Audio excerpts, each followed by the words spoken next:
بتقاوم بتفوت محاكم، ما حد حيستقبلك في جرام، بيحذفوك في جرام الطماطم. مواطن ومغلوب عمري يا ساتر، بغني والاستاد مطفي، افيون الشعوب قرض البنوك، اسكر ديون ولا حارب لارضي. في الشتا بيزرع هالبلد، كله طط يزرع هالبلد، فريز خريف يا ولد. شو فلش هالبلد؟ جدد البلد، حتلن البلد، كسر طابوهات لتحسمس عالبلد، كشف عالبلد، شلح البلد، سبرينج از كامينج فشمس البلد. ابو تريكة ممنوع، اشرف فياض مجروح، فقولي يا ولد مين يكنس البلد؟ هو ملياردات الدولارات عشان نعيش في شتات، هو ملياردات الدولارات عشان نعيش في شتات. مين إرهابي كلفتنا يا دوب قرشين، غنوها في اللتفي دمشق بعين الحلوين. هو ملياردات الدولارات عشان نعيش في شتات، هو ملياردات الدولارات عشان نعيش في شتات.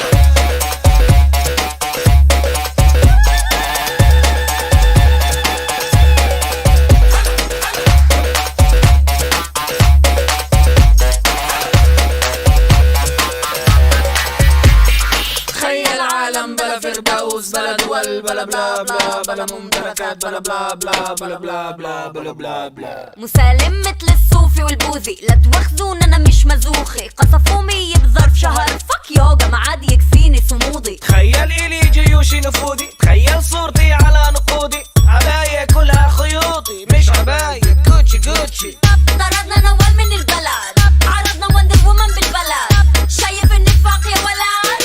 شو مفلس هالبلد؟ لا تقدس هالبلد، عزر البلد، افتح شبابيك وعزل البلد، نظف البلد، زين البلد، سبرينج از كامينج فميل عالبلد. بكلثوم راح والعقول تاح، فقولي يا ولد مين يكنش البلد؟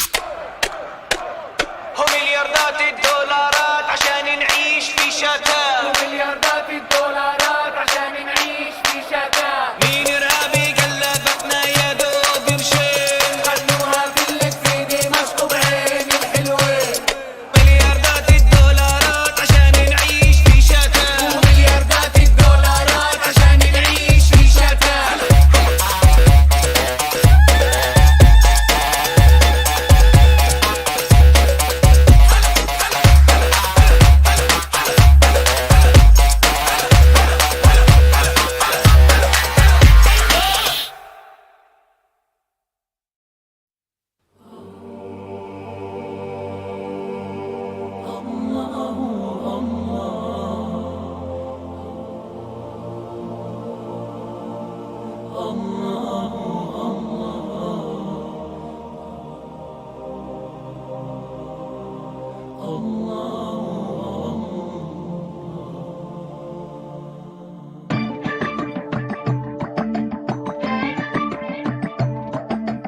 Oh Allah the Almighty, Allahu Allah, protect me and guide me, Allahu Allah, oh to your love and mercy, Allahu Allah, Ya Allah don't deprive me, Allahu Allah, from beholding your beauty, Allahu Allah, oh my Lord accept this plea, Allahu Allah. ربي جل الله الله الله، ما في قلبي غير الله الله الله.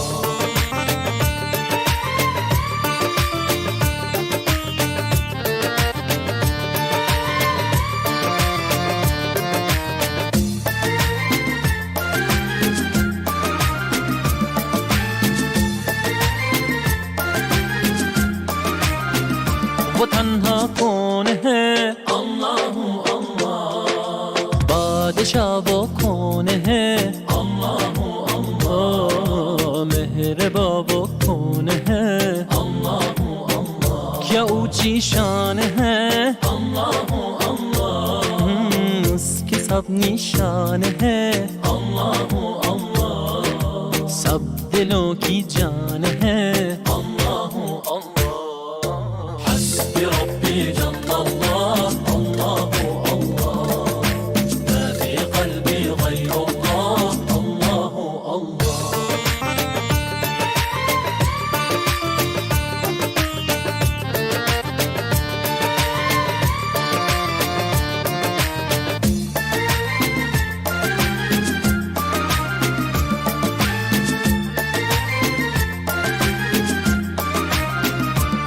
eder günahı. Allahu Allah. Alemin padişahı. Allahu Allah. Yüreklerin penahı. Allahu Allah. İşit Allah derdimi, bu ahlarımı. Rahmeyle bağışla günahlarımı. Hayır eyle hem akşam hem sabahlarımı. Hasbi Rabbi Cellallah, Allahu Allah. Ma fi kalbi gayrullah, Allahu Allah.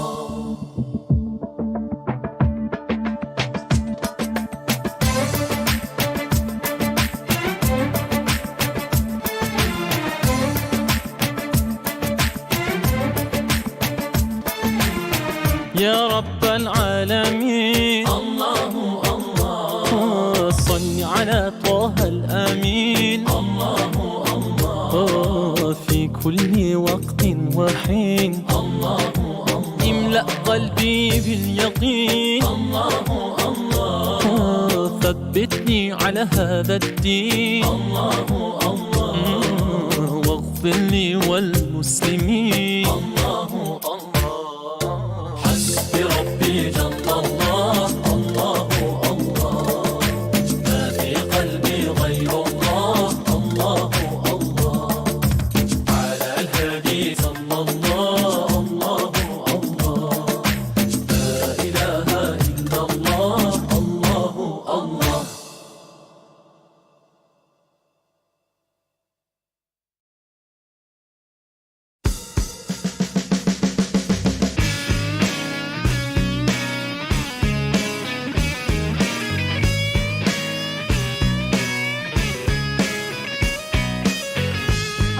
If I scare you, I scare myself too. I scare myself too. You found me terrifying, could it be you know who? What could I be hiding? What could I be hiding? What could I be hiding? What could I be hiding? Voldemort's alive, Voldemort's alive, Voldemort's alive. He's under my headscarf. He's alive, he's alive. Voldemort's alive and he's under my headscarf. He's alive, he's alive. Voldemort's alive and he's under my headscarf.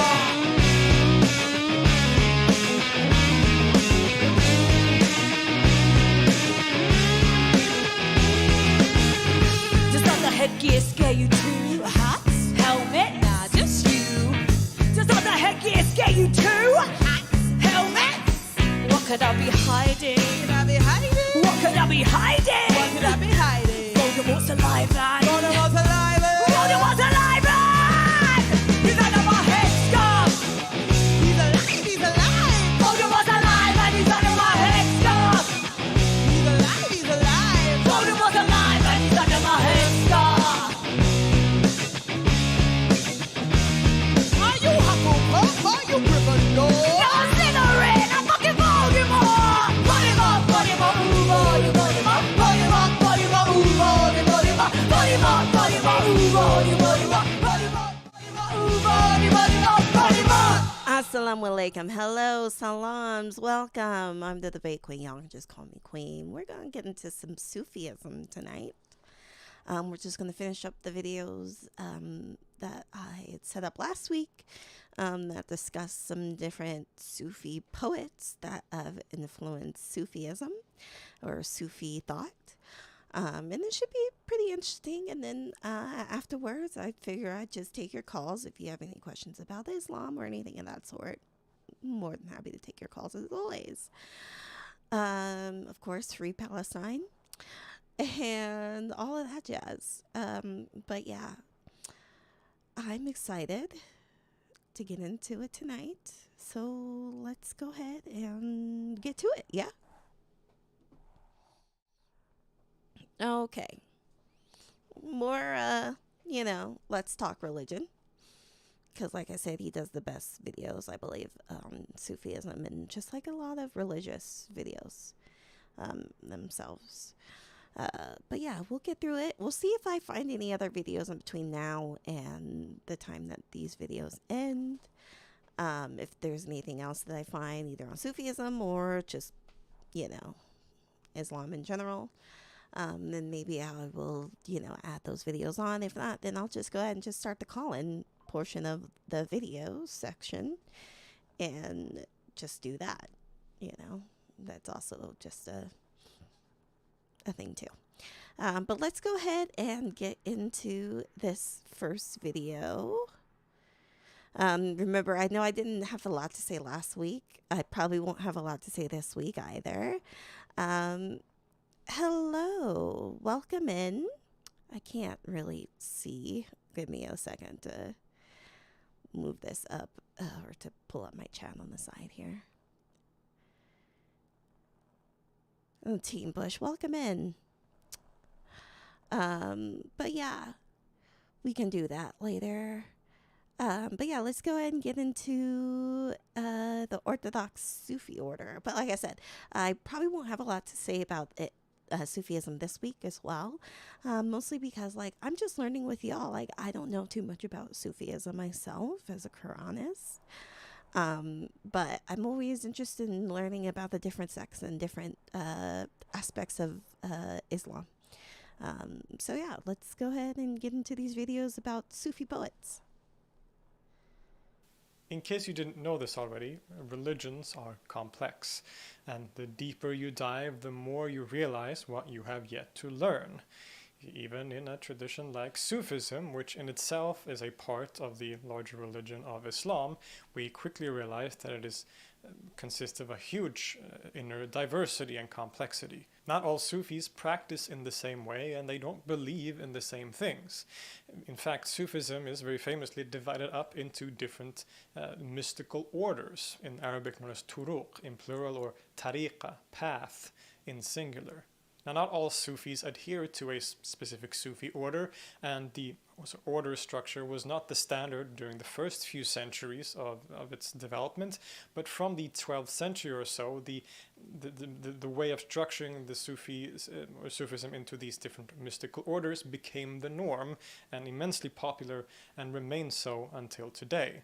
In this video, which is a collaboration with the excellent historical channel because LGBTQ we will be exploring one of the most famous is still me and everybody else out there. There's, doesn't matter. and widespread of these orders. Al-Muqaddima's video on the history of Islamic presence in the region of Xinjiang in I may have to look them up real quick. Hold on.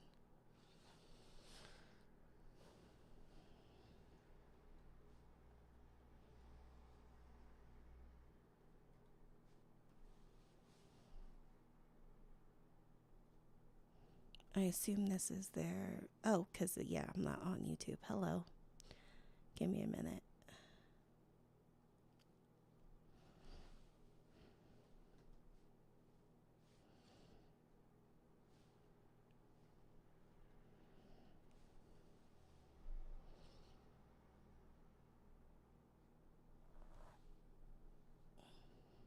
Muqaddima's video on the history of Islamic presence in the region of Xinjiang in China gives us some of the historical context, but in this companion video, we will be in particular diving into the tariqa called Naqshbandiya.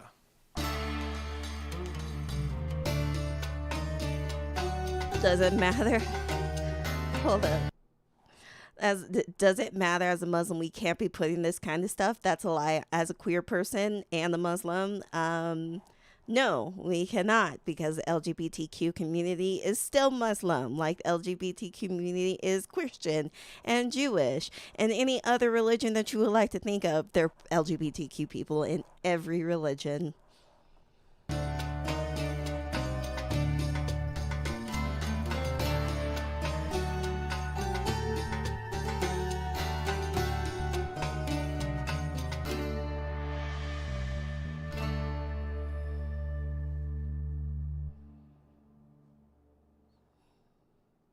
The Naqshbandiya or Naqshbandi order is an old one dating back to the late Middle Ages.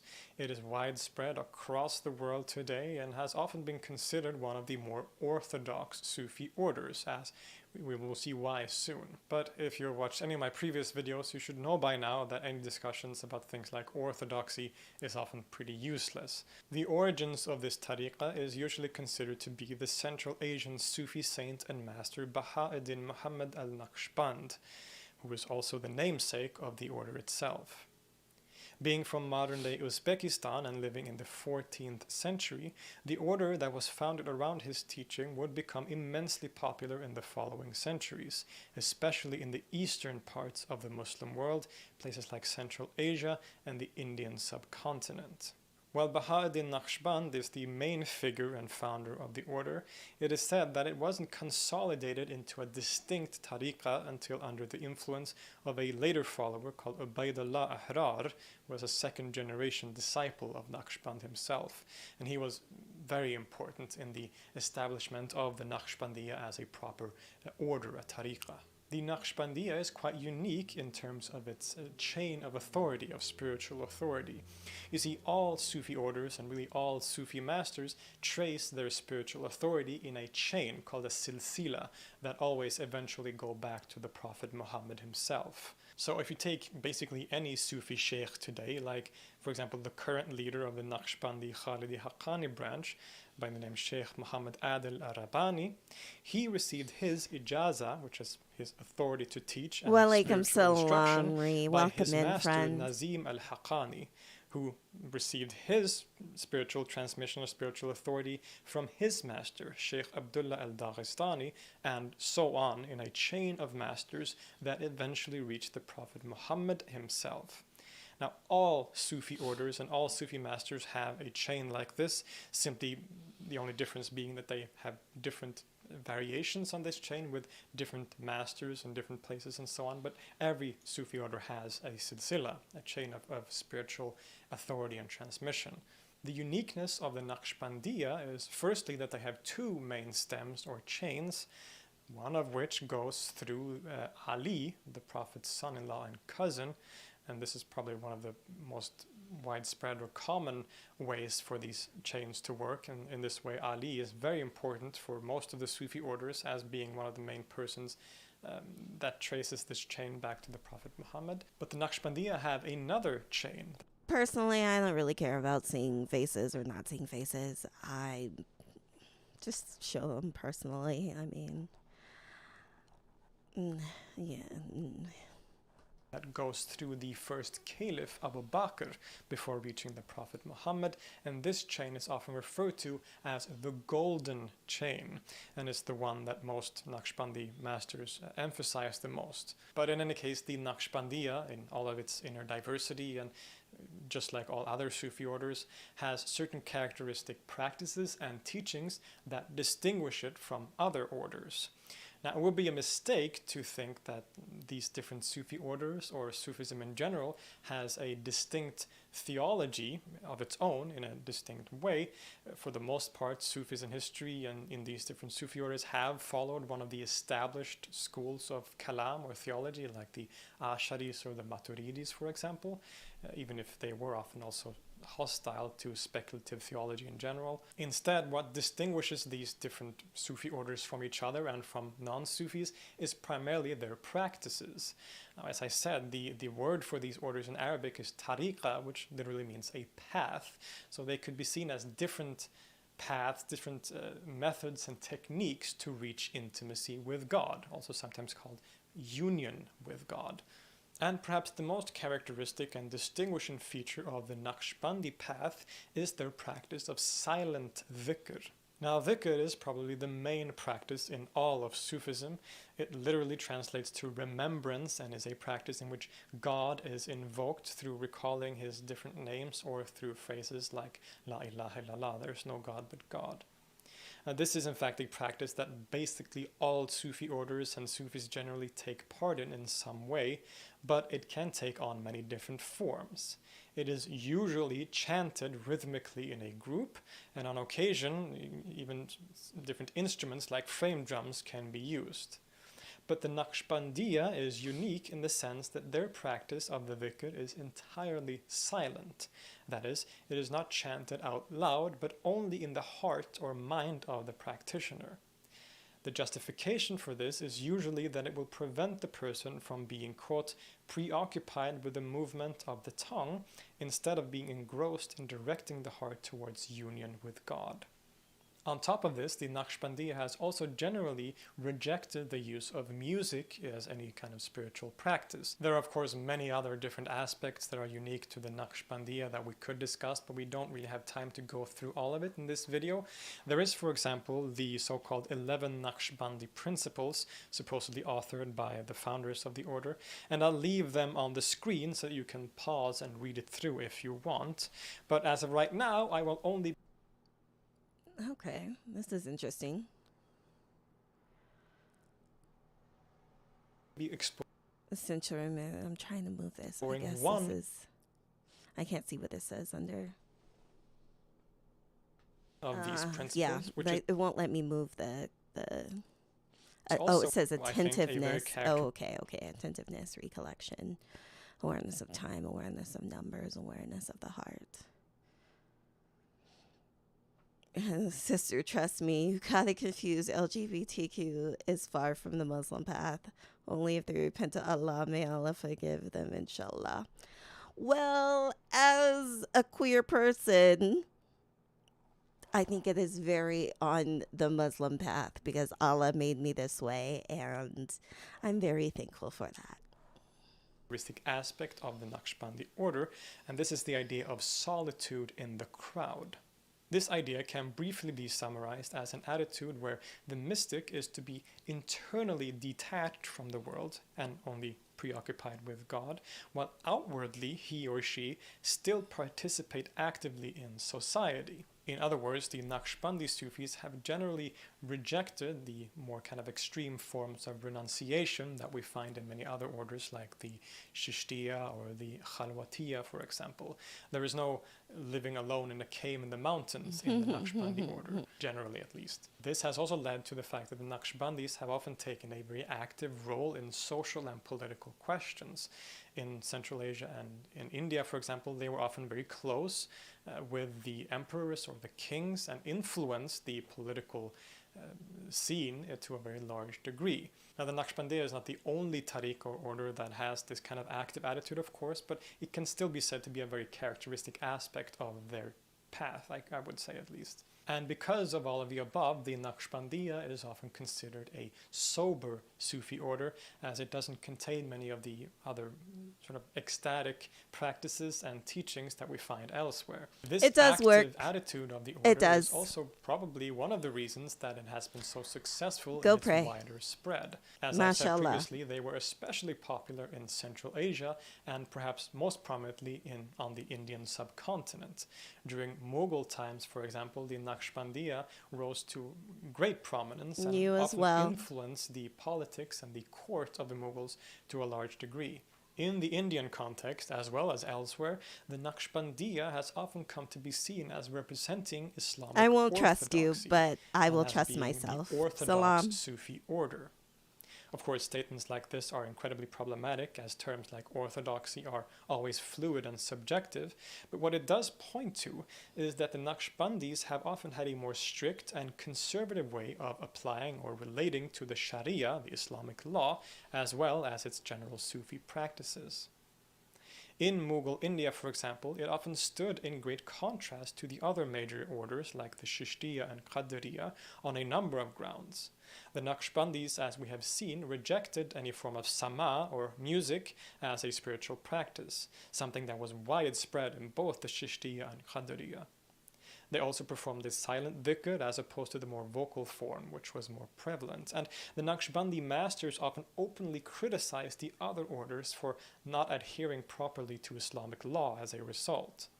They came to be seen by their supporters as guardians of the Islamic law against the innovations of the heterodox Sufis. Of course, it's important to remember that the supporters of the other orders saw themselves in the exact same way, but when scholars talk about the Naqshbandiya today, this is the common image of a more orthodox Sufi order that adhered strictly to Islamic law. In fact, one of the most prominent and influential figures in the history of the Naqshbandi order appears in this very context in Mughal India in the person of Ahmed Sirhindi. He's seen by many as a mujaddid, a reviver of the religion, and wrote a treatise he called Al-Maktubat, where he openly criticizes some of the other Sufis in India and their practices and ideas. He wanted to revive the religion and Sufism by returning it to a strict adherence to the Sunnah of the Prophet Muhammad. One of the main aspects of Sufism in India that he criticized was the doctrine called Wahdat al-Wujud, or the unity of being. So here we actually do get into a bit of theology. In general, as I've said, the Sufis follow the established schools of theology, but they are distinguished from non-Sufis in their insistence on the immanence of God in the world and the possibility of reaching intimacy with Him in this life. The goal of much of Sufi practice throughout all of Sufism can be said to be the concept known as fana, which means annihilation. This is the annihilation of the individual self into the absolute reality that is God. And this concept has been understood in many different ways throughout history. This video is almost done. We're just going through mostly like Sufi poets. Like all the Sufi, like different Sufi poets that influenced Islam. So yeah. We are usually not dealing with the idea that the individual is actually united or merged with God. Most Sufis would reject this idea. Instead, we are talking about a realization of the non-existence of the individual self, and thus a realization that God is really the only thing that exists in reality. Oh, not interested in Sufi stuff. That's fine. You know, I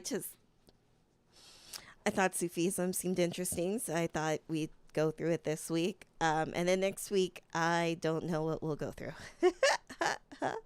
Maybe we'll just go back to watching some other videos. But I thought, you know, just going through Sufism, what it is, some of the poets and stuff for these last 2 weeks. You know, hey, it's not for everybody, and that's totally fine. It's totally fine. I'm like, I don't know a lot about Sufism myself, so I don't have like a lot of like reactionary like content to say, because I think it's just really interesting. I'm not in charge, Eugene. Watch and stream what you want. That's true. The doctrine of Wahdat al-Wujud, which I have already dedicated several videos to, is usually traced back to the Andalusian Sufi Ibn Arabi and his school.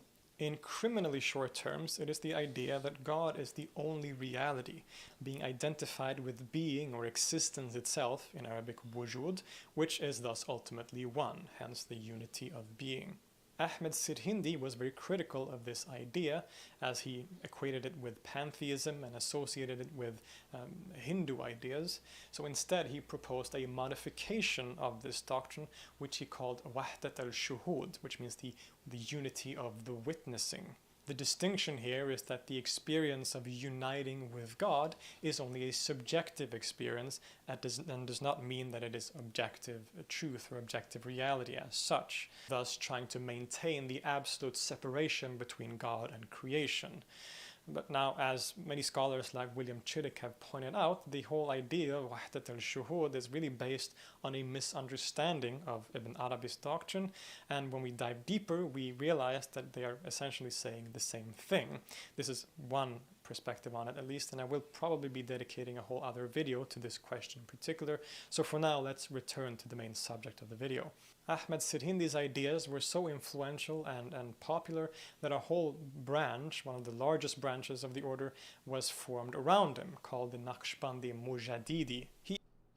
I just really want to keep going with my audiobook after this series. The next on my list is 7 books that start between 20 to 24 hours, up around 35 hours in the last books. Oh my.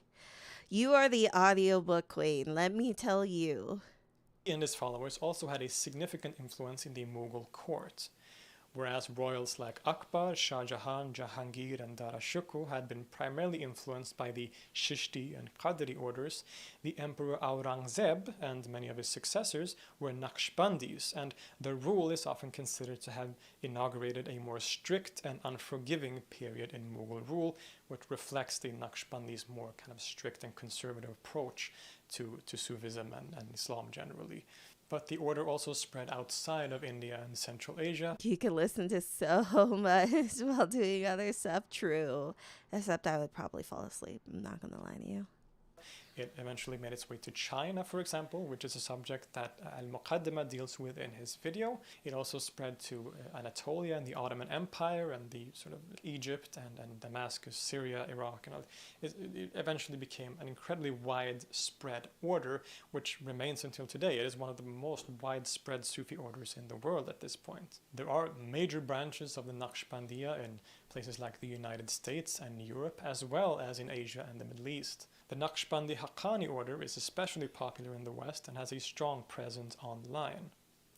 To some degree, the Naqshbandi are still seen as one of the more orthodox Sufi orders because many of their doctrines and characteristics that have been discussed in this video, but there's also a wide span of enjoy different your branches vids and and this groups that guy's can grandpa. strongly differ from each other. Thanks, Rhea. I appreciate it. You enjoy, listening to your books tonight. His voice puts people to sleep. Yeah, I can feel that. Ranging from very traditional orthodox forms to some of the more prominent neo-Sufi so-called movements in the world today. The Naqshbandi order is thus He's a too very soothing. complex tariqa.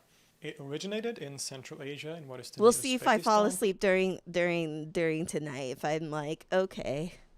I'm like, okay, this is great. This is great. Yeah, I'm listening.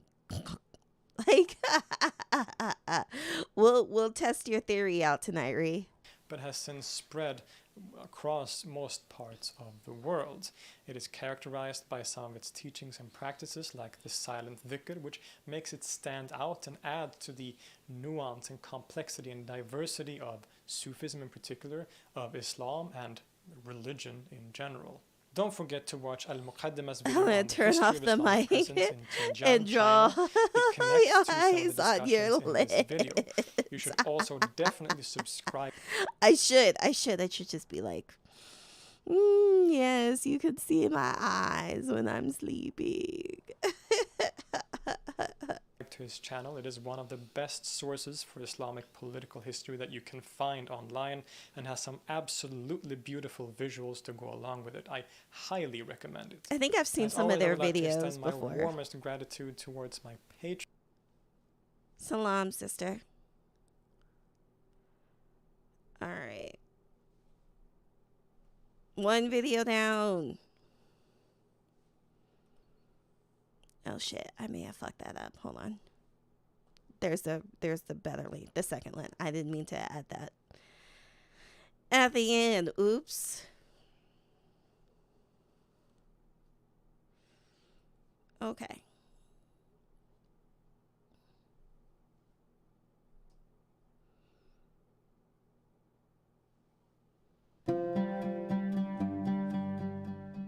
Let's Talk Religion presents.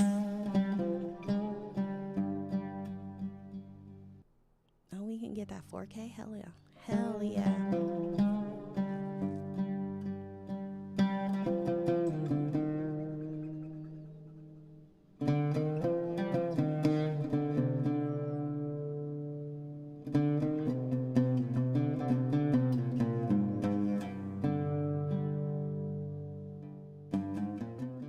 Tunisia is today a popular tourist destination in North Africa. It's a country that has beautiful sandy beaches, incredible architecture, delicious cuisine, and a lot of culture to explore and get immersed in. But what many people don't realize or aren't aware of is the strong mystical history of this place, particularly its relationship with Sufism.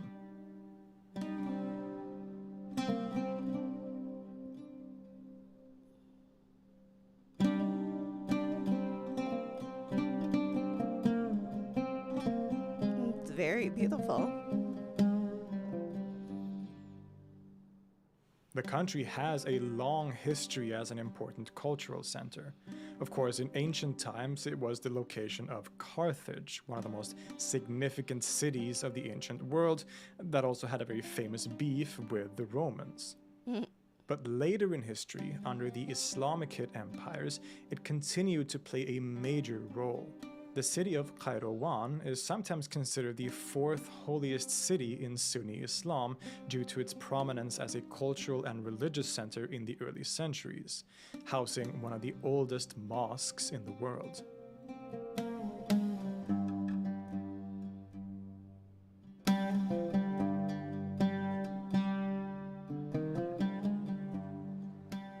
And the current capital of Tunis in the north of the country has also hosted some of the most significant scholars and mystics in history.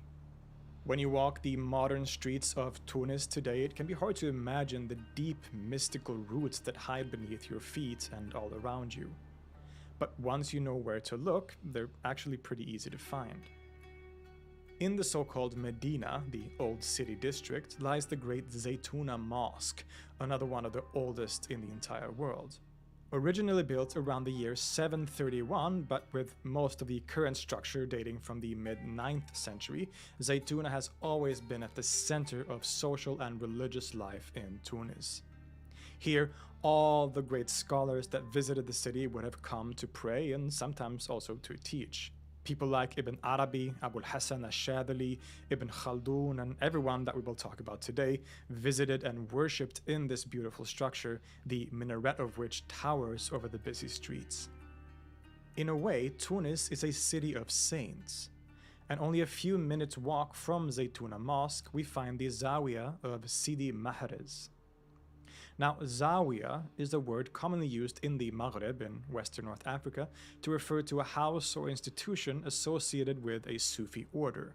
It's a place where Sufis will gather to pray together, recite litanies, and to do communal dhikr.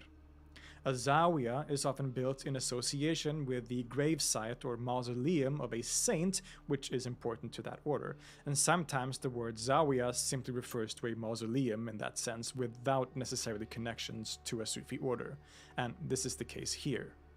Sidi Mahrez was an important scholar and figure in the early history of Islamic Tunisia. He was a great scholar of the Maliki school of law and became considered a wali, which is what we sometimes problematically translate as saint here. Wali literally means something like friend of God and is given to people considered to have had a special spiritual status. Sidi Mahrez is often considered the patron saint of the city of Tunis, and his mausoleum is an absolutely beautiful and peaceful place which people regularly visit to be in the presence of his baraka, or spiritual grace. Sidi Mahrez wasn't necessarily associated with Sufism per se, even though he would become important to later Sufis in the region. But his mausoleum is definitely one of the most ornate and impressive in the country due to his great importance. But as Sufism in its more developed form started to flourish in the following centuries, Tunis and its surrounding regions became a meeting point for some of the most celebrated mystics in history. Perhaps the greatest expounder of Sufi metaphysics in history, the Sheikh al-Akbar, or greatest master, Muwahhiddin ibn Arabi, visited the city on 2 occasions. Indeed, it was here that one of his principal spiritual teachers resided, Abdulaziz al-Mahdawi, and Ibn Arabi stayed with him and his group of disciples twice. Once in 1194, when he was 29 years old, a stay which lasted for over a year, and another time in 1201, just before he permanently left for the Eastern Islamic lands. It was in Tunis and under the discipleship of al-Mahdawi that Ibn Arabi had some of his most significant spiritual visions and experiences. It is, for example, here that he entered what he calls God's vast earth, or the earth of reality, signifying one of the highest stations on the spiritual path. Indeed, Ibn Arabi considered al-Mahdawi to be so important and dear to him that he dedicated his massive magnum opus al-Futuhat al-Makkiyah, the Meccan Revelations, to this great master. Abdulaziz al-Mahdawi is a significant figure in himself, even putting aside his role as a teacher to Ibn Arabi. He was one of the central and most revered Sufi teachers in the region at the time, having a kind of school of disciples in Tunis. He himself had been a student of the North African Sufi Abu Madian, which in itself gave him great status. Some might even have considered him the Qutb, the spiritual pole of his age, and in general, he was held in great esteem. He was, as mentioned, a teacher of the great Ibn Arabi, but also of the more controversial Ahmad al-Buni, author of the original Shams al-Ma'arif. But aside from accounts by these students, we don't know all that much about his actual life. Given the fact that both Ibn Arabi and al-Buni are strongly preoccupied with the mystical powers of the Arabic alphabet, we might speculate that al-Mahdawi might be the connecting link here, thus himself being involved in that kind of science in some way. But this is just that, speculation. I just wanted to get the Involved video. The more controversial spiritual pole of his age, and in general, he was held in great esteem. He was, as mentioned, a teacher of the great Ibn Arabi, but also of the more controversial Ahmad al-Buni, author of the original Shams al-Ma'arif. But aside from accounts by these students, we don't know all that much about his actual life. Given the fact that both Ibn Arabi and al-Buni are strongly preoccupied with the mystical powers of the Arabic alphabet, we might speculate that al-Mahdawi might be the connecting link here, thus himself being involved in that kind of science in some way. But this is just that, speculation. Nonetheless, this great wali died in 1221 and was buried in the town of La Marsa, just a few kilometers outside of central Tunis and right by the Mediterranean coast.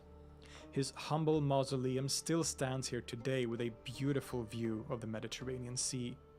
I did visit the site while I was there, but it was a really beautiful moment with the caretaker of the Zawiya, so it felt kind of inappropriate to get my camera out. I did get these pictures of the surrounding cemetery though. Also right by the Mediterranean coast and not far from La Marsa is the picturesque town of Sidi Bou Said, a very popular tourist destination, and rightfully so due to its incredible location and beautiful architecture. But even here, while you are navigating the tourist traps, there is a central undercurrent of religious and mystical history.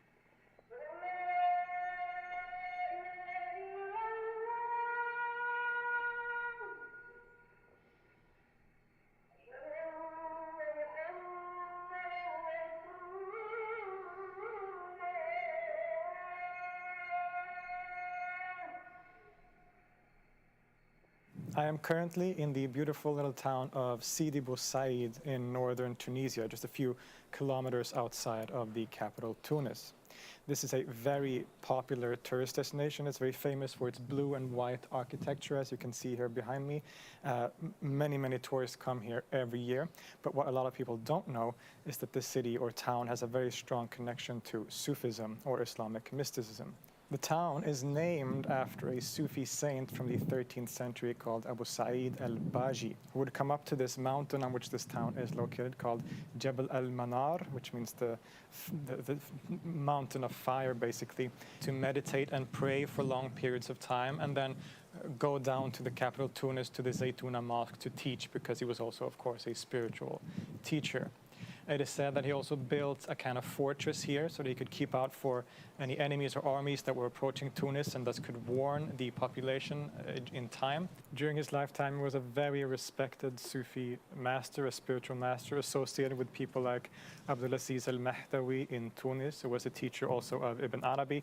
It's quite likely that Abu Sa'id also himself met Ibn Arabi and associated with him at some point.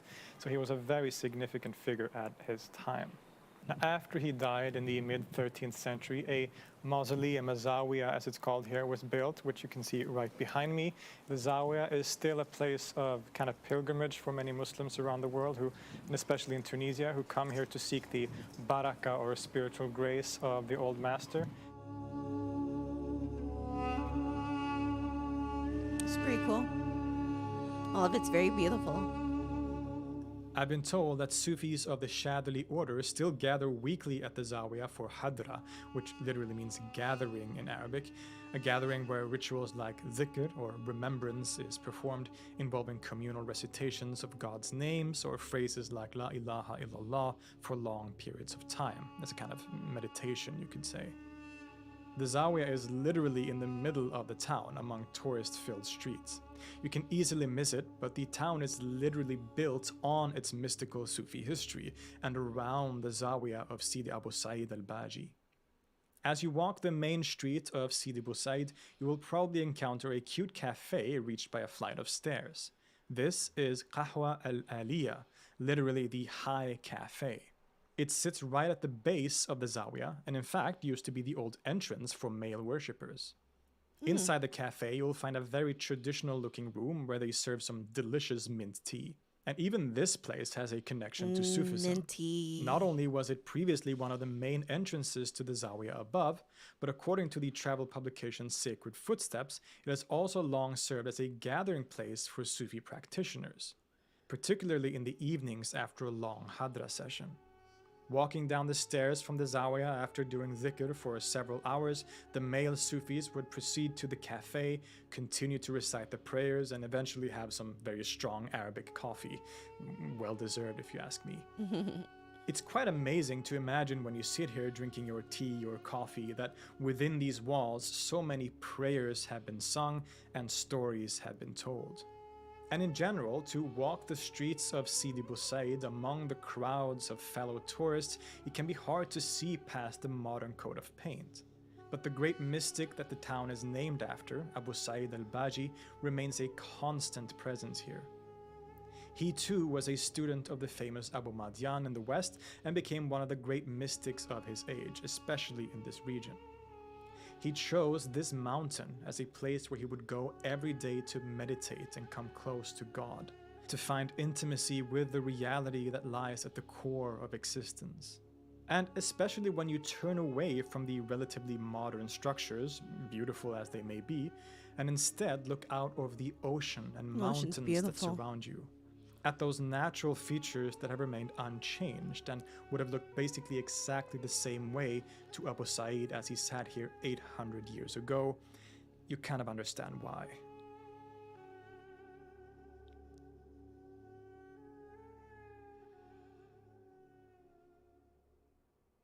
According to some stories, Abu Sa'id al-Baji was also the teacher of one of the most famous and important Sufi personalities in history.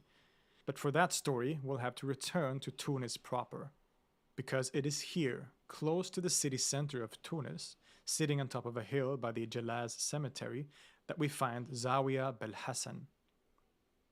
The name Belhassan refers to Abul Hassan ash-Shadhili, the founder and main figure of the Shadhili Sufi order, and a mystic who is considered one of the greatest saints in Islamic history. Abul Hassan ash-Shadhili was originally from Morocco and became a Sufi there under the discipleship of Abdussalam ibn Mashish. But it wasn't until he moved to Tunisia that he started his career as a spiritual teacher. According to some stories, indeed, the name ash-Shadhili comes from a village outside of Tunis called Shadhila, where he resided for a period. Eventually, though, he moved to Tunis itself and started teaching there, building his first community of Sufi students. Regularly, he would retreat to a small cave on top of the hill in the city to meditate and pray in the darkness for long periods of time, at other times emerging to guide his students on the spiritual path to God. Eventually, ash-Shadhili left Tunis and settled in Egypt, where he established his tariqah proper. He is buried in Humaythara in Egypt, where he died while on pilgrimage to Mecca. The Sufi tariqah, or order, that he started, or was formed around him and his teachings, known as the Shadhiliya, quickly became one of the largest and most prominent in the world, a position that it retains to this day. Particularly in North Africa, the Shadhiliya is unquestionably the most widespread and popular Sufi order. And in Tunisia, his disciples continue to grow and teach. Tunis had, after all, been one of the main centers where ash-Shadhili spent his time.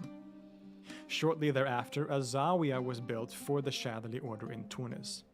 However, this Zawiya was not built on the resting place of the master, as is usually the case. His mausoleum was in Egypt, after all. Instead, this Zawiya was established right on top of the cave where he would famously go to meditate. This became the Zawiya Belhassan, or the Zawiya of Abul Hassan ash-Shadhili, which remains the main center for the Shadhili order in Tunisia.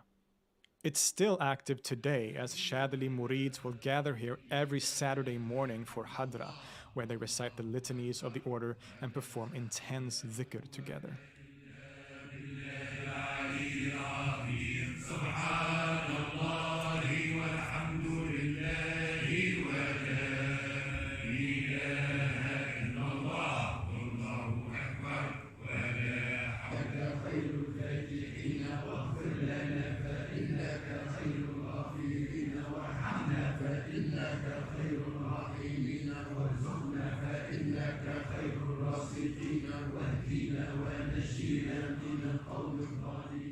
If you've ever been to a hadra or a dhikr session, you'll know that it is a very powerful experience. The purpose of dhikr is right in the name, remembrance, to remember God and come closer to God. It's a kind of meditation, you could say, where one focuses all of one's consciousness on the divine reality and thus purifies oneself of egoism and self. The ultimate goal of dhikr is to reach an ecstatic state, for the self to be annihilated completely in God, to realize God's all-encompassing reality and become united with Him, although this uniting is a complicated concept and can be very easily misinterpreted. Once a week, the Zawiya of Abul Hassan is filled with the ecstatic mystical chanting of the Shadhili Sufis, a haunting call of divine longing in words that date back hundreds of years. The place is filled with the presence and barakah of Abul Hassan ash-Shadhili, one of the great mystics in history, and in different ways. Not least because his cave of meditation lies directly under the building, a cave that can still be visited today. Murids will go into the cave, into the very place where ash-Shadhili would have sat, to pray and meditate themselves. An incredibly special and powerful experience that connects them spiritually to the great founder of the Shadhili order. The stature of ash-Shadhili looms over the whole city. It's incredible to think that all the figures we have talked about today, with the exception of Sidi Mehrez, lived and mingled here basically at the same time in the 13th century. What a place it must have been. Indeed. And we're not even done yet, because one of ash-Shadhili's students in Tunis was a woman who would become incredibly famous and revered in her own right, and is still an important figure in the region. Her name was Aisha al-Manubia, but is affectionately referred to as Saida Manubia. She was from the region of Manuba, which today is basically a part of the city of Tunis, and was born into a prominent family, her father being an important religious authority in some way. Eventually, she chose to go her own way and traveled to Tunis proper to study the religious sciences, of which she became very proficient. A turning point came when she met and became a student of Abul Hassan ash-Shadhili as he was establishing himself as a spiritual teacher in the city. In fact, she became one of the leading authorities, especially as ash-Shadhili left for the east. Putting aside her role as ash-Shadhili's student, Saida Manubia became a revered and significant personality and mystic in her own right. As a woman, she was quite unique in her position as a spiritual and religious leader for both fellow women and for men. It wasn't uncommon for women to be spiritual teachers at this time, even to men, as we can see from many accounts by people like the aforementioned Ibn Arabi. So the common idea that she was completely unique in this regard isn't entirely justified. Still, this was certainly not the norm, and in this way Saida Manubia was of course very special as she broke some of the gender assumptions at the time. She would engage in debates with male scholars and in general became a great authority. And for this reason, Saida has become a powerful symbol for women to this day, representing the spiritual and intellectual power that women have had in history and still have today. Some even consider her a kind of feminist icon for her breaking of social norms, although this should be somewhat nuanced, as we have said. She was an accomplished mystic who reached the heights of spiritual experience and journeying, which was also reflected outwardly. Saida was known as an incredibly caring and compassionate person, spending much of her time giving to the poor and needy and taking care of those humans and animals that were less fortunate. In this way, she represented the important Sufi principles of love. A love that is directed primarily towards God, but which for that reason is also extended to a caring love for fellow creatures as not only creations of God, but as reflections and manifestations of God's being and attributes. The Zawiya or mausoleum of Saida Manubia stands in Manuba, the place where she grew up, and is still active today. It's become an important place for women in particular, who will gather there regularly to seek her blessings and to perform dhikr, chanting ecstatically, playing percussion instruments, and performing ritual dance as a form of worship of God, which is common in some Sufi circles. But it isn't exclusively for women, of course, as men will often come here too, even though they are often separated during the rituals themselves. In general, Saida Manubia and her Zawiya is a place of grace for many people. A safe space not only for women, but for other groups of people shunned by society in different ways. The compassion and caring nature of Saida thus lives on in her place of rest, where people from all walks of life come to worship God in a welcoming environment. As we visited the Zawiya, we were greeted by the caretaker there, who was an incredibly kind and welcoming woman that gladly answered questions and offered us gifts. Something in the kindness of her eyes and conduct reflected the character of Saida Manubia, the tomb of whom she was the caretaker, as did the peaceful nature of the place itself.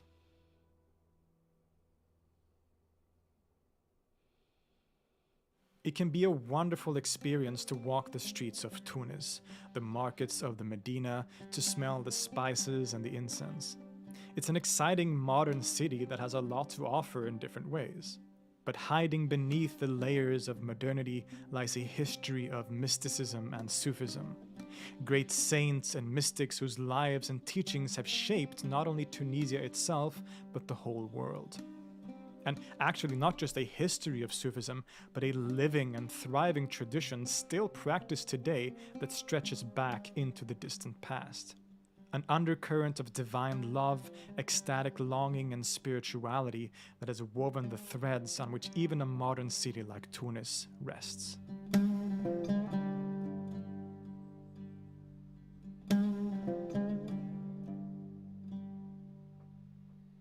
All right. That was very good. Oh, I still need to add this to this. It is real quick.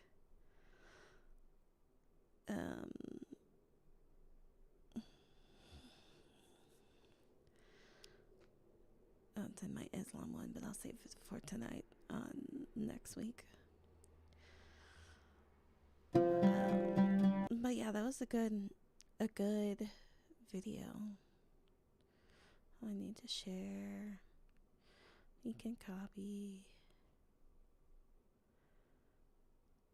Wait.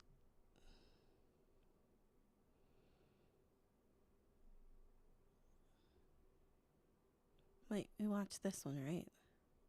No, we didn't. That's right. We watched this one. Okay, I'm just making sure. I got this shit correct. Okay, here we go. Here's the video, and then of course it will always be posted in my Discord.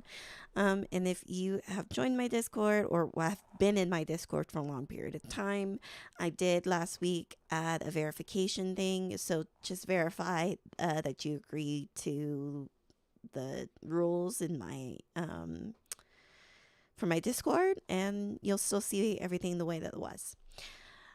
So please go and do that. All right. We can delete that.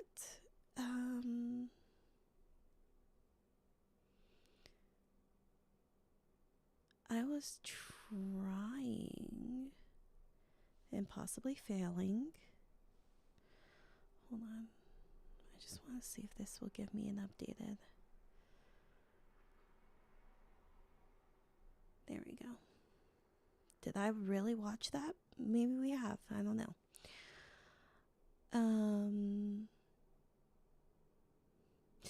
All right, because they were talking about Shahida.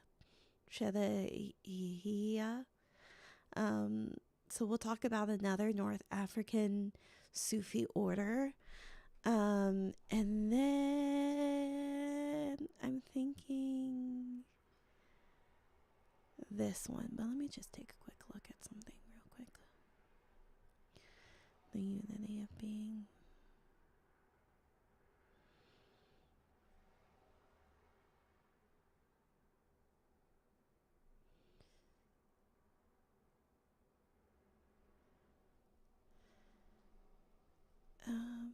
Have we gone over a bit? It's possible.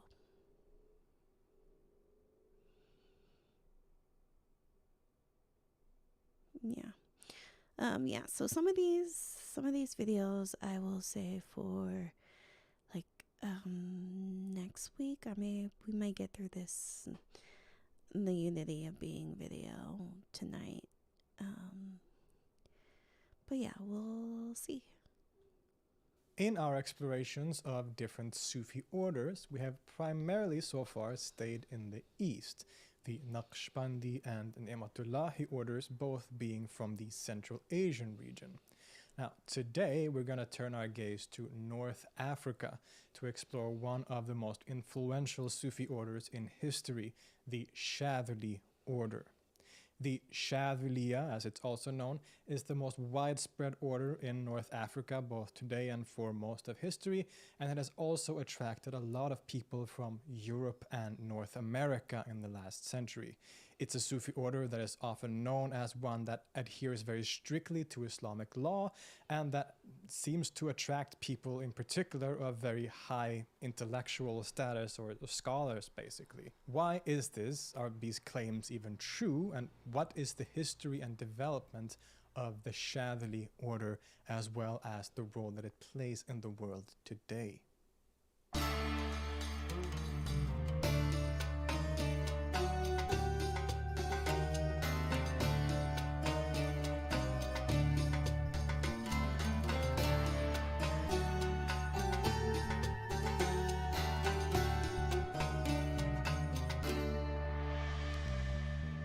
Said al-Baji was also the teacher of one of the most famous and I was looking at something else, but I realized that I really like this. On the previous video, I'm sure he does this quite often, but I think that's just the first time I've been able to catch it. But he does tell you like suggested reading, so read, y'all. Sufi personalities in history. But for that story, we'll have to return to the story about the origins of the Shadhiliya is essentially also the story about the beginnings of Tariqa Sufism in the Maghrib, which is Western North Africa. Tariqa is the Arabic word for path, which refers to an order in the Sufi tradition. And these orders started to develop first in the 12th and 13th centuries, primarily in the central Islamic regions like modern Iraq and Syria. At this time, the earliest orders of Sufism, like the Qadriya, the Rifa'iyya, and the Suhrawardiya, had already started to develop in these central regions. In North Africa, this more institutionalized form of Sufism hadn't really entered the picture yet. There were so-called ribats, or convents of sorts, to which certain Sufis would be connected, but these did not constitute a formal path or organized practice in the same way that the Eastern tariqas did. The word tariqa wasn't used in the context of the Maghrib, which includes countries like Morocco, Algeria, and Tunisia, or in Al-Andalus, southern Spain. Instead, the few organized forms of renunciant practices, or Sufism broadly defined, were called ta'ifa, meaning something like a fellowship or community. The early ta'ifas, however, were often connected to Berber tribal identity. Membership essentially was only allowed to and revolved around being part of a specific tribe, and not common practice in the way of the Eastern orders. Sufism in the Maghrib and Al-Andalus revolved more around individual renunciants and mystics and their saintly authority. North African Sufism as such had very unique characteristics that differed them somewhat from the Sufism in the lands of the East. Some of the literature associated with the Baghdad Sufis, such as works by Al-Muhasibi, Nuri, and others, had of course penetrated into the western regions and influenced various renunciants here, but by and large, Maghribi and Andalusian Sufism developed on a trajectory of its own, with its own unique practices, ideas, and modes of authority. This authority was not only based on things like deep mystical insight and experiences, but a huge emphasis was put on altruism, so the Sufi saint's ability to love his neighbor, to give to the poor, and to act selflessly, give to those who are in need, and being a caring person, often to the detriment of themselves. And there's perhaps no better example of this in the early period than the figure Abul Abbas as-Sabti, who is considered the sort of patron saint of Marrakesh. While in Eastern Sufism, more emphasis was put on psychology, so the inner states and stations of the Sufi path, which would be traversed by the practitioner. In the Western context, while this isn't completely absent, of course, authority and emphasis was more put on outer expressions of this piety, like the aforementioned altruism and charity, among other things. We also see in Al-Andalus and the Maghrib a more philosophically or theoretically oriented mysticism concerned with metaphysical speculation and theories, which was represented by figures like Ibn Masarra, Ibn Barajan, and which would culminate later with figures like Ibn Arabi and Ibn Saba'in. Indeed, it is in the 12th century that Sufism really starts to gain some steam in the Maghrib, and in which we find some of the most foundational figures like Ali ibn Hirsihim of Fez, the very charismatic wandering Berber mystic Abu Yaza, and the ecstatic and controversial Abu Abdullah ad-Daqqaq, as well as their collective student and perhaps the most significant Sufi personality at this time, Abu Madian. These are all important characters in our story today as they provide the background and context for our narrative, but they are not our main characters. The Shadhili order is based on the life and teachings of another Sufi saint, Abul Hasan ash-Shadhili. He was born in northern Morocco at the end of the 12th century and is, together with his predecessor Abu Madian, largely responsible for bringing together the native Sufi traditions in the Maghrib with the established forms of Sufism in the East, represented by figures like Al-Ghazali. The order that was founded based on him would also be the first time that the Sufi order in the international institutionalized sense firmly entered the western lands of the Islamic world. The life of ash-Shadhili is, as is almost always the case, difficult to tell with certainty, as we are working with a number of different hagiographical material that sometimes even contradict each other. He was an Arab in terms of ethnicity and even a Sharif, a descendant of the Prophet Muhammad, which already was a sign of great authority in this region at the time. It seems that early in his life he studied in Fez, which was the kind of intellectual and religious spiritual capital of Morocco at this time. The biographical accounts tell us that he was a kind of spiritual seeker who was looking for a Sufi master to study under, and it is for this reason that it seems that in 1223 he traveled eastward to Egypt and possibly Iraq to find this master to whom he could become a student. Here he met a master of the Rifa'i Sufi order called Abul Fath al-Wasiti and briefly became his disciple. However, this sheikh told ash-Shadhili that he was to travel back to the Maghrib to find his true spiritual guide there. So, once back in his home region, ash-Shadhili went looking for this master, and finally, in a small hermitage on top of a mountain in Morocco called Jabal al-Alam, he found him in the person of Abdus Salam ibn Mashish, a charismatic and ascetical hermit. Ibn Mashish would be the most important figure in ash-Shadhili's life and the one that opened the doors to spiritual awakening for him, as it were. Also known locally as Moulay Abdus Salam, he is considered a kind of patron saint for all of Morocco to this day. After having been initiated by his new master, ash-Shadhili then settled for a while in what is today Tunisia, in a village close to Tunis called Shadhila, which is where he eventually got his name. He became quite a popular preacher and Sufi personality here and attracted a large group of followers, but also aroused the suspicion of the local Almohad authorities. He was accused, as is often the case, of being a Shiite agitator, among other things, and after a while decided to travel east again. Primarily, he went on the Hajj, or pilgrimage, to Mecca, and then settled eventually in Alexandria, in Egypt. Here, he continued to be very popular, was supported by the authorities, and amassed an increasing group of disciples.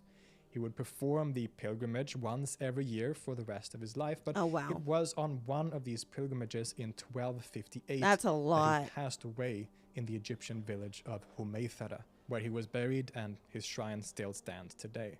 Ash-Shadhili was a prolific and charismatic teacher, but he didn't really produce anything. Yeah, he didn't say that in the last video. There is a very popular. He said that that he went to to Mecca, and then he died on his way to Mecca in Egypt. But he didn't say that he went to Mecca every year. Oh my God, oh my God, may Allah have so much blessings on him. Like, he went to Mecca every single year at that time, which was extremely difficult to do and time consuming, where it would take months for you to get there. Wow. Wow. Prayer that is attributed to him that is known as the Hisb al-Bahr, or the Litany of the Sea, but not much other than this at all. His authority basically rested entirely on his charisma and his skill as a teacher and spiritual guide, and it was up to his successors to formulate those teachings into a proper Sufi order. His first successor as leader for the community was Abul Abbas al-Mursi, who had accompanied the master from Tunis to Egypt. But probably the most significant was the second successor, Ibn Ata'illah al-Askandari. He was a native of Alexandria who had become attracted to the teachings of Ash-Shadhili through al-Mursi, and is probably most responsible for turning the Shadhiliya into a proper Sufi tariqah. Unlike Ash-Shadhili and al-Mursi, Ibn Ata'illah was a prolific writer and scholar. He firstly wrote a biography of Abul Hasan Ash-Shadhili, in which he places him within a more Eastern paradigm of spiritual authority, names him the Qutb, the spiritual pole of the age, and thus lay the groundwork for what would become one of the most widespread Sufi orders in the world. Perhaps most famously, he composed the Kitab al-Hikam, the Book of Wisdoms, which is a book of short, beautiful aphorisms that has become immensely popular and influential in the Shadhili order and beyond. Ibn Ata'illah is also a kind of defender of Sufi practices and ideas against its enemies. Most notably, he engaged in debates with the renowned scholar and critic Ibn Taymiyyah. You could say that the Shadhiliya developed in two different directions at this point. One led by Ibn Ata'illah, with its base in Egypt and Alexandria, which eventually became the dominant, but also another kind of branch in Western North Africa in the Maghreb, which accepted another succession of leaders after Abul Abbas al-Mursi. There could be differences in practice and things like this between the two groups, but you could argue that eventually over the centuries the two kind of merged to the point that the Shadhiliya as a single order became the dominant Sufi tariqah in all of North Africa. Even to the point that many established Sufi movements at the time, like the school of the Sufi philosopher Ibn Saba'in and his student Ash-Shushtari, became essentially absorbed into the Shadhili order.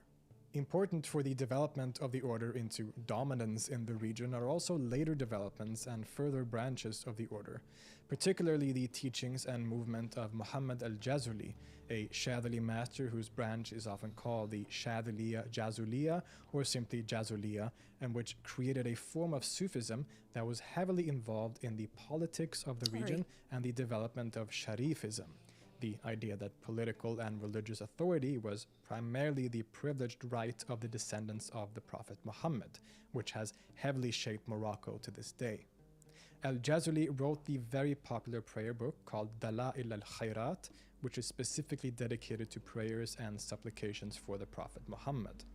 Indeed, Jazuli and his followers would place an enormous emphasis on the role of the Prophet and his role in the spiritual quest, even more so than other Sufi movements, which is really saying something. According to Jamal Abu Nasr, the Dala'il, quote, made veneration of the Prophet the core of Sufi piety. The Jazuli movement became so popular that it solidified the Shadhili order as the most dominant in the Maghreb and reshaped the region's entire spiritual and religious landscape. The heavy emphasis on venerating the Prophet Muhammad would become an important feature of Moroccan Sufism in particular, and later referred to as the Tariqa Muhammadiyya. If you read Sufi poetry from this region from the last few hundred years, there is an unusually strong focus on praising the Prophet, and this also explains the connection with the political ideas of Sharifism. In general, the particular teachings and practices of the Shadhiliya are difficult to talk about because just like other orders like the Qadariyya, the Shadhilis have never had a single head of authority, and neither did the early leaders of the community establish any particular rules or way of doing things. We can play it safe by saying that the Shadhili order practiced the most universal Sufi ritual known as dhikr, or remembrance, where names of God or the Muslim proclamation of faith is repeated for long periods of time. One will often have regular gatherings called hadra, in which practices like these are performed, and as with all other orders, the Shadhilis have their own wird, or prayers, and prayer cycles that are given to initiates by their sheikh, and which are recited either privately and in group. Ibn Ata'illah, in fact, did write a treatise dedicated to dhikr in particular, called Miftah al-Falah, the key to salvation, in which he defends the practice as well as its vocal performance in particular.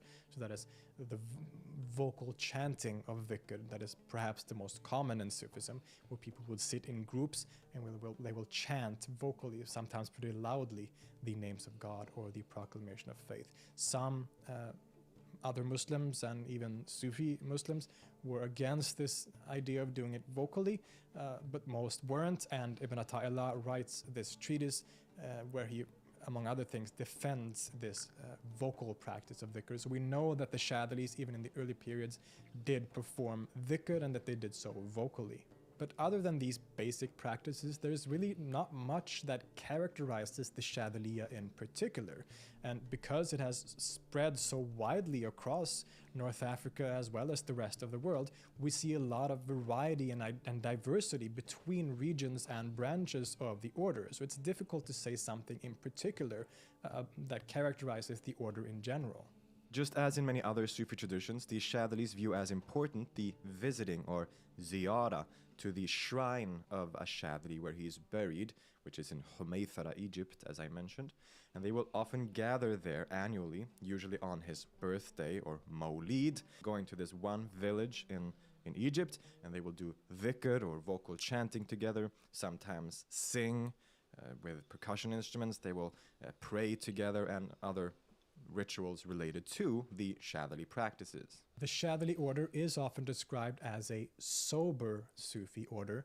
What this means is that they usually don't take part in more ecstatic practices, such as the elaborate sama rituals or music rituals of other orders like the Mevleviya, for example, with the very famous whirling dervishes.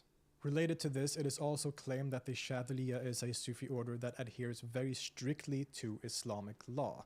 Now, I would be very careful about claims like this because basically all Sufi orders very strictly follow Islamic law, at least as they understand it. But this means that just like all other Muslims, the Shadhilis pray 5 times a day, they do the Hajj to Mecca, they give to charity and all the other obligations that other Muslims follow, aside from their supererogatory and additional prayers and practices that they do as part of the Sufi way, so to say. I think what is usually meant with this following Islamic law strictly thing is the previous point about the order being more sober, quote unquote, which is a accurate enough claim, I guess. I think it might also have something to do with the fact that, as I said earlier, there isn't a law that characterizes the Shadhiliya in particular, like many other Sufi orders, for example. If we talk about the Mevlevi order, like if you ask me to describe the Mevlevi order, there are like clear characteristics, like the whirling dervishes, the elaborate sama rituals.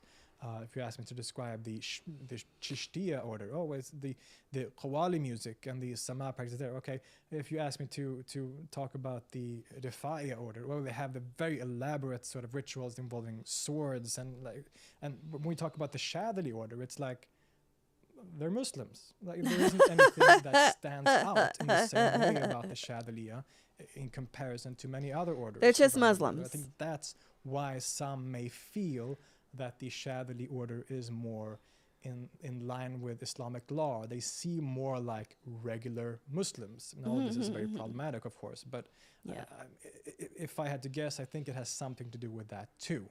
But like I said, because of the lack of any distinct rules within the order and its widespread, there is huge diversity within the Shadhili order. Some branches are very politically and socially active, others are more quietist. Some branches practice sama, or ritualized listening to music, others don't, and so on. Over the centuries, the Shadhiliya has developed several sub-branches, all with characteristic features and practices of their own. One of the most significant of these branches has been the Shadhiliya Darqawiya, founded by the Moroccan Muhammad al-Arabi al-Darqawi. This branch is sometimes characterized by a doctrinal adherence to the school of the Andalusian master Ibn Arabi and his ideas of the unity of being, as can be seen from the writings of Darqawi masters like Ahmed ibn Ajiba. But it has also become probably the most widespread globally and attracted many Westerners in particular. One figure from the Darqawi lineage that has become especially formative in this later regard is the Algerian Ahmed al-Alawi, on which there is an amazing book called A Sufi Saint of the 20th Century by the author Martin Lings. Indeed, as many Westerners started to become interested in Sufism and Islam around the turn of the 20th century, it was often to the Shadhili order in particular that they turned. The Swedish painter Ivan Ageli is probably the first of these converts. He had a special fascination with the teachings of Ibn Arabi and joined the Shadhili order while living in Egypt. Ageli was the person who in turn initiated the famous René Guénon, and here we see the start of the so-called traditionalist school, or the school of perennial philosophy. This is a movement that has emerged in the last century that emphasizes a perennial wisdom that hides within all of the world's quote-unquote true religions, often with the view that Sufi-oriented Islam is the most complete expression of this perennial wisdom. The representatives of this school are often followers of Ahmed al-Alawi in particular, who kind of created a branch of his own within the Shadhiliya Darqawiya, which is often called the Shadhiliya Alawiya. Now, these branches and super branches often get very complicated and complex, but stay with me here. In any case, this perennial school, often associated with the Shadhili order in particular, has been represented by figures like the already mentioned René Guénon, Fridtjof Schuon, Martin Lings, and the current most prominent teacher and philosopher Syed Hossein Nasr. This group of scholars have also been instrumental in bringing the work of many Sufi scholars of history to a Western audience, such as many translations and interpretations of figures like Ibn Arabi and Mullah Sadra, and they do shape our understanding of these figures to a massive degree. But not all prominent Shadhili figures in the West are connected to the traditionalist school or the Alawiya. The American Islamic scholar Noah Hamim Keller is also an adherent of the Shadhili Darqawi order and is often considered one of the most important Muslim teachers in the world today through his many publications and commitment to online education.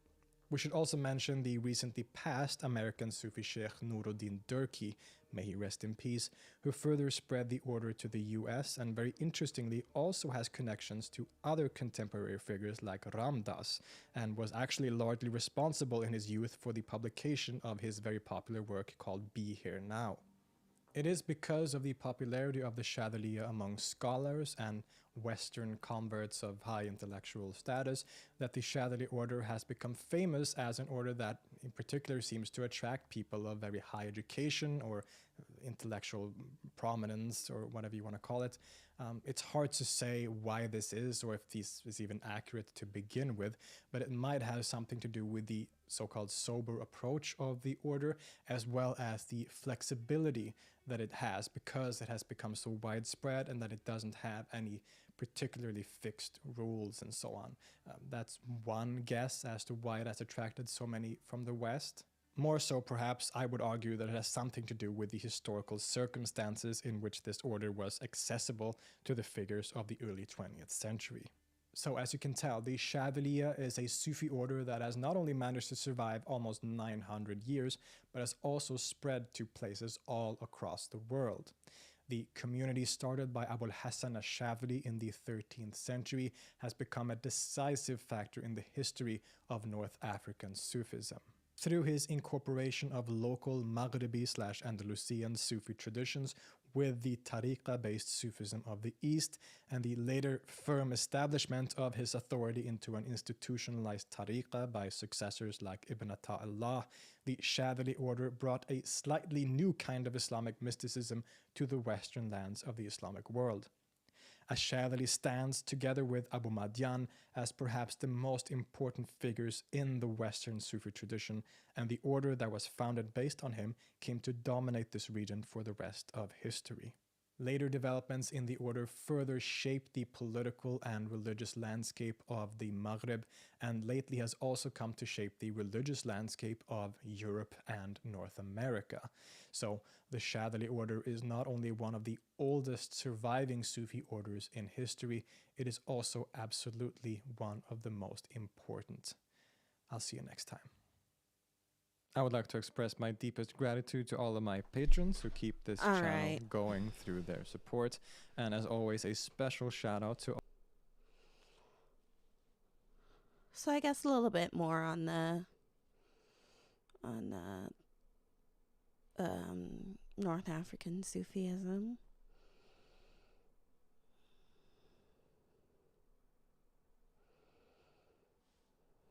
The world of Sufism is very diverse. While the core of the tradition is basically kept intact, one very prominent aspect of tasawwuf, which is the Arabic word for Sufism, is that it exists in many different local variants and flavors. This is of course especially true for its aesthetic expressions, such as poetry, for example. Sufis have always taken inspiration from local forms of music and poetry in different languages to express the deepest mystical experiences. We've already talked about some of the most famous of the Arabic Sufi poets, such as Abu al-Hasan al-Shushtari and Ibn Arabi, but arguably the most important and famous in the whole category of Arabic Sufi poetry is the Egyptian Sufi mystic Ibn al-Farid, whose masterful verses were revolutionary in the genre and which in some ways have never really been paralleled in their incredibly beautiful expressions of mystical love and unity.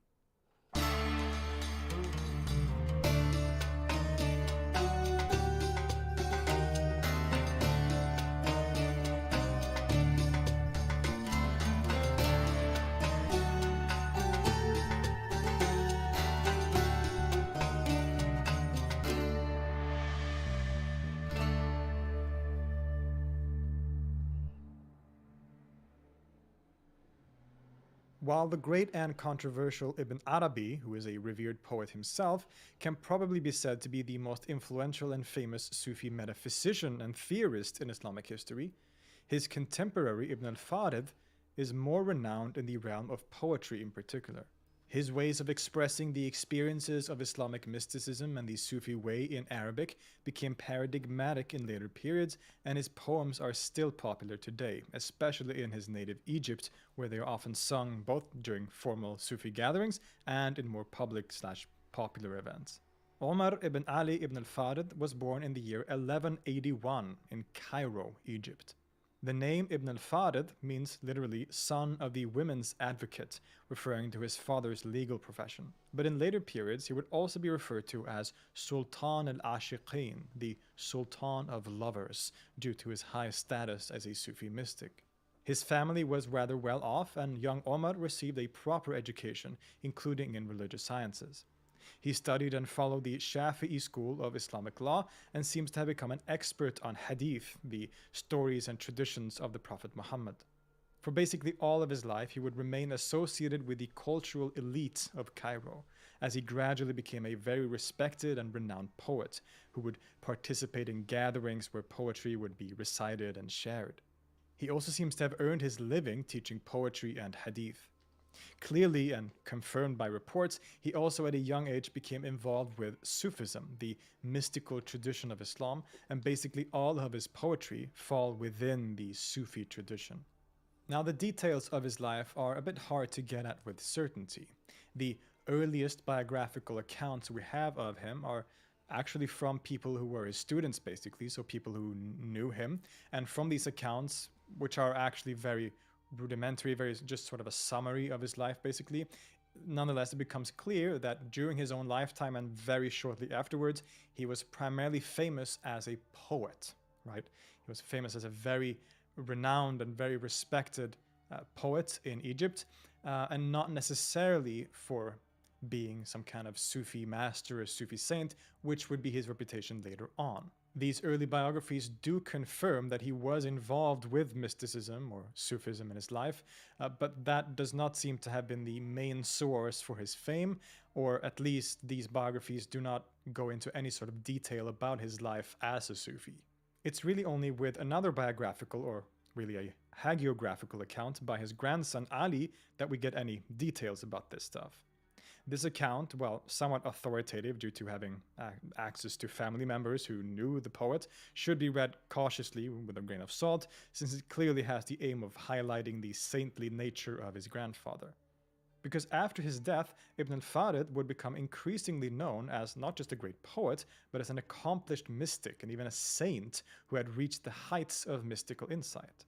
And reading his actual poetry, this isn't, to be fair, all that hard to believe. Like we said, he was born and lived in most of his life in Cairo, but it also seems that he spent a significant amount of time of his life in Mecca.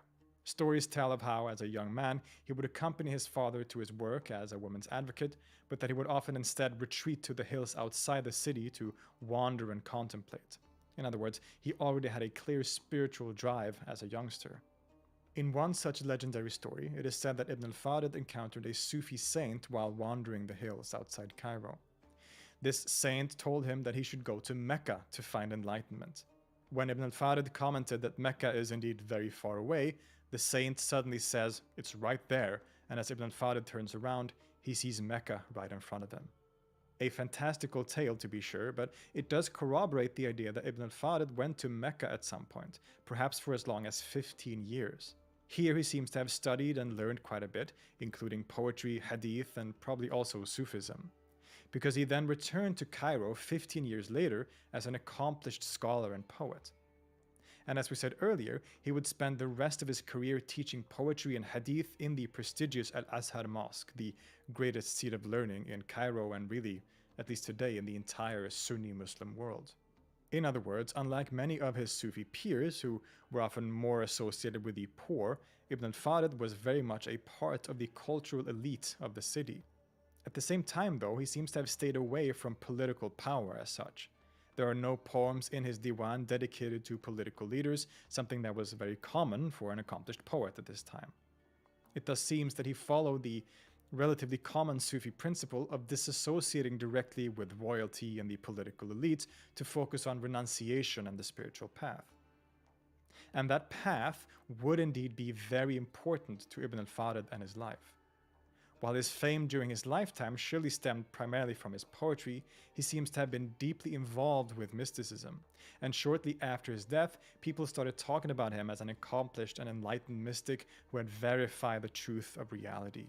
Indeed, the famous Sufi Sa'id ad-Din al-Farghani, an early follower of the school of Ibn Arabi, who also commented on Ibn al-Farid's greatest work, which we will return to soon, said this about the poet, quote, "After his vicissitudes in the valleys and peaks of love, and after his evolving stages among the lofty mountains of proximity to God, he was acquainted with the splendors of the beauty of this exalted reality to the most perfect degree, beyond the veils of the robe of his pride. So he devoted himself to spending the rest of his life and the next in stringing the necklace of unique and guarded pearls, in order to clarify the requirements of the mystical station." And other biographies, such as the aforementioned Dibaja by his grandson Ali, also attest to the great mystical fervor of our friend Omar. He is portrayed as an inspired mystic, prone to bouts of ecstasy where he would experience a uniting with God and the oneness of existence, after which he would compose his poetry in the state of ecstatic inspiration. Now, for those of you unfamiliar with Sufism, this is often referred to as Islamic mysticism. It's a certain path and tendency within Islam which is heavily ethical and focused on traveling on the spiritual path to intimacy with God. It involves a process of turning away from your nafs, or ego, or independent self, until it is completely annihilated, what is known as fana, or literally annihilation. In many Sufi circles, these highest stages of that path are described as a union with God, a realization that the underlying essence of reality is oneness, and that all that truly exists is God. And reading Ibn al-Farid's poetry, it becomes clear that he certainly holds to this kind of monistic view of reality. To reach this experience, the Sufis adopted practices like dhikr, remembrance, where names of God or the Islamic proclamation of faith were chanted for long periods of time, often also in a group setting. This practice of dhikr has the purpose of remembering God and forgetting everything else, including your own self, which will hopefully eventually lead to a unitary experience. Ibn al-Farid would have participated in such common Sufi practices, and he refers to them frequently in his poetry. Quote, أُث لي فأشتو حين أتلو بذكرها وأترب في المحراب وهي إمامي وبالحج إنا أحرمت لبيت باسمها ومنها أرى الأمساك فترة صيامي. I pray and so chant when I recite in memory of her, and I delight in the... Well, damn, his Arabic is much better than mine. Well, considering the fact I don't really know Arabic, but damn. Go on, Philip. She is my imam. And on pilgrimage in a pure state, I cry labayka in her name, and I see restraint to be the breaking of my fast. At the same time, when talking about Sufism, we should be clear about the fact that these Sufis were devout Muslims. While practices like dhikr are unique to Sufis, basically all Sufis also perform the regular observances of the Islamic religion, praying 5 times a day, fasting, going on pilgrimage to Mecca, etc. They followed Islamic law and were often indeed especially strict in their observance of Islamic law. Ibn al-Farid was no different, and he often talks about the fact that even when a Sufi has reached this state of union, he still has to perform all his duties and rituals as a Muslim. This is very important to remember. But Sufi he certainly was, and participated in the vibrant Sufi environment of 13th century Egypt. Another form of the larger category of dhikr, or remembrance, is another common Sufi practice called sama', which literally means listening or audition. This is a practice that involves listening to recited poetry or music as a spiritual observance. Poetry would be recited, often with the accompaniment of musical instruments and sometimes even dance, which would help the Sufi practitioner reach a higher spiritual state, even to the experience of ecstasy or wajd.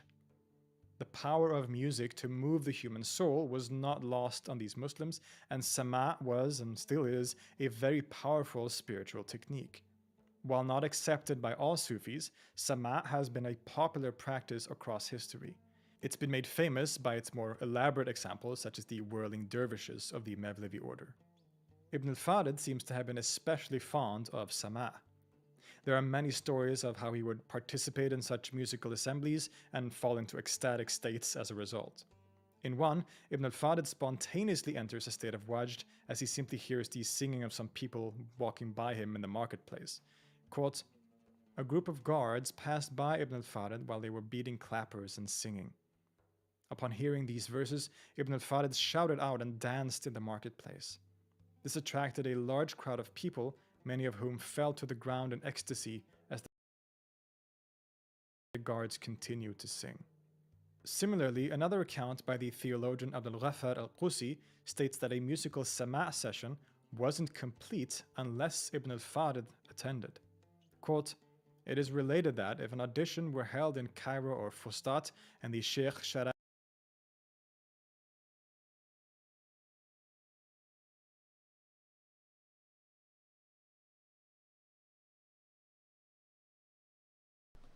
Ah, of course, of course, of course. Nothing can work without things being broke first, right? Hold on.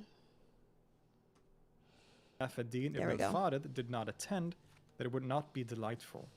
So it happened that someone invited the Sheikh and held an audition for him. But the Sheikh was dispirited, and so the occasion was ill at ease because the Sheikh was. So the host was pained, but the eloquent singer said to him, give me 10 dinars and I'll delight the Sheikh for you. The host replied, fine. So the singer asked God's help and recited. Then he recited some poetry. Then the Sheikh Ibn al-Farid arose and went into ecstasy, and with that a splendid moment passed over all. Ibn al-Farid's love for sama' was no secret to anyone indeed. And even in his own poetry, he expresses this love for the practice.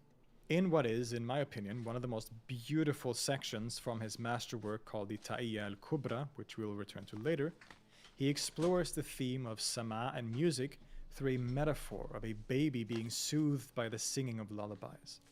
A section so profoundly beautiful that I have to quote it in full, in the beautiful translation by the late Emil Homerain. Quote, "When the infant moans from the tight swaddling wrap and restlessly yearns for relief from distress, he is soothed by lullabies and lays aside the burden that covered him.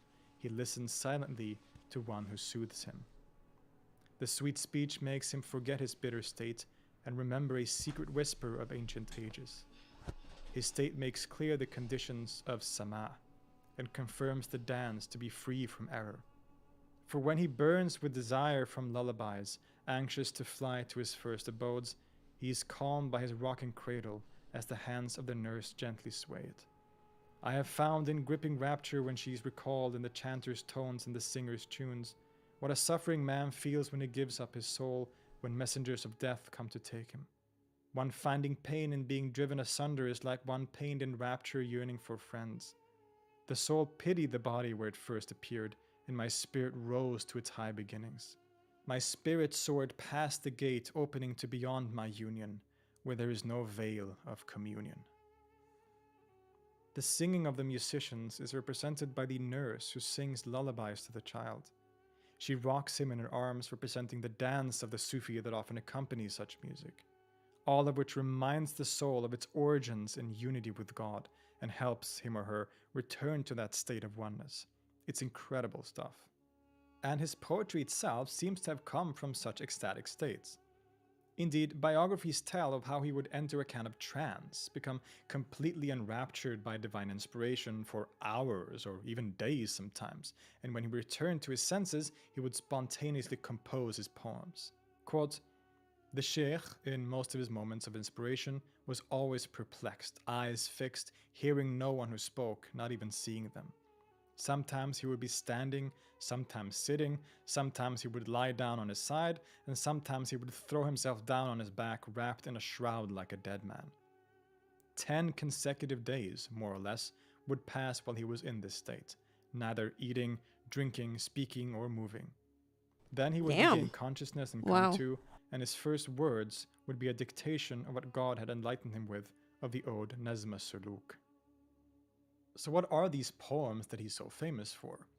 Inspired by a divine ecstasy or written by a master of language, regardless of which of these is true, it's clear that Ibn al-Farid wrote some amazing verses. Now, the Diwan of Ibn al-Farid, that is the collection of his poetry or his full body of work, is relatively small compared to some of his peers, such as Ibn Arabi, for example, or Ash-Shushtari. What is there is incredibly impressive, and once we dive deeper into his poetry and those poems that are there, shorter in number as they may be, we quickly realize why he is considered one of the most influential and greatest in history. The poetry of Ibn al-Farid is arguably all concerned with the Sufi path and longing for God. It's a poetry of remembrance, of dhikr, that central aspect and practice of Sufism. To remember the divine and express that ineffable love that pulls the mystic towards the essential core of his reality, which is God. But these Sufi themes are often clothed in the common language of the Arabic poetic tradition, which functions as metaphors for this mystic quest. The theme of love is one of the most recurring in all of his works. This is both metaphorical and direct. The language of lover and beloved and the passionate longing of the lover to come closer to and unite with his beloved is a theme that he explores in many of his verses. It isn't for no reason that he is known as the Sultan al-Ashiqin, the Sultan of Lovers. While all of his work is revered, he is arguably most famous for 2 poems in particular, one of which is known as Al-Khamriya, or the Wine Ode. In this shorter poem, he uses the imagery of wine and intoxication to express the divine love that extinguishes the self and leads to an annihilation of that self. The wine represents love, that all-encompassing love that overwhelms the soul, and intoxication or drunkenness is the ecstatic mystical state that results from that love. شربنا على ذكر الحبيب مدامة سكرنا بها من قبل أن يخلق الكرم. In memory of the beloved, we drank a wine. We were drunk with it before creation of the vine. The poem delights in the transformative power of this wine, the presence of the divine within the universe, and how this divine is recalled and remembered through dhikr to reach oneness. How beautiful is that? I really like the idea of that. That sounds really beautiful. Quote, فإن ذكرت في الحي أسبح أهله نشاوى ولا عار عليها ولا إثم ومن بين أحجاء الدنان تصاعدت ولم يبق منها في الحقيقة إلا اسم. But if it is recalled among the tribe, the worthy ones are drunk by morn without shame or sin. From the depths of the jars it arose, though truly nothing remained save a name. It truly is a beautiful poem full of incredible imagery and imaginative metaphors. The wine ode has been read and commented on by Sufis and literatures alike and remains a classic to this day. But arguably his greatest achievement, and the second of the two poems he's most famous for, is an absolutely breathtaking poem known as Ataya al-Kubra, basically the great ode rhyming in the letter Ta, also known as Nazm as-Suluk, the poem of the Sufi way. This is often considered the longest mystical poem in the Arabic language, with a whopping 761 verses. But it isn't just famous for its length, but also for being one of the most profound expressions of the mystical path and divine oneness ever put into words. The poem is a kind of epic journey as we follow the author from humble beginnings as a passionate lover of God, eventually reaching stations of unity with the beloved, followed by breathtaking visions of the essential oneness underlying reality, coupled with advice on the spiritual path and Islamic practice along the way. This poem became very popular in Sufi circles shortly after its composition and has been commented on by some of the great Sufi figures in history. One of these commentators, Dawood al-Qaysari, another follower of the school of Ibn Arabi, wrote this about the poem, quote, "No one has ever produced the likes of it in any age or epoch. Its expression, by nature, will never again be permitted as long as night turns to day, and it is impossible to describe it by explanation or characterize it by allusion." Very high praise indeed, but understandable. The poem is clearly written by someone who has a mastery of the Arabic language and its poetic tradition, being able to employ its vast well of meanings, word plays, and symbolism, as well as arguably someone who has clearly had first-hand experiences of these kinds of mystical states. This combination allows him to conjure some truly remarkable passages that put into words what ultimately cannot be put into words, but he seems to do that better than most. I was really hoping that we'd get a couple of voices to encapsulate so many aspects of Islam and Sufism as it was practiced at the time, from the regular observances of Islamic law to things like dhikr and sama, and even certain Sufi metaphysical ideas such as the Nur Muhammadiyya, the Muhammadan light, and other related ideas, all of it in this one poem.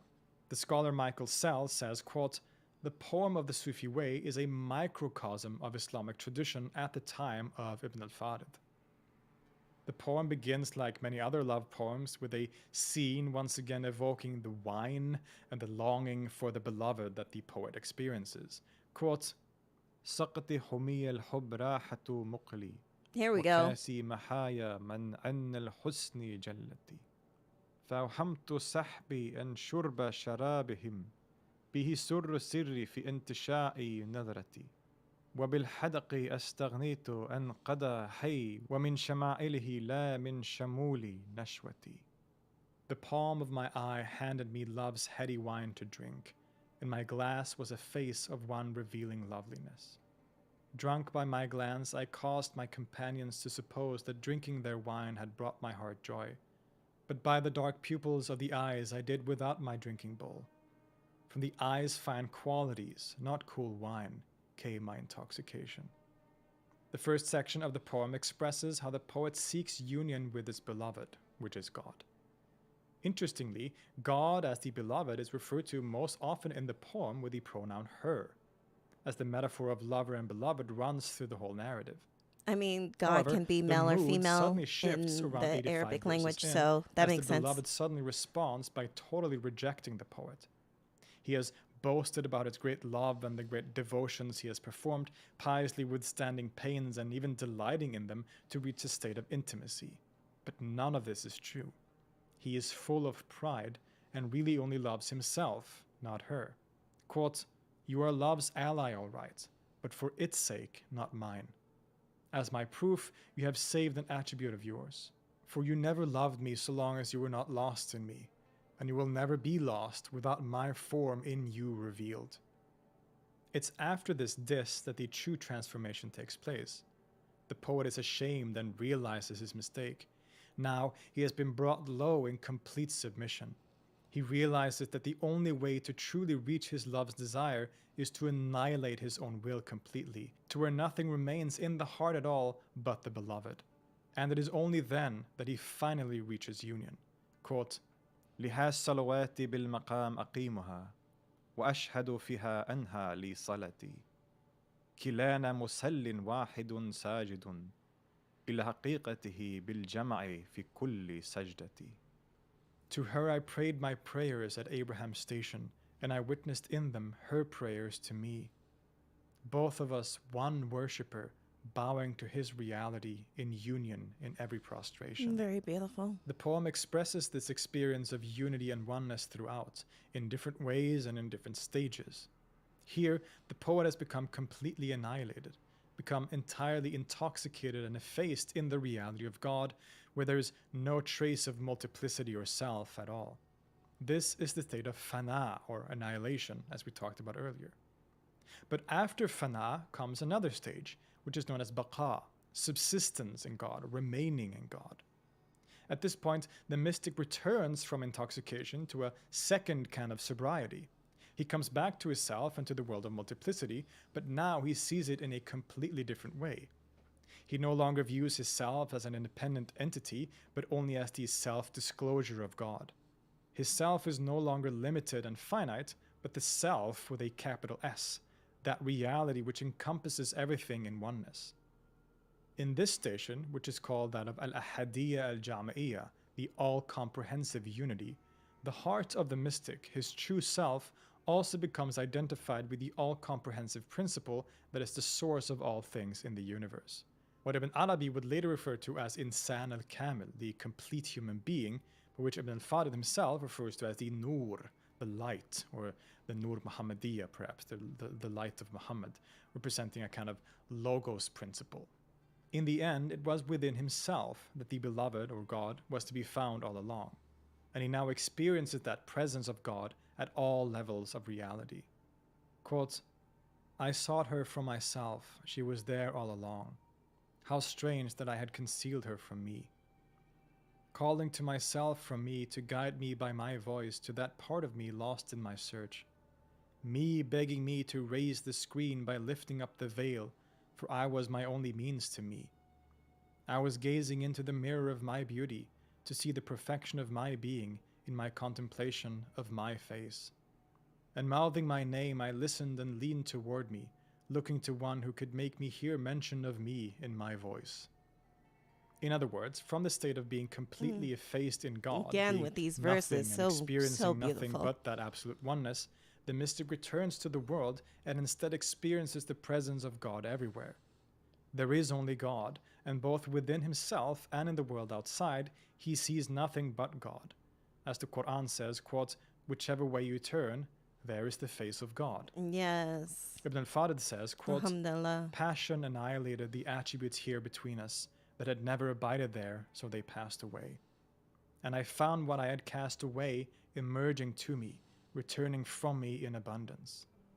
The whole world is the manifestation of the names and attributes of God, and to the mystic who has reached union, he or she can see and experience nothing but God in the outer and inner worlds.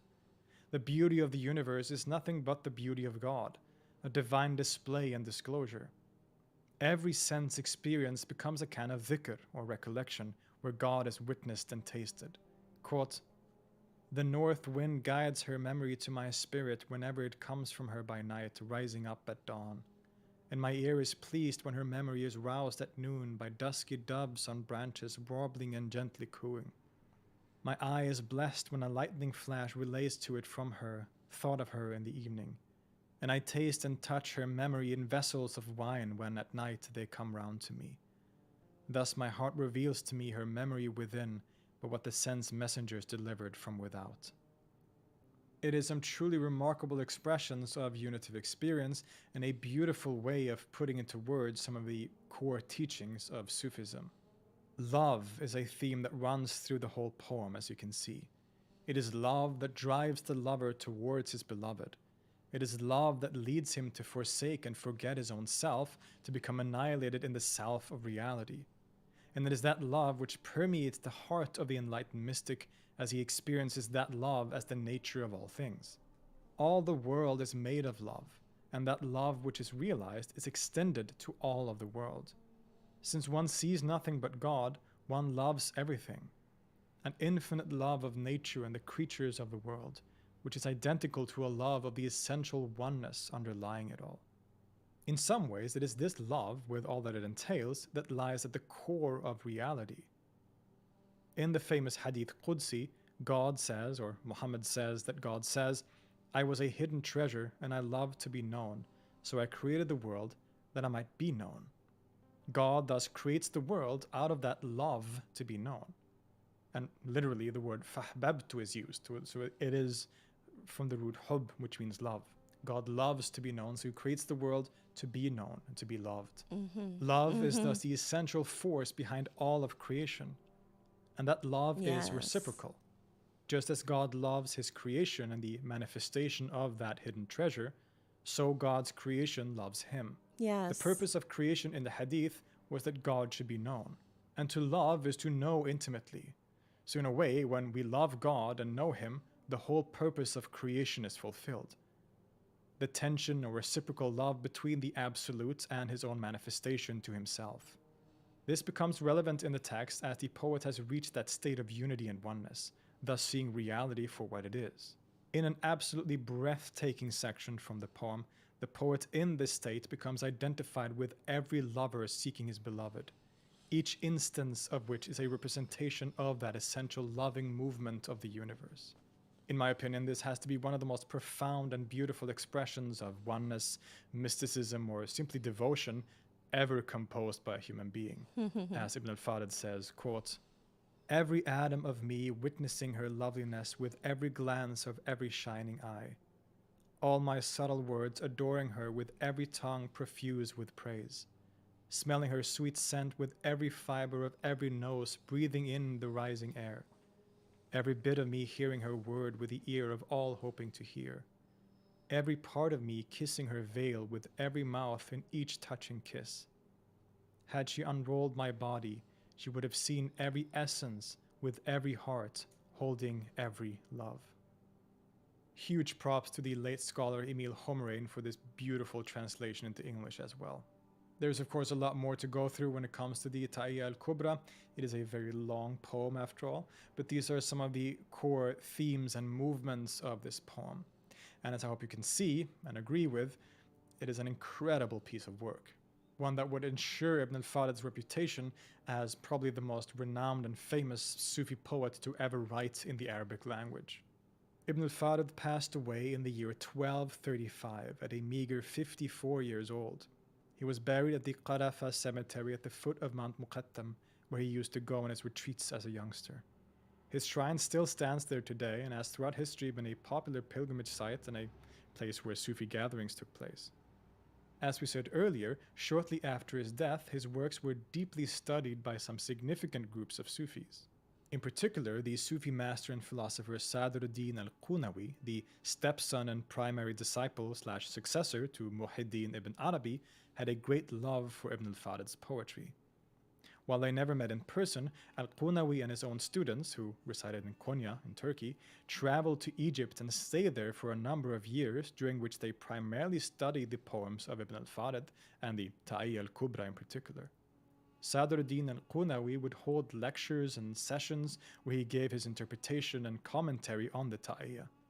To him, this poem expressed in verse really well the teachings of his master Ibn Arabi, which became later known as Wahdat al-Wujud, the unity or the oneness of being.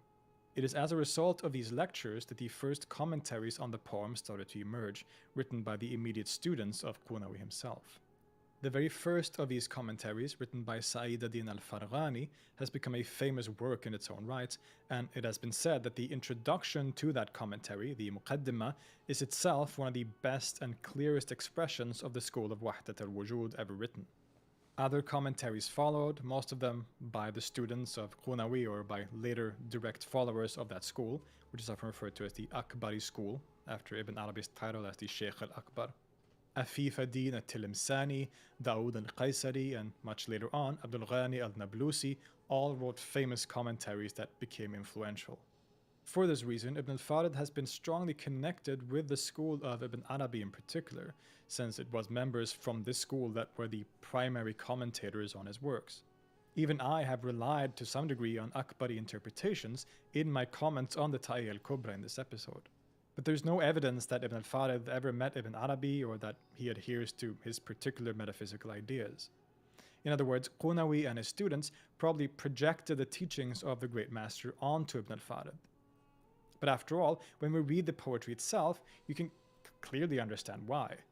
While he might not follow the particular details of Akbari metaphysics, it's clear that he holds a worldview that is very similar in its emphasis on a kind of monistic theology and his ideas of oneness, all ideas that were very popular in Sufi circles in general.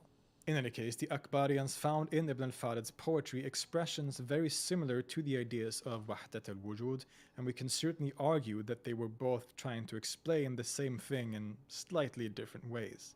Still, we should remember that Ibn al-Farid's poetry stands on its own, and it should be read to some degree on its own premises, so to say. A poetry that strikes us as not only incredibly technically proficient and impressive in terms of the Arabic language and how he uses that and the poetic traditions and all that, but also as a beautiful and profound expression of some of the core teachings and aspects of Sufism. Omar ibn al-Farid, the Sultan of Lovers, is still remembered today across the Middle East. Particularly in Egypt and its surrounding regions, he is remembered as the most popular and influential Sufi poet in history, as well as an accomplished Gnostic and Sufi saint responsible for many miracles. His shrine in Cairo is still visited by many people today, and an annual Mawlid is celebrated to commemorate his life. His Sufi tradition and love for dhikr and sama has lived on at his shrine. Indeed, the famous 18th century Syrian Sufi Abdul Ghani al-Nablusi, which we mentioned earlier as one of the main Akbari commentators on Ibn al-Farid's works, describes in his travelogue how he visited Egypt and the shrine of Ibn al-Farid in particular, where he took part in an intense and ecstatic session of sama, or musical audition. While such gatherings aren't as common anymore, it shows that the legacy of the great poet has lived on throughout history. His poems are still sung at Mawlid celebrations in Egypt as well as on music recordings and in other circumstances. The great literary tradition of Sufism cannot be talked about without mentioning Ibn al-Farid, whose poem of the Sufi way stands as one of the crowning achievements of mystical literature. I'll see you next time. Fabulous. Was a great one. All right. Here is the link. So that way, if you did miss this end, you can go and rewatch it or, share your likes up, your thumbs up. Hold on. I just need to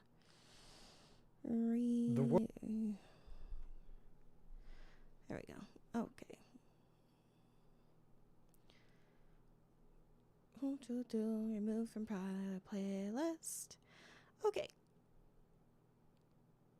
We'll talk about As we have explored in previous episodes, Sufism is very strongly associated with its artistic expressions, and particularly famous for its poetry. We've seen how great Sufi personalities like Ibn Arabi, Abul Hasan al-Shushtari, and Attar created lasting masterpieces of literature that express the deepest sentiments of Islamic mysticism and intimacy with God.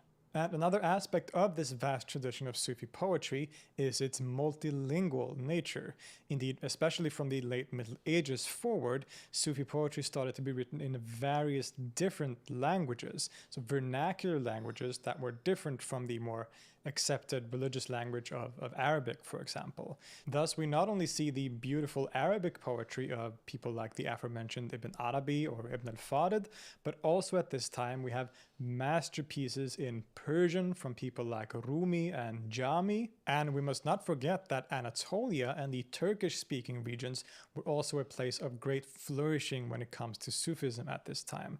And it is in this context that we also find one of the most significant Sufi poets who have ever written in the Turkish language, and just one of the most famous Sufi poets of all time, Yunus Emre.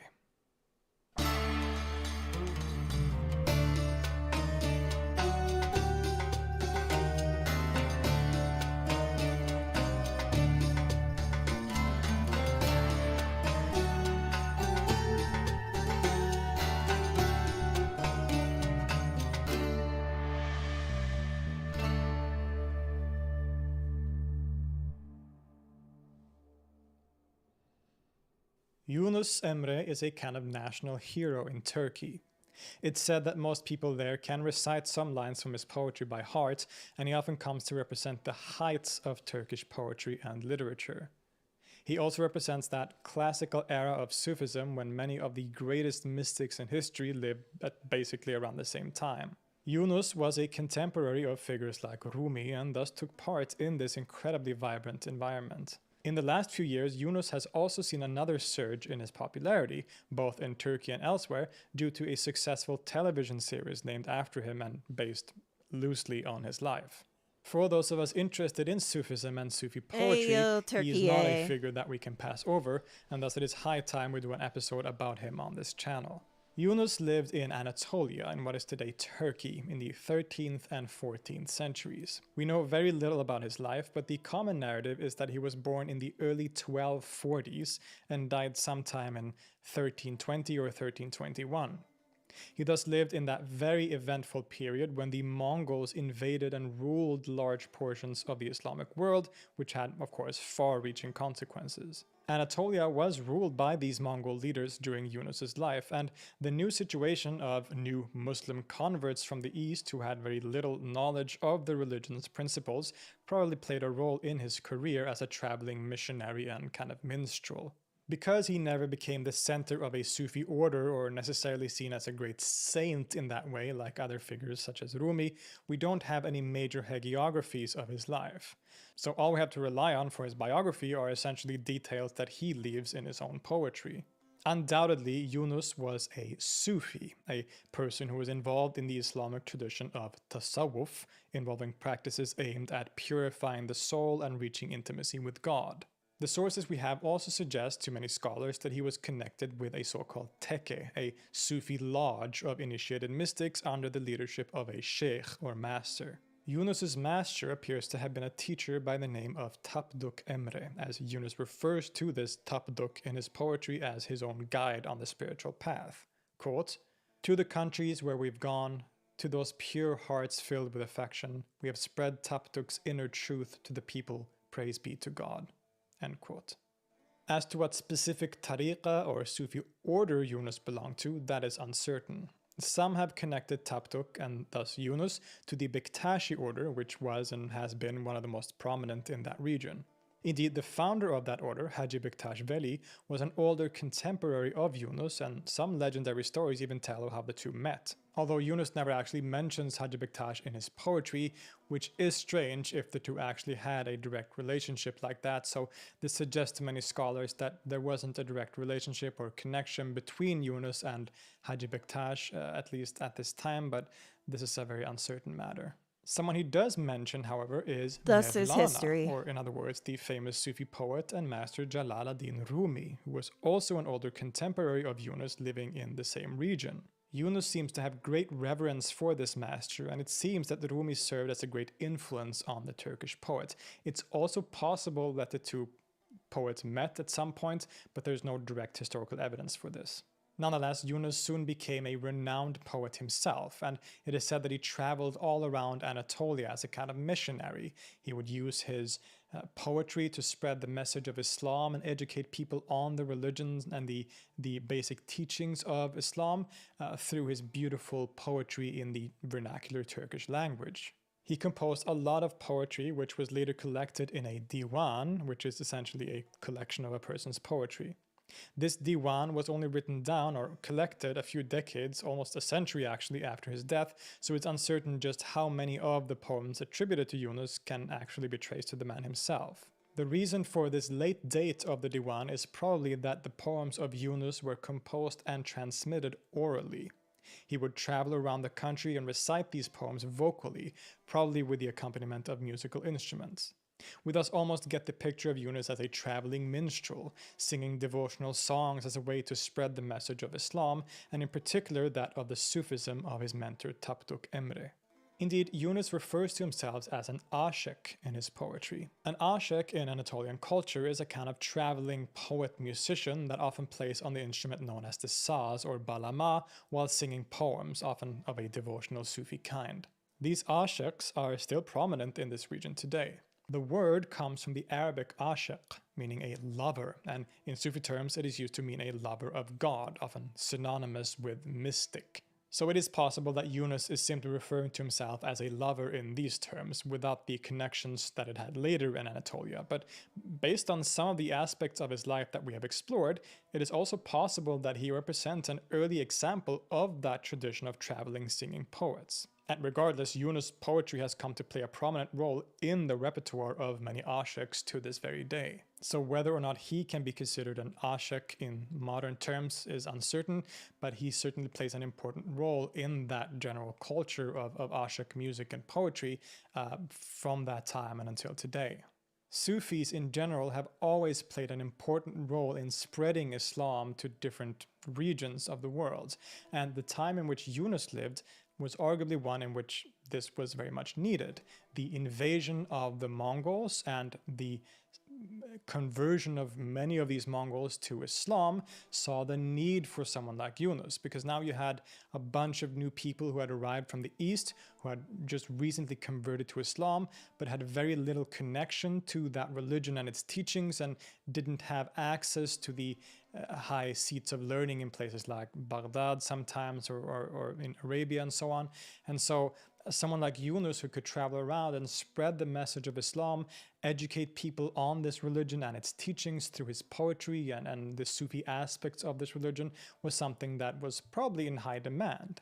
Aside from his diwan or collection of poetry, Yunus also wrote a work called the Risalat an-Nushiyya, the Treatise of Advice, which he reportedly finished in 1307 to 1308, an important factor for dating his life. This is a really interesting treatise dealing more with philosophical topics such as the four elements, the intellect, and human nature in general, but to the majority of people it is the catchy and simple yet profound poetry that he is known for. So what was this poetry about? If you are familiar with other examples of Sufi poetry, particularly from this period, a lot of things will be familiar when you read the verses of Yunus. In the most general sense, we can find two major themes in his poetic works. Firstly, the basic principles and teachings of Islam. His poetry is constantly in conversation with the Quran and Hadith literature, referencing them, explaining their meanings, and trying to educate on the laws and practices of Islam in different ways. Secondarily, though, all of this is also layered with the language and expression of Sufism and the mystical way or path. Perhaps the most descriptive term and central theme in all of his poetry lies in the concept of love. He did refer to himself as an ashik, or lover after all, and all of his poetry is dedicated to the expression of love. Just like in the writings of Rumi, for example, love is the thing that is emphasized the most. In Sufi terms, this refers to the mystic's love for God, often expressed through metaphors of lover and beloved, of longing for one's beloved and wishing to be united with him or her. All of Sufism is infused with this love, the human being's love for God and God's love for his creation and the human being.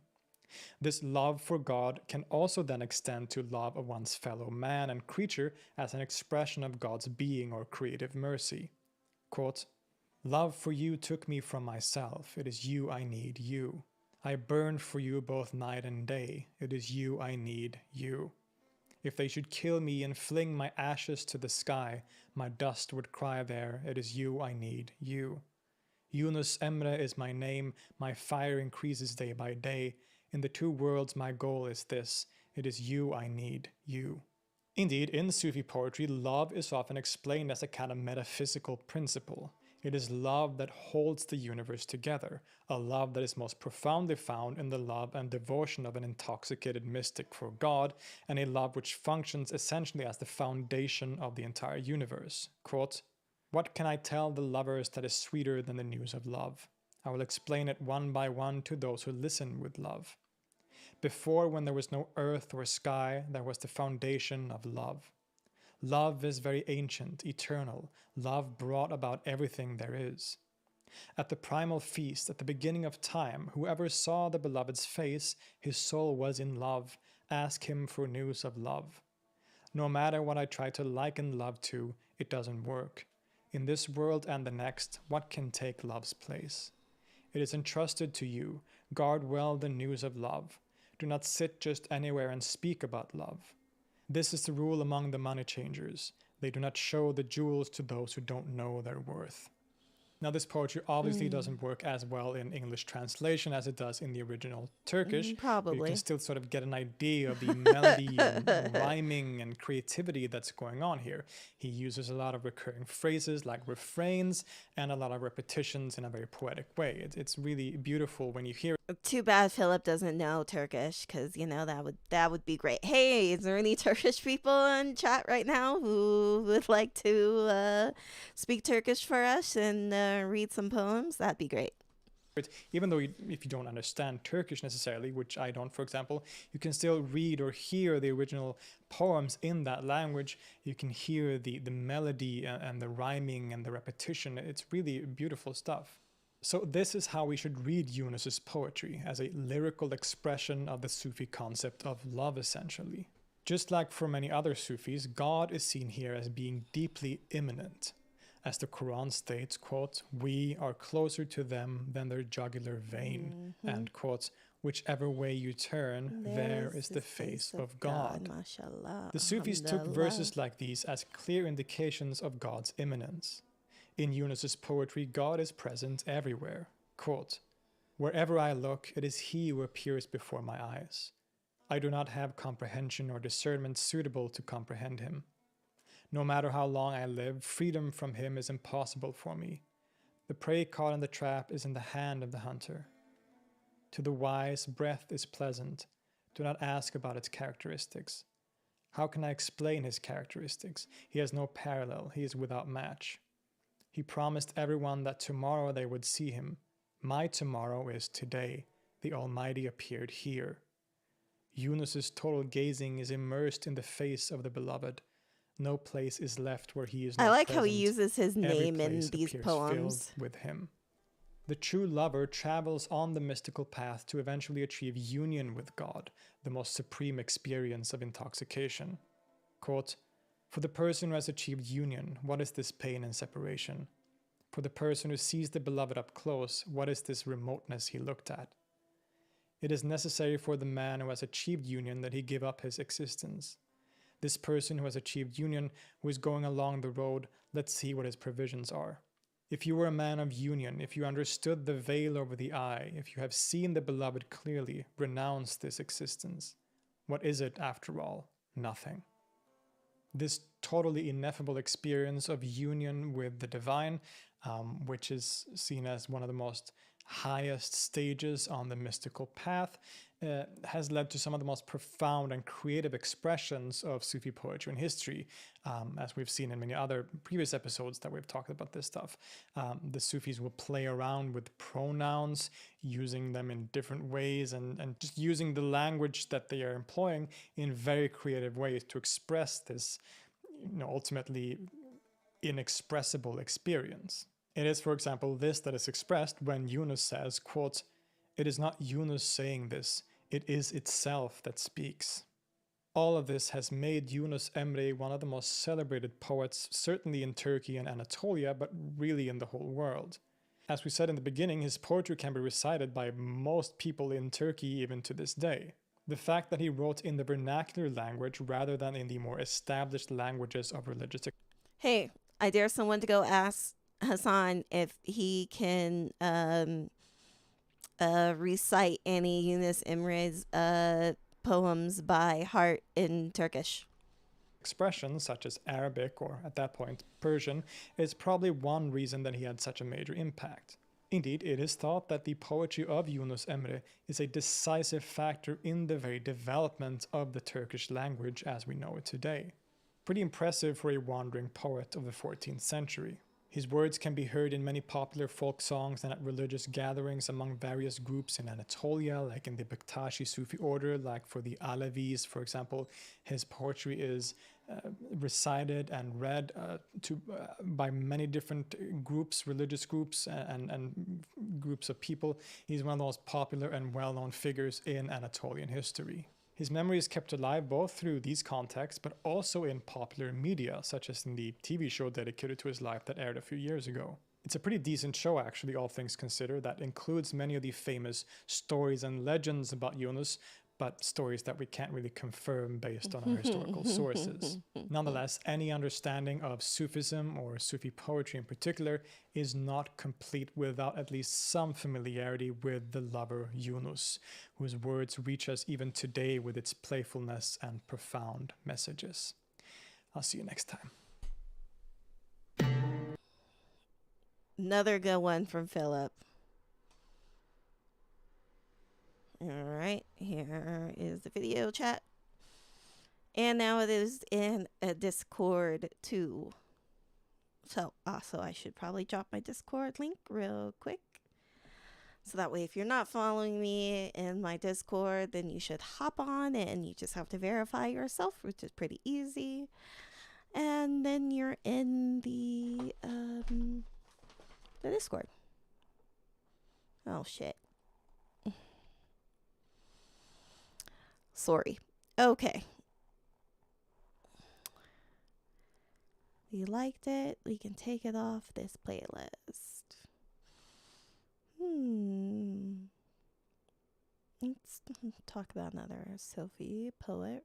Sufism has become famous in the Western world primarily through its aesthetic expressions like music and especially poetry. Ugh, The no Sufi caption, poet sad. Rumi is immensely famous in the Western world and was for a while the best-selling poet in all of North America.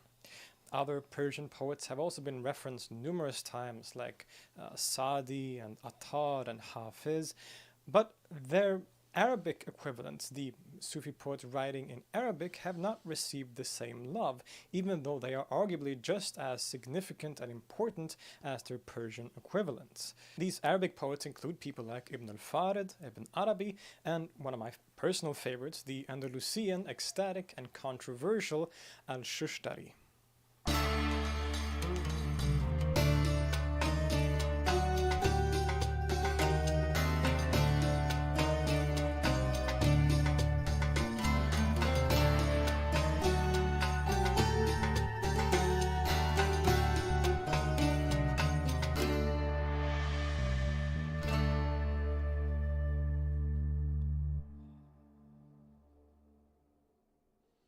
Now, before we start the video, I would like to extend some special thanks to some of you in the audience. First of all, I would like to thank all of my patrons who keep supporting me and keep inspiring me to work.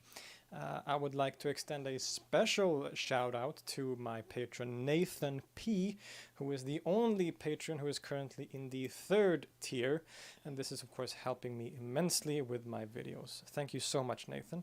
Secondly, I would like to express my warm gratitude to 2 other individuals. Number 1 is Dr. Justin Sledge, who runs the YouTube channel Esoterica, who very generously donated or sponsored the replacement for the camera lens, which you are looking through right now. The YouTube channel that he runs is called Esoterica, as I mentioned, and it's a wonderful channel. If you like my videos, you will most likely like his videos too. They deal with subjects of religion, philosophy, and history from the perspective of the tradition of Western esotericism. And there's some really interesting stuff there. I highly suggest you go visit his channel and subscribe to him. The second person who also sponsored this new camera lens goes under the username Imam Mahdi. And I'd like to extend my warmest gratitude to all of you. Without your help, I would not be able to record this video right now. It would have taken much longer probably. So thank you so much. Abu al-Hassan al-Shushtari isn't the most well-known Sufi or poet, neither in the Arabic-speaking world nor in academia. Very little has been written about him in English, and yet he has been referred to as the Rumi of the West, and his poems are sung across North Africa to this day. He was born in 1212 CE in Andalusia, what is modern Spain, in a place that's pretty close to Granada. Thus, he too is a product of this insanely vibrant intellectual and mystical time period in history. As we've talked about in other videos, the same period brought us Ibn Rushd, Ibn Arabi, Abu Madian, Rumi, Ibn al-Farid, and many other of the founders of the great Sufi orders. And this is just in the Muslim world. The Christians had Thomas of Aquinas, Meister Eckhart, Francis of Assisi, and the Jewish world had people like Maimonides and Abraham Abulafia, just to mention a few. Al-Shushtari is no exception to this rule, and he would... So it seems like everyone during this time was like very religious, and seems like every religion had like their own like thing going on during this time, which is pretty interesting. Didn't know. Probably be a lot more famous today if he hadn't had to compete with so many other great figures at the time. Al-Shushtari seems to have been from a very well-off family, but later in his life chose a life of poverty on the Sufi path. The writer Ibn al-Khatib writes, quote, "He came from a line of emirs and he joined the ranks of the poor." Some evidence points to the fact that he may have joined the tariqah of the famous North African Sufi Abu Madian, and that he also studied the school of Surawardi. He had left Spain for North Africa at a young age as he joined the Sufis and as the Almohad dynasty was crumbling into political chaos in the region, and he would thus lead a life of travel, going to places like Tunis, Qabiz, Damietta, and of course on pilgrimages to Mecca. But the most significant encounter and shift in his life trajectory came when he met and became a devoted student of another famous Andalusian Sufi by the name of Ibn Saba'in. Ibn Saba'in was in fact a lot younger than Al-Shushtari, but he made such an impact on the Sufi poet that he became a devoted student of him for the rest of his life.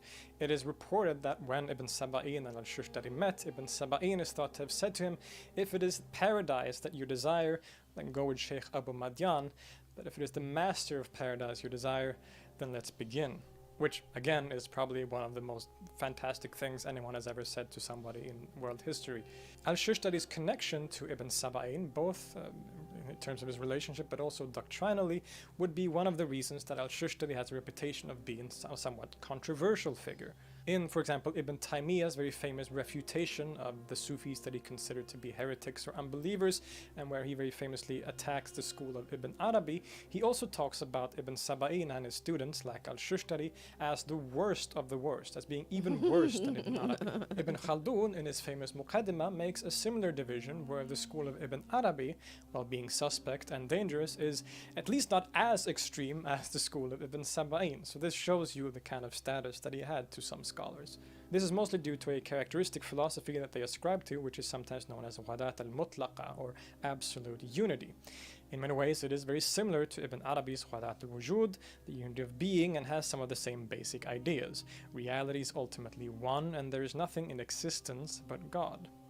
However, Ibn Saba'in and his followers were a bit more radical in their expression of this idea and the conclusions that they drew from it. Whereas Ibn Arabi viewed the world as relatively real, being the reflections and manifestations of God's attributes, and always maintained a kind of difference between the two in a sense, the creation and creator, Ibn Saba'in and his school saw the world as a complete illusion.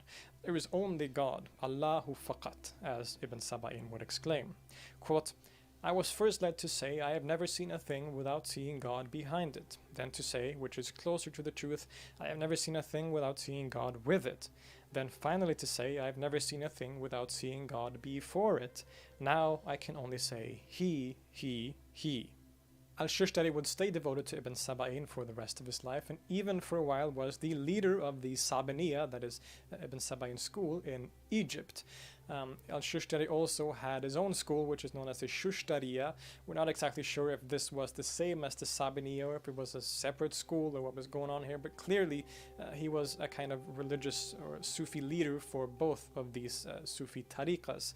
In any case then, aside from his relationship and connection to Ibn Saba'in, Al-Shushtari is very famous in his own right as a very prominent poet and a Sufi master. What is so special about Al-Shushtari in particular is the innovations he made to Arabic poetry and the audience that he primarily focused on. Being highly educated in Al-Andalus, Al-Shushtari had a mastery of the classical forms of Arabic poetry. This includes genres like the qasida, or the ode, the monorhymic ode, as well as the quatrain and many others. And he wrote many poems in these classical genres, but it isn't these poems that he's primarily famous for. Instead, what is very significant about Al-Shushtari is that he was one of the first to adopt local Andalusian dialects and poetic forms into his Sufi poetry. So for those of you who don't know, Arabic is often divided into classical Arabic, also known as Al-Fusha, and dialectical Arabic. In the Arab world, which is obviously very large, the language itself is spoken in a huge amount of different local dialects and variants, to the degree that a person from Iraq often has a hard time understanding someone in Morocco. And this has been the case historically too. Classical Arabic, or Fusha, serves as a kind of official standard Arabic based on the Quran and used in many official contexts. Many Arabic speakers learn Fusha in school and have varying degrees of understanding of it, but no one really uses it as an everyday language. The Sufi poetry of the Middle Ages and before were written almost exclusively in classical Arabic, that is Fusha, as it was seen as the proper way to express religious sentiment. Other languages, like Persian, had become more accepted as a secondary language for poetry, whereas Arabic was, according to many, supposed to be kept in its sort of pure, sophisticated classical form when it came to poetry. Most of the famous poets, like Ibn al-Farid and Ibn Arabi, all wrote their poetry in classical Arabic. But by the Middle Ages, this norm was starting to be challenged by some. In Al-Andalus, there had started to appear new forms of poetry that broke with the classical metric forms. A new genre called muwashah had appeared in the region and became very, very popular. It had a much more complex strophic form in terms of metric, which differed it from the classical monorhyme or qasida, for example. However, the muwashah was for the most part still written in the classical Arabic, the Fusha language. But this cannot be said for another of the local poetic forms at the time, which was known as the zajal. And the zajal is a kind of popular song that was almost always written in the dialectical local language. Al-Shushtari was the first, or at least certainly one of the first, to implement the muwashah and sajal forms of poetry into his Sufi verse. There's a huge level of experimentation and playfulness in his poems. For example, he would sometimes write a muwashah poem where most of the poem was written in the classical Arabic, but then suddenly the refrain was in the dialectical language. There's a huge level of playfulness in his poems that are incredibly fascinating. Especially in his religious songs, the sajals, the language and imagery is often very simple and playful and yet very profound. But there are reasons for all of this, and not all of which are simply linguistic. Al-Shushtari throughout his life remained dedicated to an extreme form of asceticism as an essential part of his Sufi practice. To him, this was actually the only way to properly fight and conquer your nafs, or your ego.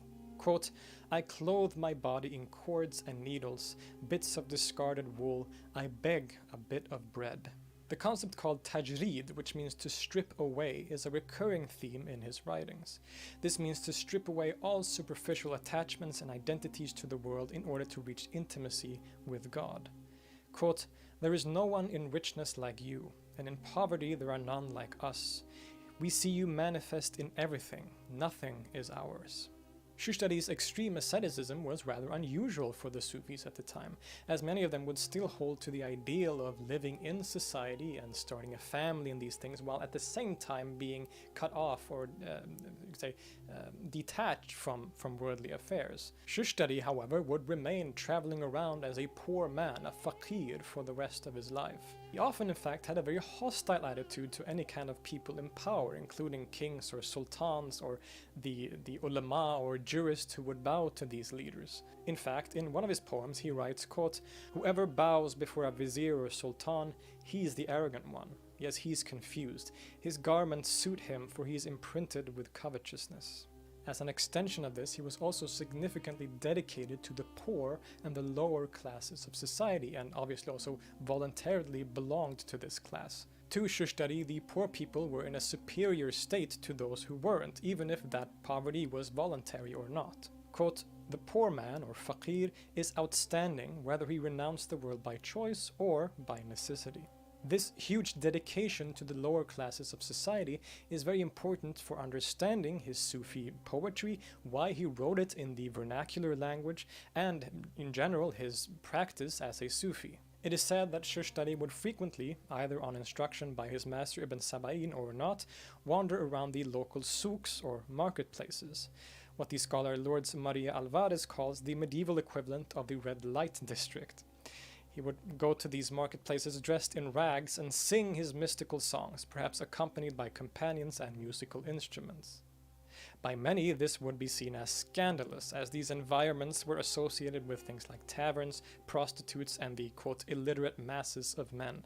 Clearly then, this was both a kind of spiritual practice for al-Shushtari, but also a very clear message against the jurists, the sultans, the conformist Sufis, as he would have seen them, and generally the sort of educated elites, all of whom often looked down upon this world of the marketplace as being dirty and immoral. Shushtari instead despised their hypocrisy, greediness, and the abandonment of poverty by many other Sufis. And this statement can be said to characterize Shushtari's entire life and message in a way. Both in actions like this one and in his very poetry, he always takes the side of the poor, of the uneducated, and just the everyday person, and is highly critical of the rule-obsessed hypocritical jurist or fuqaha, the greedy sultans, and the elite ulama or religious scholars. It thus becomes very clear why he was so adamant to compose his religious songs and poetry in a dialectical language.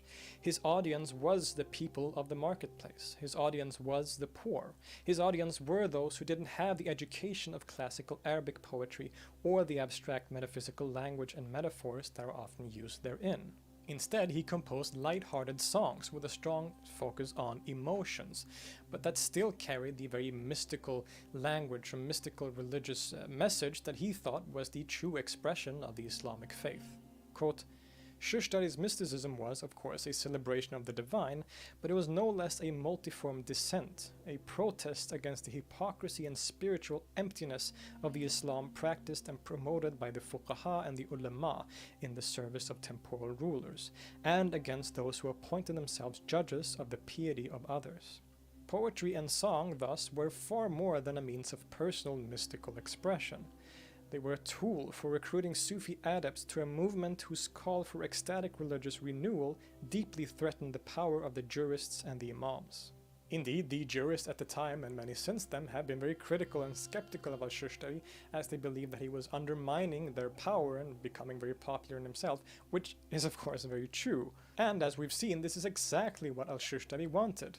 He was very important for spreading the Sufi message to a larger audience by attracting them with light-hearted songs and very beautiful melodies. But the jurists and later critics were not just skeptical because of his undermining their authority and being a threat to their authority, they were also highly critical of his philosophical and metaphysical ideas that he expressed in his poetry. His connection with the Sufi philosopher Ibn Saba'in and his doctrine of Wadat al-Mutlaq, or absolute unity, is the source of most criticism by scholars against al-Shushtari. And it wasn't so much always the philosophy or ideas themselves that were the problem, but the very fact that he was spreading these very complex ideas to a larger mass in terms of audience, who didn't have any education in theology or philosophy, and thus there could be a lot of misunderstandings, they thought. In this way, many saw him as actually even more dangerous than his master Ibn Saba'in, as at least Ibn Saba'in would speak in his text in a very philosophical language that spoke to the educated elite, whereas al-Shushtari would, according to them, mislead the audience with his heretical ideas. Shushtari expresses the ideas associated with Wadat al-Mutlaqa in many of his poems and songs. It is characterized by a view where God is the only reality, which can be experienced everywhere at all times. In his poems, he often breaks the barrier between creator and creation, between the one and the many, where God is and where he isn't. God is all there is, all else is illusion and vanity. Quote, "What is your beloved's name? I said, him. There is no confusing the name of the beloved, just understand me, just understand me. My beloved encompasses all existence. He is visible in the white and the black, and in Christian and Jew, and in the letters and their points. Just understand me, just understand me. In the plants and in the minerals, in black and in white, in the pen and the ink." His poems are frequently concerned with witnessing God everywhere at all times, and with the process of stripping bare one's ego or lower self, the nafs, until any semblance of the separate self is completely annihilated and there is only the reality of God remaining. This process, or this experience of annihilation, is known in Sufi terms as fana, which means literally extinction or annihilation. And Shishtari, much like other Sufi poets, uses a lot of metaphors, common metaphors in Arabic poetry, to express this idea of it being annihilated in God. He uses themes that is common in secular poetry and gives them a new religious or spiritual meaning. For example, one of the most famous and widely used metaphors for this experience of being annihilated is the metaphor of wine and in being intoxicated, as in the following poem. Quote, "I drink wine from the goblet, and from myself I come closer to myself. In myself it is myself I love." Notice how he plays with the pronoun for I to completely collapse the distinction between the seeker and the sought as a full expression of a divine unity. A similar creative tendency can be found in this poem. Quote, "It is you who seek and you who listen. Just when do you think what is absent will appear? God is the one with no other. There is nothing like me. I am one. And the very notion of place in truth is trouble. When you let go of awareness, you will find us." Again, here he is very playfully using different pronouns to express the ineffable experience of unitive consciousness, where one realizes the oneness of being. In this state, you, I, and even us are all used seemingly to designate the same reality. At other times, he is more explicit in his language. Quote, "For he is my essence, my true soul. I seek in myself what I already have. I am everything, the center of totality. Accept this." Or, quote, "Creation is your creation, and all affairs are your affairs. For what am I? Not even ruins. I speak the truth. There is nothing in the universe that is not you. I seek refuge in God from my knowledge and acts. You show yourself to yourself in yourself, continuity which bespeaks the enigma of eternity." In these popular songs, these unitive experiences are not expressed through very abstract metaphysical ideas or expression, but rather through a very simple language. But despite this simplicity, as you can see, it is still very striking and beautiful. The implications of these monastic tendencies and their larger spread to the uneducated masses very much scared the jurists and the ulama, which al-Shushtari probably would have been very happy about. They not only criticized his ideas, but also a lot of the Sufi practices that Shushtari would take part in. This included wearing patched, cheap clothing as a sign of poverty, the practice of gazing upon beautiful faces as a form of spiritual ritual, and generally questioning the Sufis' conformity with the Sunnah, the practice of the Prophet Muhammad. In one of his few works of prose, which is called the Baghdad Treatise, he responds to many of these attacks by the fuqaha and in turn attacks them. He views, for example, the practice of gazing upon beautiful faces as a spiritual practice as completely justified, and even extends this notion. In a very beautiful section, he explains how praising God is not simply done through the mouth, through words, but through all of the senses in the body. Gazing upon the countenance is to gaze upon the countenance or head or hair of a poor man or rich man, or in general upon animals, plants, and matter. Listening, sama, is veneration. Speech is veneration, as long as what is said is good. Sensory experience is veneration, all five senses. If one recognizes that God encompasses all of existence, then every sensory experience can be a form of praise or worship. Furthermore, he argues, using the hadiths and other sources, that other practices of the Sufis are perfectly in line with the Sunnah, but also extends a general critique against the jurist and their understanding of the Sunnah itself. In all of his poetry and in his prose works like this, he often contrasts the fuqaha, the jurists, with the fuqara, the poor men or Sufis, holding the view that the fuqara are the actual or true fuqaha. To al-Shushtari, the fuqaha follow a very shallow, dead version of Islam, one that is obsessed with rules and where the jurists or scholars often take on the role as judges of other people's piety and behavior. He not only sees this as hypocritical, but foolish and ignorant. In the Baghdad Treatise, he very clearly points out, quote, "For every member of the community claims that he is correctly practicing Sunnah and that others are duped by innovation." And that, quote, "In general, the Sunnah is very obscure, whether you admit it or not." Thus, Shushtari can be said to represent a relative doctrinal openness, where the law or the Sunnah is never neglected, but where he puts a larger emphasis on direct experience of the divine and the spread of these ideas to a larger audience, and thus with a less focus on formalities and the particular rulings of certain jurists. Al-Shushtari is thus certainly a champion of the general population, a Sufi poet of the people whose ecstatic expressions of the oneness of reality reaches us to this day with its haunting beauty and distinct social messages. He used songs and music in Sufi context often called sama, not just as a personal or internal Sufi practice, but as a way to extend its reach to as many people as possible. Quote, "When I went towards my object and listened to the music, my misery became glory and my poverty riches." This and his use of local forms of song and poetry in the sajal and muwashah forms, and of course his use of the dialectical or vernacular language of the region, was a kind of revolution in Sufi poetry at the time, one that would have a lasting impact on Sufism in the region and abroad as well.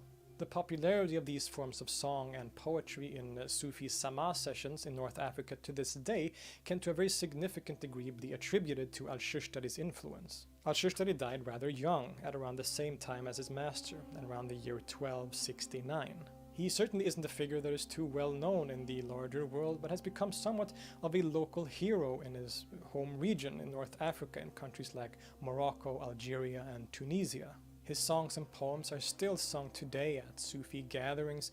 They're played on the radio and recorded as music albums. Clearly then, Shushtari's mission of spreading his message through popular forms is very much still working today. And I think this ideal is very finely expressed in one of his poems. Quote, "Appearances are a delusion, rise to the fore. The signs are in you. To come near the king, diminish yourself. My sweetest moments are when I am one with my essence. Apply your intellect to what is rational. The proof leads you to the proven. You will see the bearer is what is born. To say this is a mistake would be a mistake. Music allows me to speak to the people. My sweetest moments are when I am one with my essence." I'll see you next time.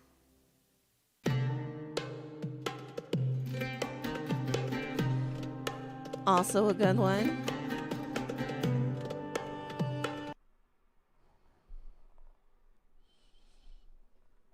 We will take this off the list.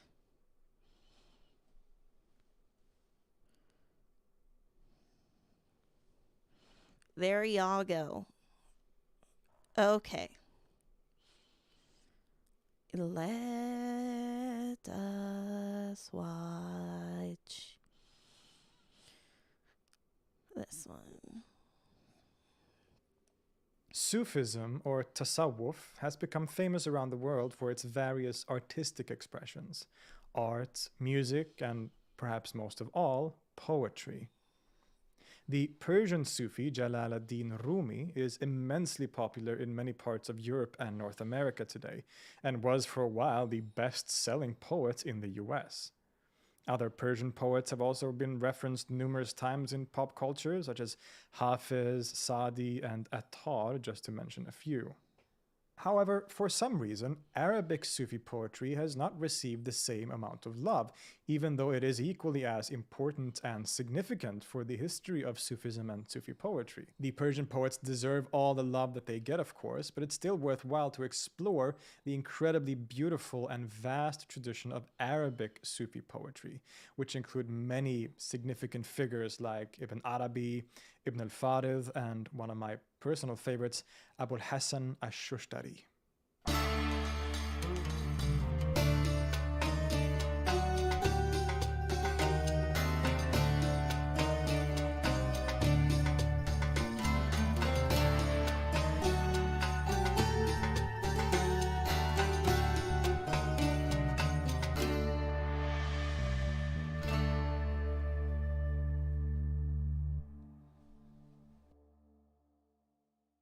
Abul Hassan al-Shushtari is one of the most significant and most renowned mystical poets in the Arabic language, and his poems and songs are still sung in Sufi gatherings across North Africa. His literary output is vast and very influential, and he has even sometimes been referred to as the Rumi of the West. Despite this, not a lot of people around the world know about him, certainly not as much as they know about someone like Rumi, for example, and not a lot of academic study has been dedicated to him or his works. Hopefully this is about to change, and I hope this episode will contribute to more knowledge about this fascinating figure. Ash-Shushtari was born in the year 1212 in Spain, and in particular in a small village near Granada called Shushtar, where he gets his nisbah or name from.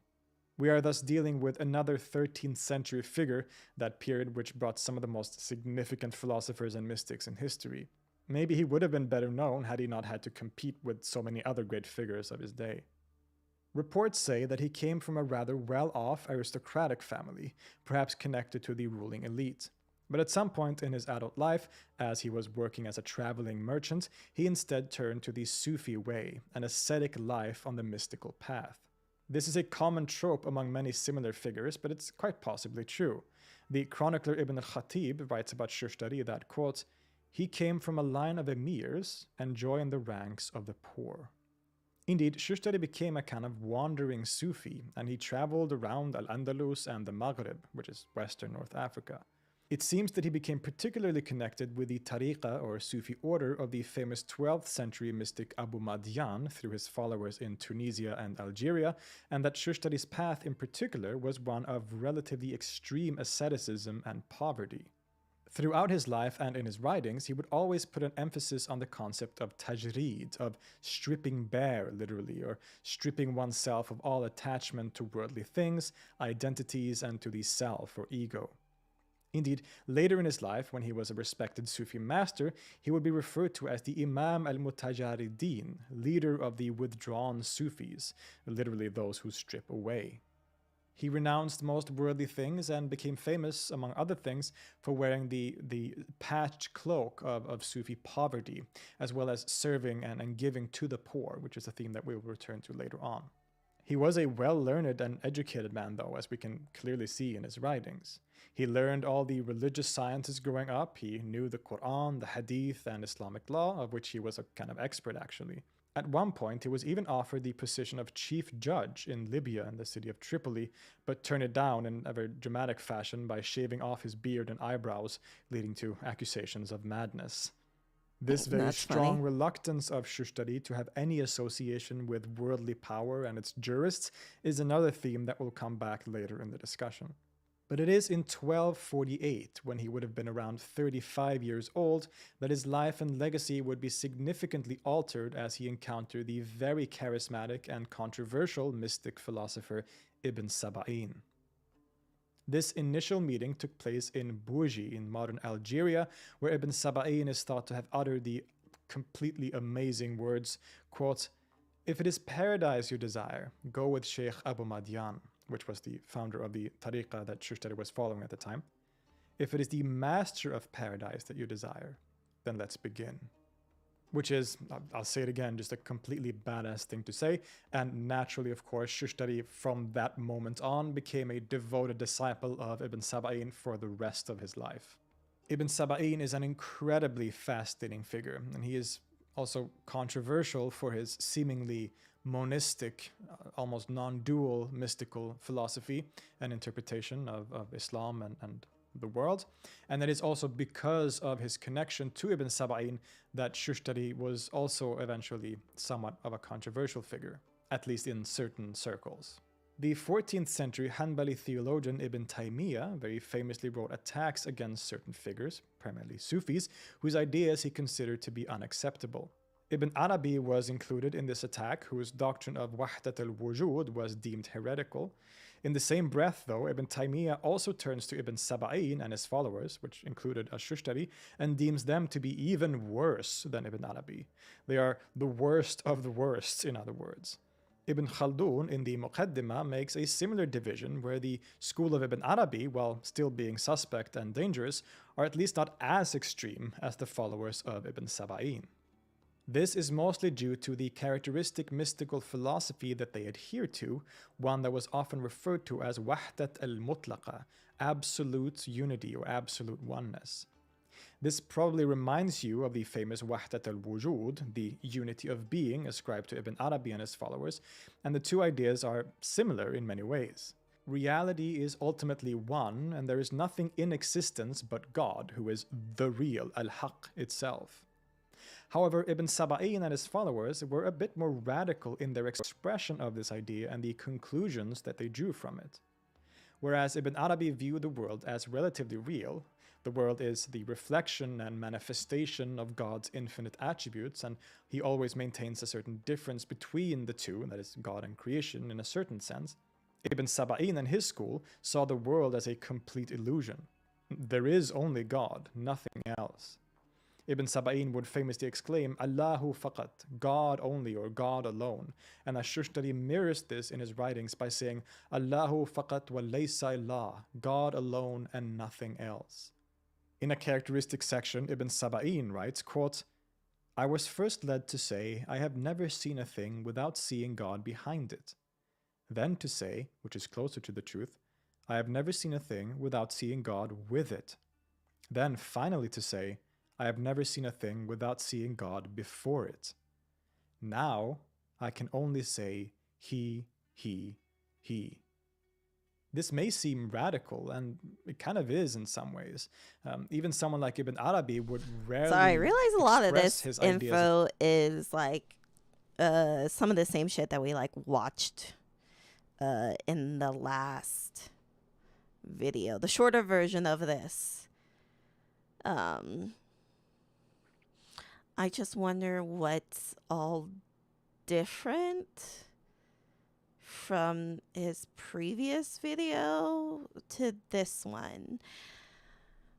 Because I don't know if they necessarily, I mean, I'm sure he talked about non-dualism, but I just don't know, like, how different this video is. I really should have probably just use this video instead of watching the last video, and I apologize for that. Again, I don't pre-watch a lot of these videos, so that way I can watch these videos with you as well. But yeah, we'll just kind of go on and see what the difference is. I mean, you can tell that this is different times that he's doing it based on like where he's sitting, what he looks like, everything as well. So I mean, yeah. About oneness in such direct and radical ways. But being a student of Ibn Saba'in, Ash-Shushtari also expresses himself in his poems and his writings in similarly strong and maybe even radical ways. Now, to understand the doctrines of these figures and their relationship to the larger Islamic intellectual world and tradition, we need, of course, to consider their environment. Ash-Shushtari came from the Islamic West, from Al-Andalus, which is modern Spain. This Western world, including the Maghrib and the Islamic East, had developed somewhat distinct mystical traditions, even though they were in contact, of course. By the 12th and 13th centuries, Sufism, quote-unquote, had entered the Western world, and people like Shushtari and Ibn Saba'in can rightly be called Sufis in a sense. We should also understand that they are inheritors to a unique mystical tradition that developed in the West in particular. Nowadays, we tend to use the word Sufism to refer to all this, right? Any form of Islamic mysticism is Sufism. But in the earlier periods, Sufism, or Tasawwuf, was primarily associated with the mystical developments that took place in the central Islamic lands, such as in Baghdad. They were concerned with the psychological development of the soul on the journey towards intimacy with God through direct mystical knowledge of Him, called ma'arifah. Now again, this stuff was present in the West as well, but we also see a unique form of quote-unquote mysticism developing here, usually traced back to the fascinating 10th century mystic philosopher Ibn Masarra. He and his followers were more speculatively inclined, influenced by Neoplatonic ideas, and developed complex cosmological and metaphysical systems into which mystical practice played. In particular, these mystics were concerned with a concept called ittibar, meaning contemplation, as well as something called ibra, of crossing over literally from this mundane realm to the other divine realm through contemplation of the signs in nature, the Quran of nature, which was the manifestation of the divine attributes.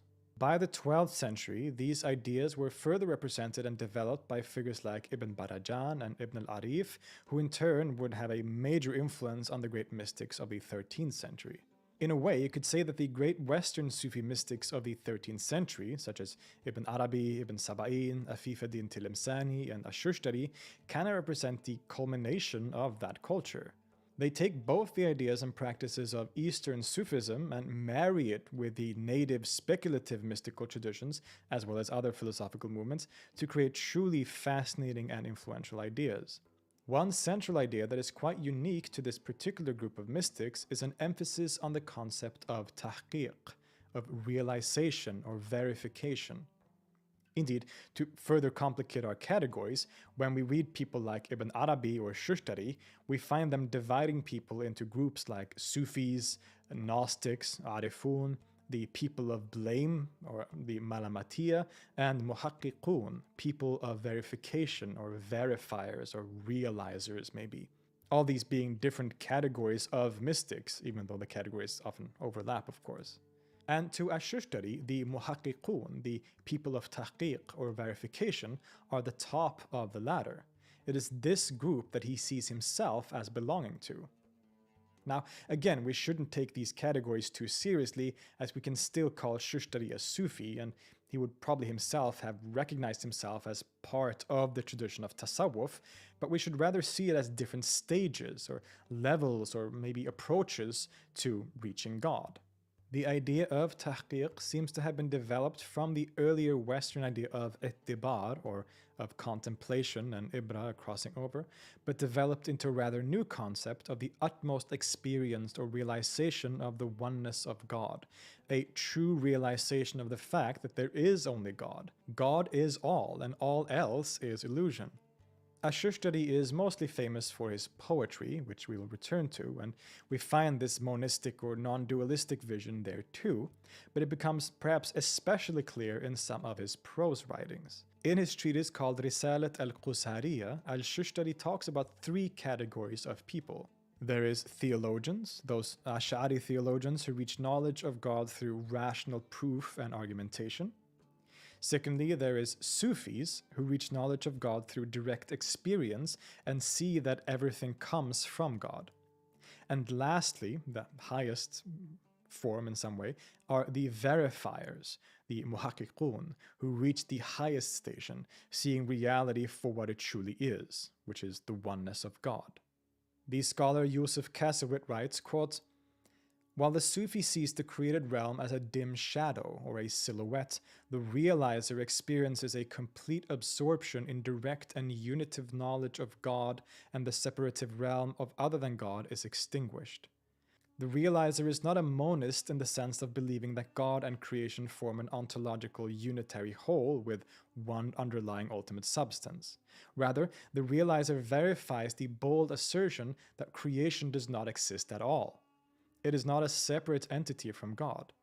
The realizer affirms a non-dualist truth and denies the very existence of the Sufis' empty tents of material creation. God is not veiled by anything, and the category of other than God is illusory and non-existent." And, quote, "The realizer is both the perceived and the perceiver, the subject and object of awareness. He is unaware of his awareness and is no longer aware of himself, since his awareness is none other than God's. We shouldn't see this as some exclusionary idea, though. The borders between these categories are not very rigid, and they are not exclusive from each other. So, for example, Ashtari, who definitely saw himself as a realizer or a verifier, he also probably saw himself as a Sufi to some degree. And in terms of theology, he followed the Ash'ari school of theology. So in some sense, he belongs to all of these categories. But what he's doing here is rather describing a kind of different levels of realization in a sense. So he isn't saying that the other groups, the theologians and the Sufis, are wrong in any way. It's different levels of understanding reality, of understanding God, with the verifiers or realizers at the top who can see reality for what it truly is. All these different levels of understanding have their place for certain groups of people, but that the verifiers or realizers are those who reach the pinnacle of mystical insight. In reality, there is only God. All else is a kind of illusion. The world of other than God is a report, a khabar, a story we are told and tell ourselves, which we give names and attributes, but its self-existence is an illusion, and there is really only God. These names and attributes, the so-called reports, are there so that they can help us reach the realization of God. But once we reach God's essence, his that, or rather, once we realize God's essence that is always there, we no longer need these names and reports. Shushtari says, quote, "Therefore, the one who recognizes God by following the authority of the Ash'aris is a common believer.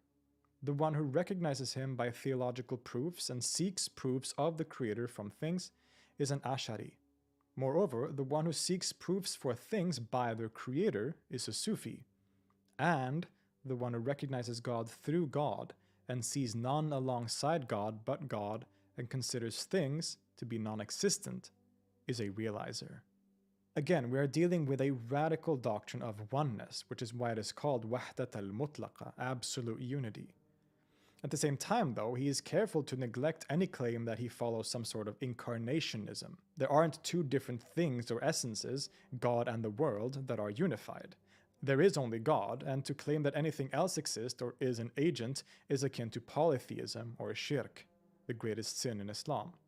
Quote, "Thus, there is nothing with God except God in each thing, nor is any part his." This is the true way of understanding the Islamic religion and its scriptures, according to Shushtari. And they trace this mystical knowledge to many of their predecessors. Very interestingly, in his poem called the Nuniya, the poem rhyming in the letter Nun, Shushtari lists all of his spiritual predecessors, including Ibn Saba'in, Ibn Arabi, Ibn al-Farid, Ibn Rushd, Ibn Masarra, Halaj, Nifari, and even extends it beyond the Islamic world to figures like Plato and Hermes. In other words, Shushtari sees himself as representing a long-standing mystical/philosophical tradition which encompasses all of these different masters. But few of them, of course, would express themselves in such radically monistic ways as Shushtari, as for example when he says, quote, "For the realizers, there is no arrival at God, since arrival implies an in-betweenness prior to arrival. Yet God is closer than arrival, separation, union, difference, proximity, farness, mental or spatial difference, all of which are attributes of bodies." Ash-Shushtari remained a traveling faqir, a poor man, for basically all of his life. He traveled all around North Africa and Al-Andalus, and eventually, much like others of his kin, made his way to the east. Towards the end of his life, Ash-Shushtari basically settled in Cairo, Egypt, but continued to travel, including to Mecca several times, where his master Ibn Saba'in lived.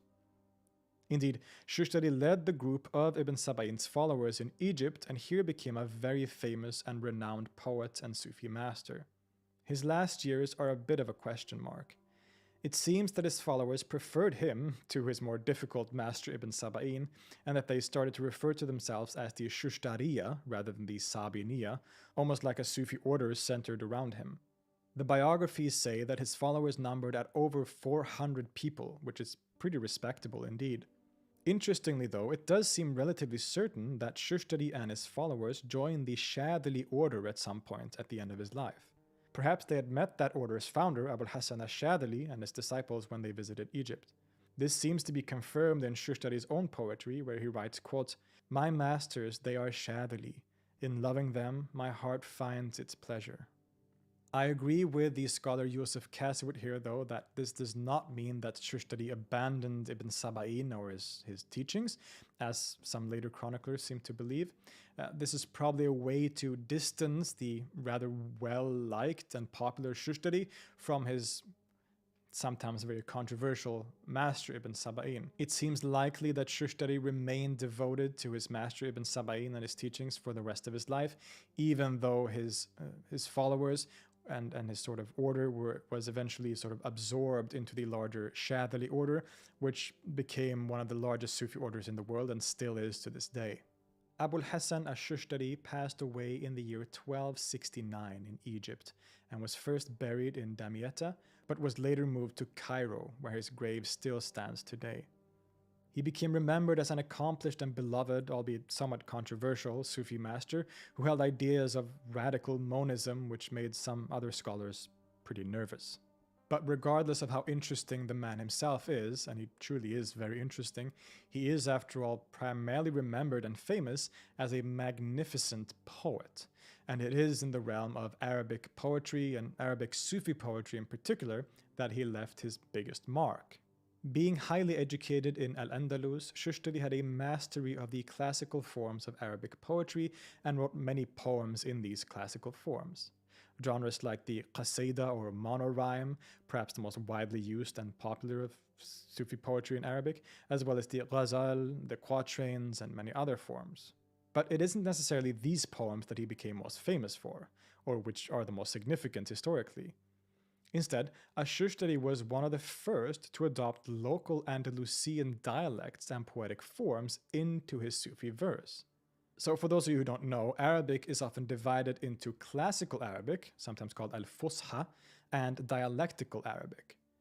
In the Arab world, which is obviously very large, the language itself is spoken in a huge amount of different local dialects. She knows the next words out of your to the mouth. degree that a person from Iran. Well, if she often said has yeah, a that's hard time crazy. understanding even though they both speak Arabic. And this has been the case historically too. Bless. Serves as a kind of official standard Arabic. This is the Arabic used in the Quran, based on the Quran, and used in official context. Many Arabic speakers learn Fusha in school and have varying degrees of understanding of it, but no one really uses it as an everyday language. The Sufi poetry of the Middle Ages was written almost exclusively in classical Arabic, as it was seen as the proper way to express religious sentiment. Other languages, like Persian, had become see more right here, accepted like, as a see secondary right, come language. on. for Oh, poets, no, sir. whereas Arabic That's was, highlighting that at least dub according to chin. some, Yeah, it's okay. supposed to be kept in Hey, how's it some going? I'm good, how are you? sophisticated classical form when it came to poetry. Most of the famous poets like Ibn al-Farid and Ibn Arabi all wrote their poetry in classical Arabic almost exclusively. But by the later Middle Ages, this norm was starting to be challenged by some. In Al-Andalus, there had started to appear new forms of poetry that broke with the classical metrical forms. A new genre called Muwashshah appeared and quickly became very popular. It had a much more complex strophic form than the classical monorhyme, for example, which could lead to more creativity. Muwashshah was for the most part still written in classical language, however, but this cannot be said about another new genre of poetry called the zajal, a kind of popular song in dialectical language. Ash-Shushtari was maybe the first, or at least certainly one of the first, to adopt both the Muwashshah and zajal forms into his Sufi poetry and songs. There is a huge level of experimentation in his verse, often combining different forms in the same poem. So, for example, he composed some Muwashshah poems that were primarily in classical Arabic, but suddenly used vernacular language for the refrain only, for example. So Shushtari's poetry is endlessly fascinating and very playful, which is one of the joys of reading it. Especially in his religious songs, the zajal, the language and imagery is often very simple, playful, and yet incredibly profound. This stands in contrast to his more classical poems, which often include references to more abstract theosophical ideas and language. So his zajal, his songs, are often a lot more simple and direct in their expression, which sort of resulted in the fact that they became very popular among the masses, whereas the more classical forms of poetry required sometimes a certain level of understanding and education and knowledge of Sufi metaphysics, perhaps, and poetic metaphors and so on, to even understand what he's saying. That's not necessarily the case for his Zajal songs, for instance, which are a lot more clear and simpler, right? But still, as I said, incredibly profound. But there's a reason for all this, not all of which are simply linguistic. As we saw, Ashtari throughout his life remained dedicated to extreme voluntary poverty and asceticism as an essential form of Sufi practice. To him, it was the only way to properly fight and conquer your nafs, or ego, your self, which is ultimately an illusion. Quote, I clothe my body in cords and needles, bits of discarded wool, I beg a bit of bread. We mentioned the concept of tajrid, which means to strip away, and this is a recurring theme in his writings too. This means to strip away all superficial attachments and identities to the world in order to reach intimacy with God. In one poem he says, quote, فَمَا فِي الْغِنِّ وَاحِدٌ مِثْلُكُمْ وَفِي الْفَقْرِ لَا أَسْبَةُ مِثْلَنَا رَيْنَكَ فِي كُلُّ أَمْرٍ بَدَا وَلَيْسَ مِنَ الْأَمْرِ شَيْءٌ لَنَا. There is no one in richness like you, and in poverty there are none like us. We see you manifest in everything. Nothing is ours. Shushtari's extreme asceticism is relatively unusual for the Sufis, as many of them still held it as an ideal to remain in society and start a family, for example. Shushtari, however, would remain traveling around as a faqir, a poor man, for the rest of his life. He often had a very hostile attitude towards any kind of powerful people, especially kings or sultans or the Islamic jurists who would bow to them.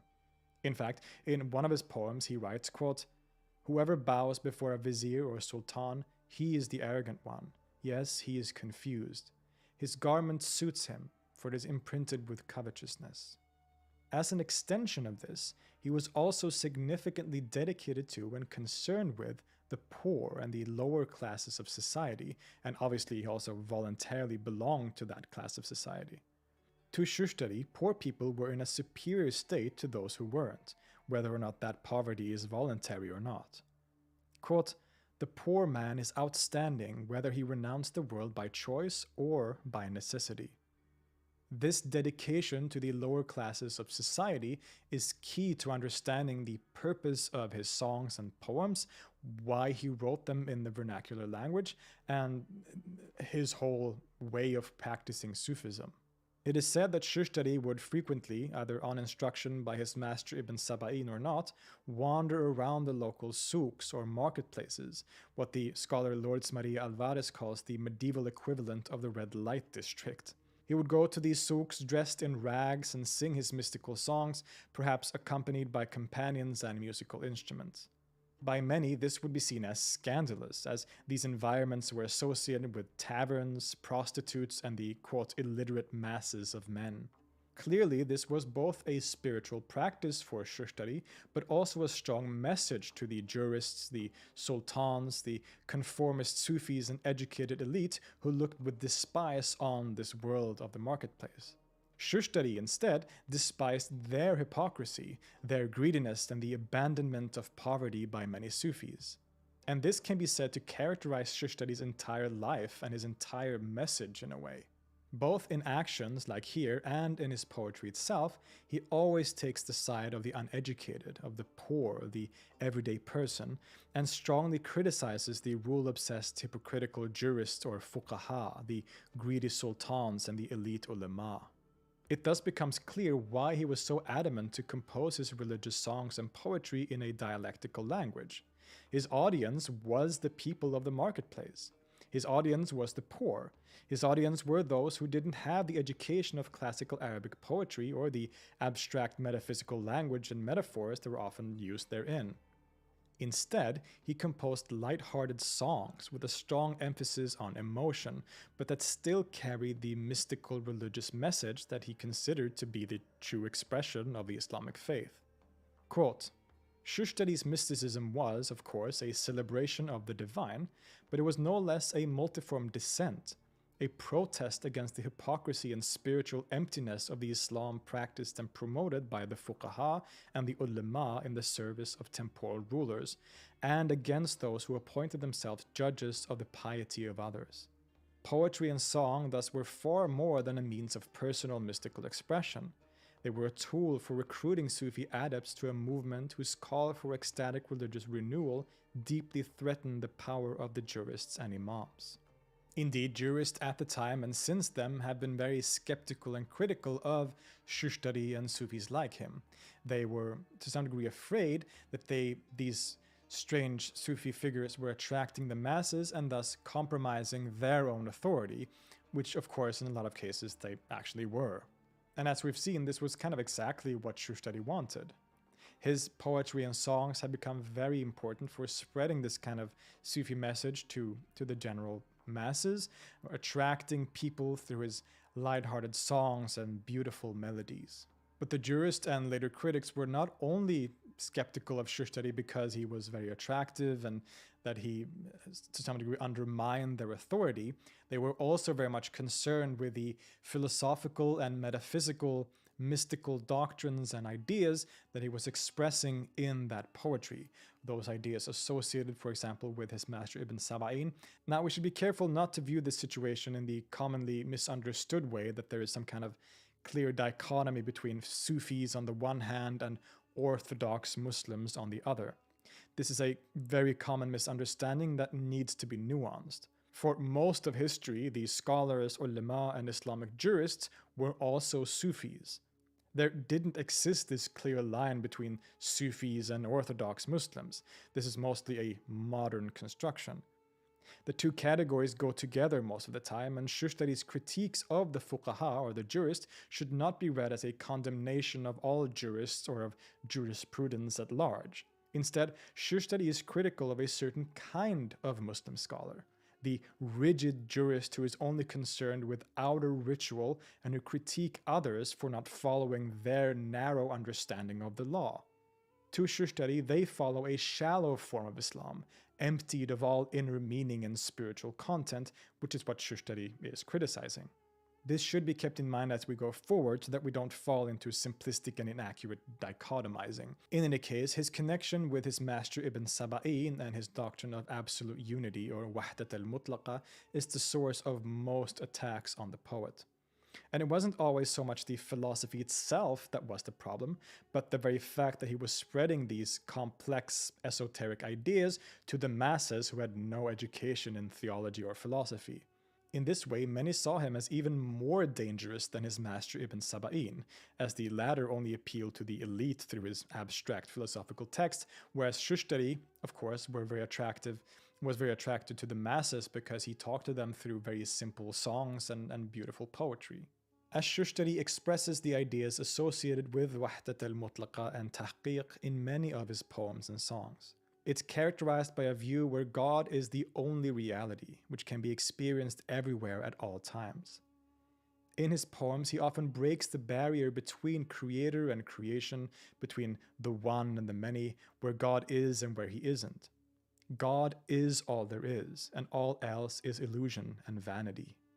Quote, "Ibshu ism habbaka qultu huwa, ism al-ma'i ma yakhtalat, افهمي قط محبوبي قدم الوجود وقد ظهر في بيد وسعود وفنصاري ما يهود وفالحروف وفالنقط افهمي قط وفالنبات وفالجماد وفالبياد وفالسعود وفالقلم وفالمداد." What is your beloved's name? I said, him. There is no confusing the name of the beloved. Just understand me, just understand me. My beloved encompasses all existence. He is visible in white and black, and in Christian and Jew, and in the letters and their points. Just understand me, just understand me. In the plants and in the minerals, in black and in white, in the pen and the ink. His poems are frequently concerned with witnessing God everywhere and with the process of stripping bare one's self-identity until one's ego or nafs, any sense of separate self whatsoever, is completely annihilated and only the reality of God remains. This annihilation is known in Sufi terms as fana, the complete annihilation of the self and a union with God, or rather, a realization of the fact that God was one's true essence all along, at least according to the philosophy of Shushtari. In many of his poems, similar to other Sufis, he uses metaphors from common secular poetry and gives them new spiritual meanings. One of the most common of these metaphors is to express the experience of self-annihilation, or fana, through wine and intoxication, as in the following poem, quote, نشرب بكاس الحمية ومني نقبل علية واللية نعشق بنية. I drink wine from the goblet, and from myself I come closer to myself. In myself, it is myself I love. Notice here how he plays with the pronoun for I to completely collapse the distinction between the seeker and the sought, between the lover and the beloved, as a full expression of divine unity and oneness. A similar creative tendency can be found in this poem, quote, أنت هو القائل والمستمع ما غبا أشتدري متى حضر الله هو الواحد بلا آخر ما ثم شيء مثلي واحد أنا والأين في حقي هو المنى فإن تركت الأين وجدتنا. It is you who speak and you who listen. Just when do you think what is absent will appear? God is the one with no other. There is nothing like me. I am one. And the very notion of place in truth is trouble. When you let go of awareness, you will find us.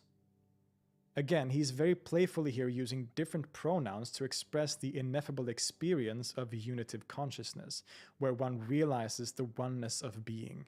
In this state of being, you, I, and even us are all used seemingly to designate the same reality. At other times, he's even more explicit in his language. Quote, For he is my essence, my true soul.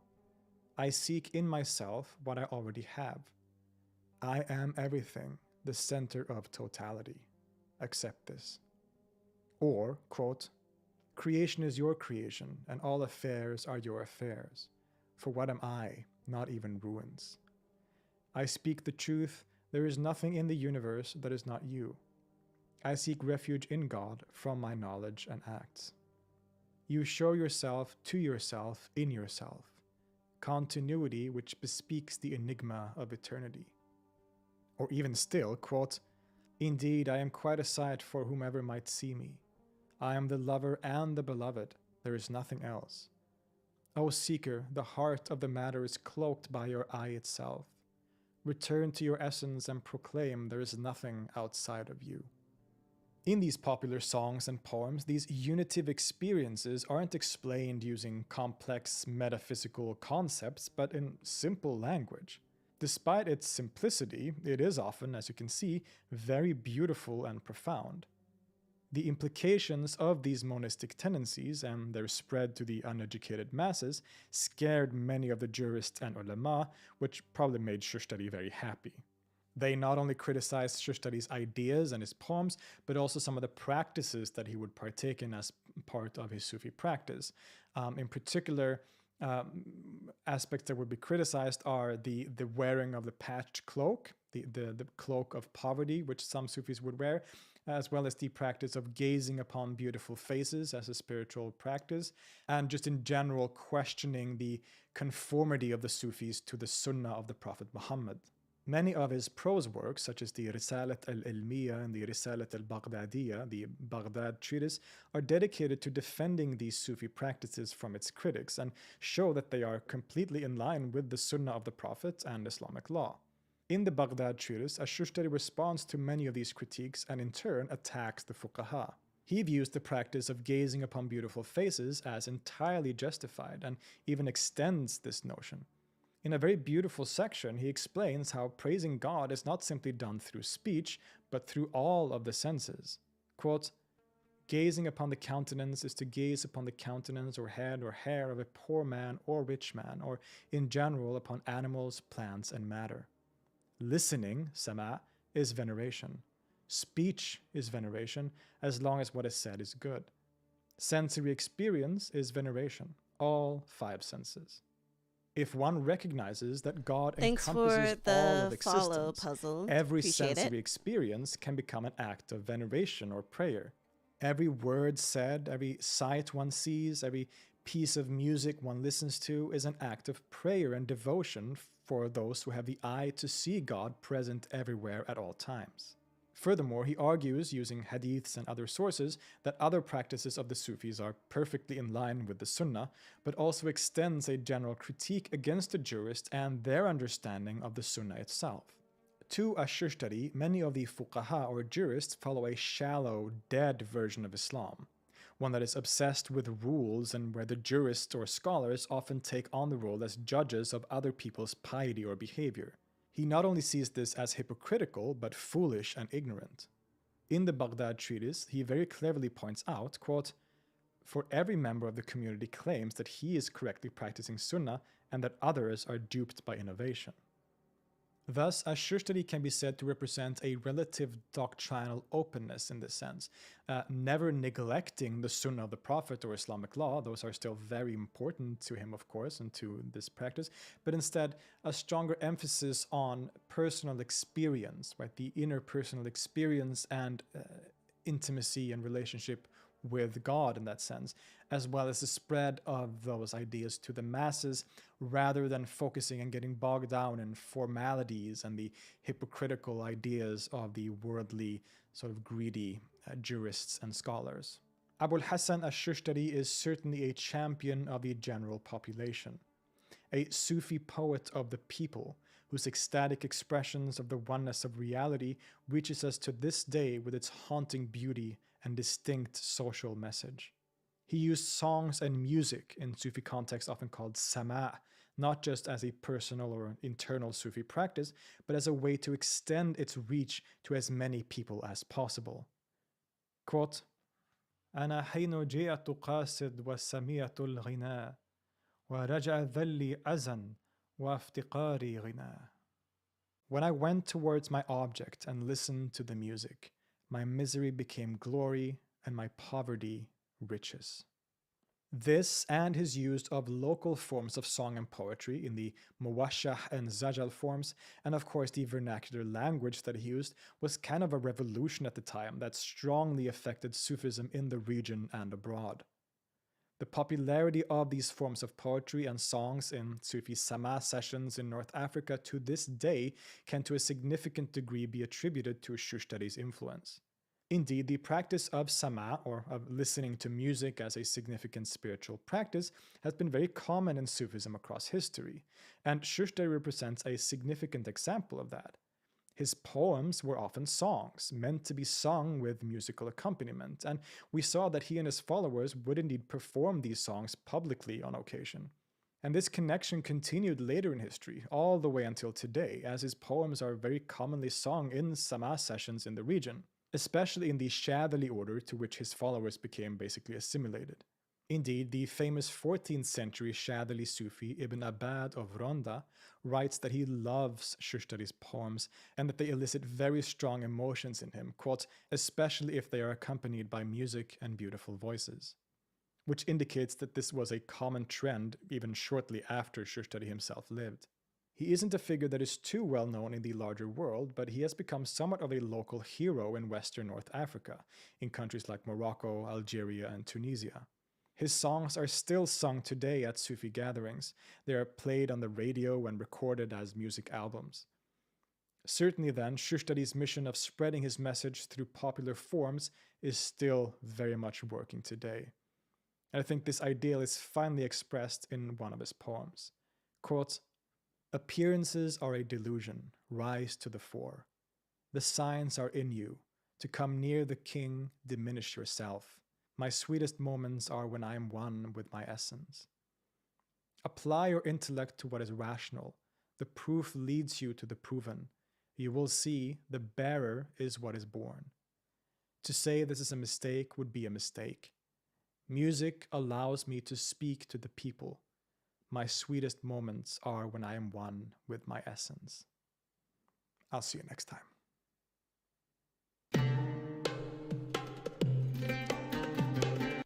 As always, a good one. All right, here you go, chat. So if you wanted to see the video or you missed this section, it will also be in Discord as well. Okie dokie. Let's keep going. Like I said, I know I haven't said a lot. It's because I'm sitting here learning just as much as you all are. I do not know very much about Sufism. So I don't have a lot to comment on, you know, other than the beautiful poetry that, Philip has read. Like I said, like I don't know too much. And I think, you know, well, the poetry is very beautiful. And I really greatly appreciate Philip, at least in this one, compared to the last one, reading the poetry in Arabic. And then, you know, I really do like it. His Arabic's good. So I'm like, yeah, that's all great and dandy for me, you know. Let us, okay, so I know these two are very similar. So we'll like, and like I said, I don't know what is different between these two videos except for like a shorter bit of context. But then I feel like sometimes in the shorter video, he says some things that like are like, oh, you didn't mention this in the longer video. And then in the longer video, he says like, oh, something that wasn't mentioned in the shorter video. So I'm like, oh, gosh, like, yeah, we'll just start with the shorter one first, and then we'll go to the longer one. So there's a rule I have in how to discover individuals. Hold up. This is the question. This is the real answer. Okay, so yeah. Okay.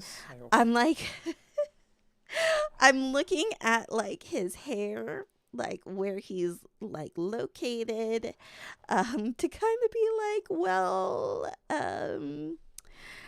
where like he says he gets introduction to the significant. We'll see what he says in this one. Just the notes real quickly. And his teachings. It's just a little bit of a shorter one.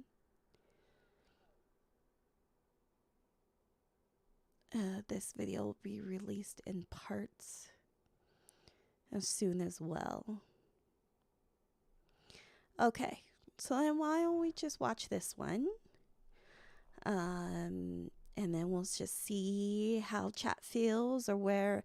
I don't know if you all would like me to start some call-ins now.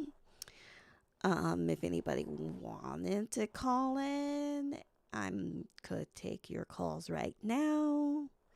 If you have any questions about Islam, like, now would probably be the time to do it, I guess. I don't know. But I will go ahead and turn it on. Hey, GFD, how are ya? Secret Queen, you okay? Yeah, I'm fine. I'm just like, I forget that I have the camera. I keep forgetting that, but I'm like, also too, I'm like, yeah.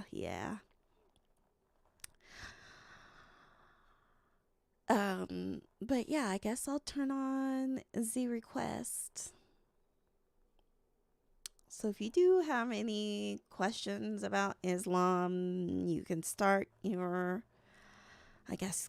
call-ins now. Just had a friend leave and now it's Twitch time. Nice. Hopefully you had a good time with your friend, though. Oh my god, there's just too many windows opened. And I need to go pee too. So I will leave you with Philip for a while. I know this is, like I said, a little bit of a longer video. We haven't watched any long videos this whole 3 hours that I've been online. We've been just kind of going through like 35-minute videos, 25-minute videos, 16-minute videos. I mean, they do add up, don't get me wrong. You know, it's just like I think I've kind of watched this the gym position. We can save that for next week. But like I at least would like to get through these 3 videos. Oh, this guy's good. Hey Hunter, how are ya? Welcome in, friend. Yeah, no, Let's Talk Religion. Philip is like the shit. I watched his Jin video that just came out. Did he just do another one? Because this one I know is from a while back. But yeah, we've been just mostly talking about Sufism and the poets, and we've just been watching Philip because we are a Philip stan here and Let's Talk Religion. Especially like this is his like forte, is like Islamic religions and things of that sort. So he does a really good job, and I will always happily watch his videos. So let me leave y'all with Philip, and I'm gonna go pee. I'm ready for this. I once spoke to my supervisor in religious studies about Ibn Arabi and that I was having some trouble understanding his ideas, and he comforted me by saying that anyone who claims to understand Ibn Arabi is either wrong or they're lying to you. So clearly we are here dealing with a very difficult figure, perhaps one of the most difficult thinkers in all of Islamic history, if not history generally. But since this is one of my main fields of interest and study, I will try to give you a sort of short, simple introduction to this massive figure in Muslim history. So let's talk about Ibn Arabi.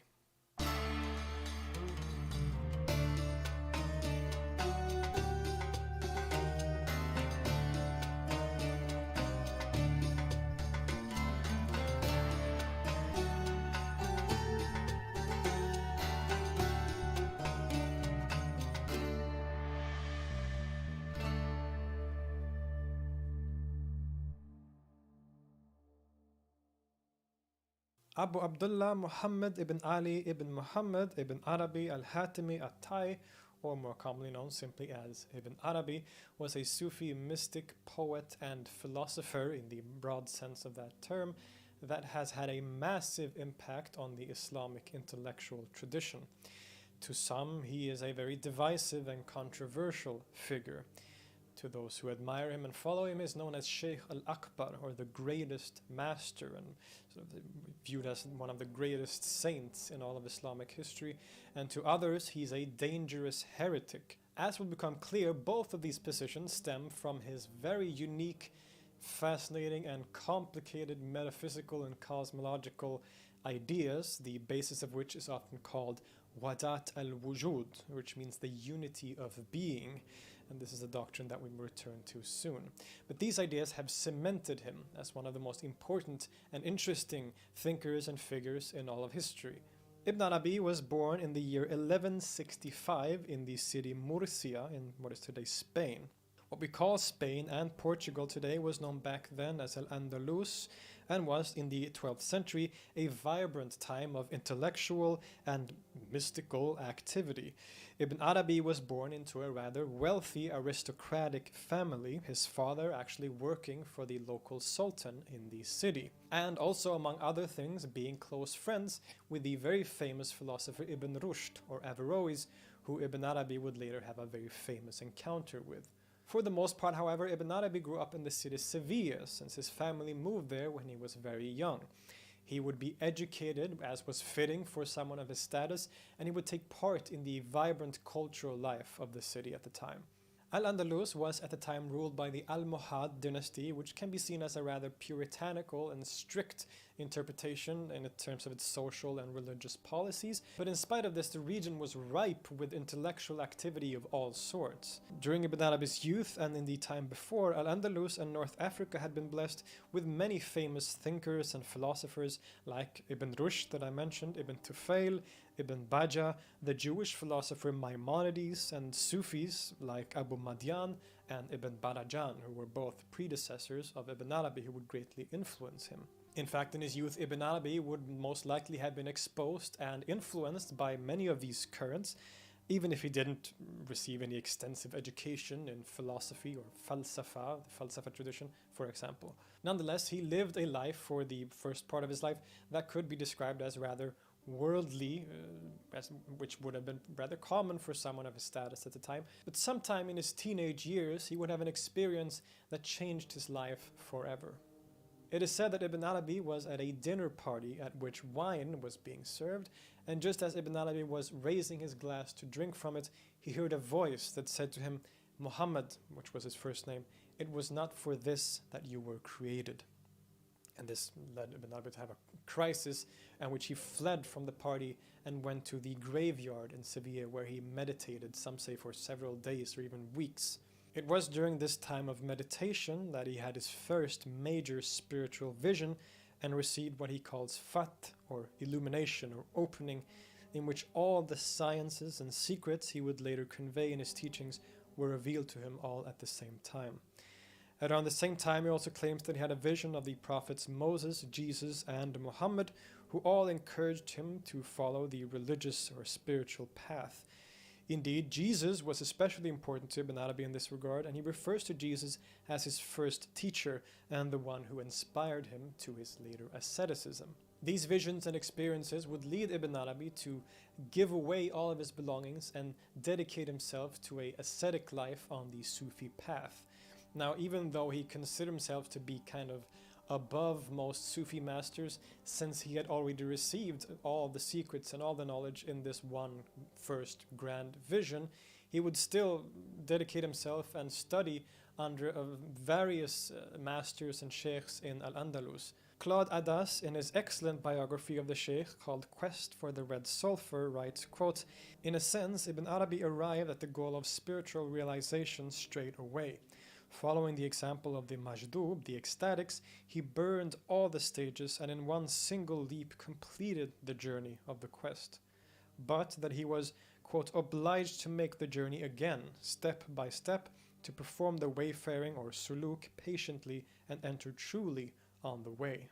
The masters or sheikhs he would frequent include, perhaps above all, a, quote, illiterate peasant called Abu Labas al-Uryabi, but also names like Abu Imran, Musa ibn Imran al-Mirtula, and actually a few women like Shams of Marchena and Fatima bint Ibn al-Muthanna. He talks about these masters in his book Ruh al-Quds fi Munashahat al-Nafs, released in English as The Sufis of Andalusia, and the Futuhat al-Makkiyah, and in which he says, quote, "I served as a disciple one of the lovers of God, a lady of Seville called Fatima bint Ibn al-Muthanna of Cordoba.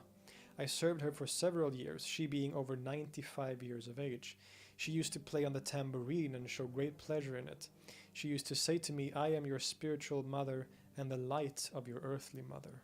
Ibn Arabi was also especially fond of the North African Sufi Abu Madian, whom he considered to be his almost foremost teacher and the Sufi that he mentions the most in his own writings, even though the two never actually met in person.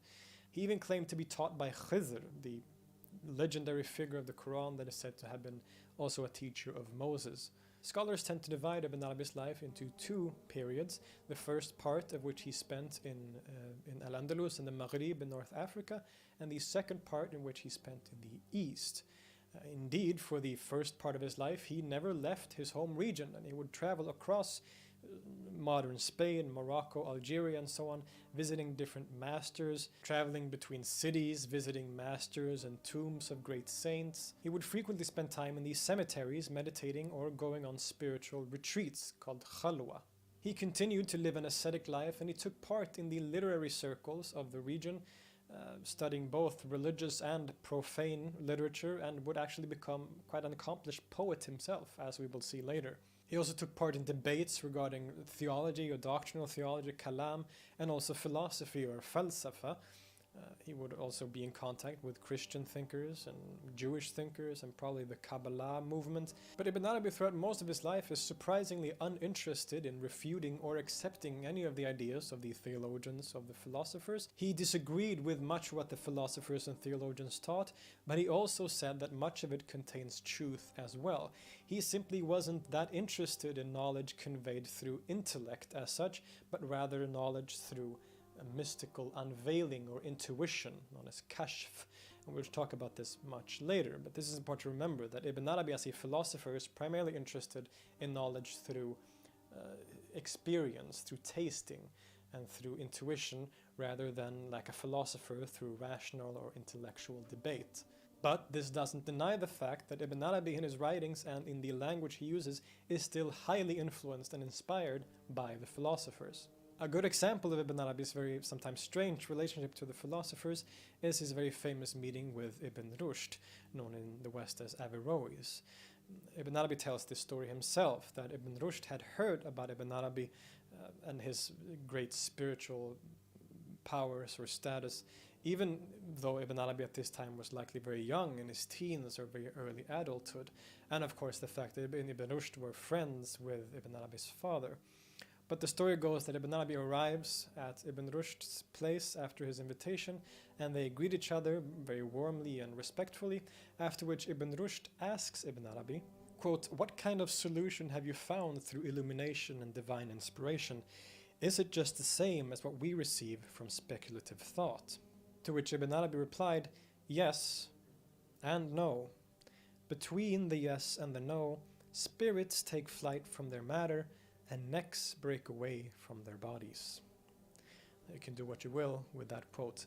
He continued to have visions and illuminating spiritual experiences as he traveled across North Africa and Spain.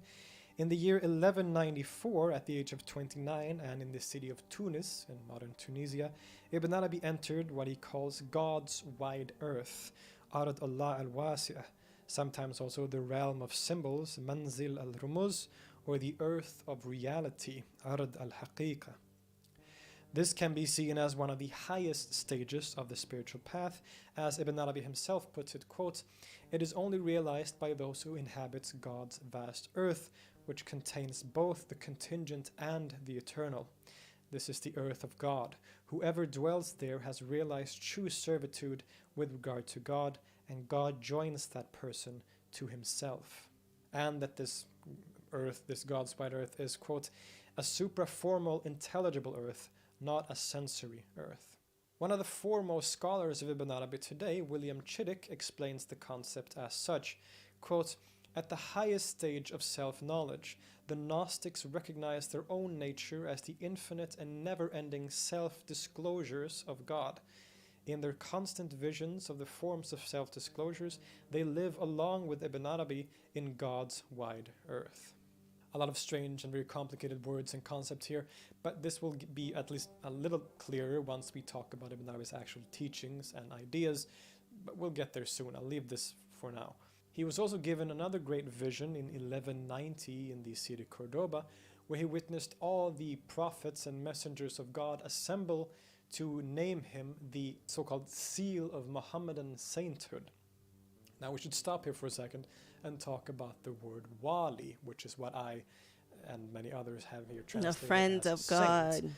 Now we should be careful not to draw too close parallels to the Christian idea of saint. This is very different. But in the Sufi tradition, throughout history, there have been many men and women who have been called by the name wali, which in Arabic literally means friend, and thus denotes a person's close proximity or intimacy with God.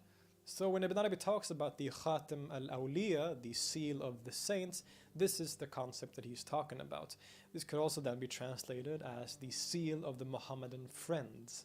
As many of you probably know, Muhammad is known to Muslims as the Khatam al-Nabiyin, the seal of the prophets, which to the majority of Muslims means that Muhammad is the last and final prophet of God. Correct. But when Ibn Arabi considers himself to be the seal of the saints, or specifically the seal of the Muhammadan saints, he isn't claiming that he is the last saint or last wali that would ever exist. Instead, he believes that every saint is the, quote, inheritor of a certain prophet. Some saints are, so to say, heirs to Jesus or Moses, and some are heirs to Muhammad. Ibn Arabi viewed himself as the last saintly complete heir to Muhammad himself, or in the Muhammadan line of saints, and thus inherit all the knowledges and sciences, so to say, of Muhammad. Quote, Ibn Arabi maintains that there are friends of God in every age and that they will continue to inherit from Muhammad, but they will no longer have access to the entirety of Muhammad's works, states, and sciences. The modalities of the inheritance will be defined by their connection to specific prophets embraced by Muhammad's all-comprehensive prophethood. I guess that's one way to understand that. Sainthood is a very privileged position to be given. Quote, if the Muhammadan friends of God inherit all the sciences of Muhammad, this means that they have been open to all the knowledge and understanding given to all the prophets, since Muhammad is seen as the all-comprehensive prophets who contain the messages of all the previous prophets. Thus, the seal of the Muhammadan friends will somehow embody the whole Quranic message. In other words, Ibn Arabi thought very highly of himself. And of course, even though he considered himself to have been given this position by the prophets themselves, this is a standpoint that has been criticized by many as being very, well, pretentious, which is maybe understandable.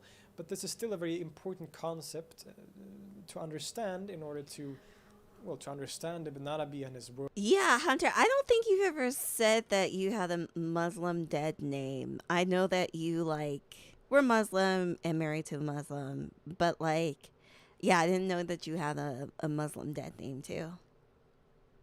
Worldview and the view he had on himself and his responsibility towards the larger Muslim community and the world at large.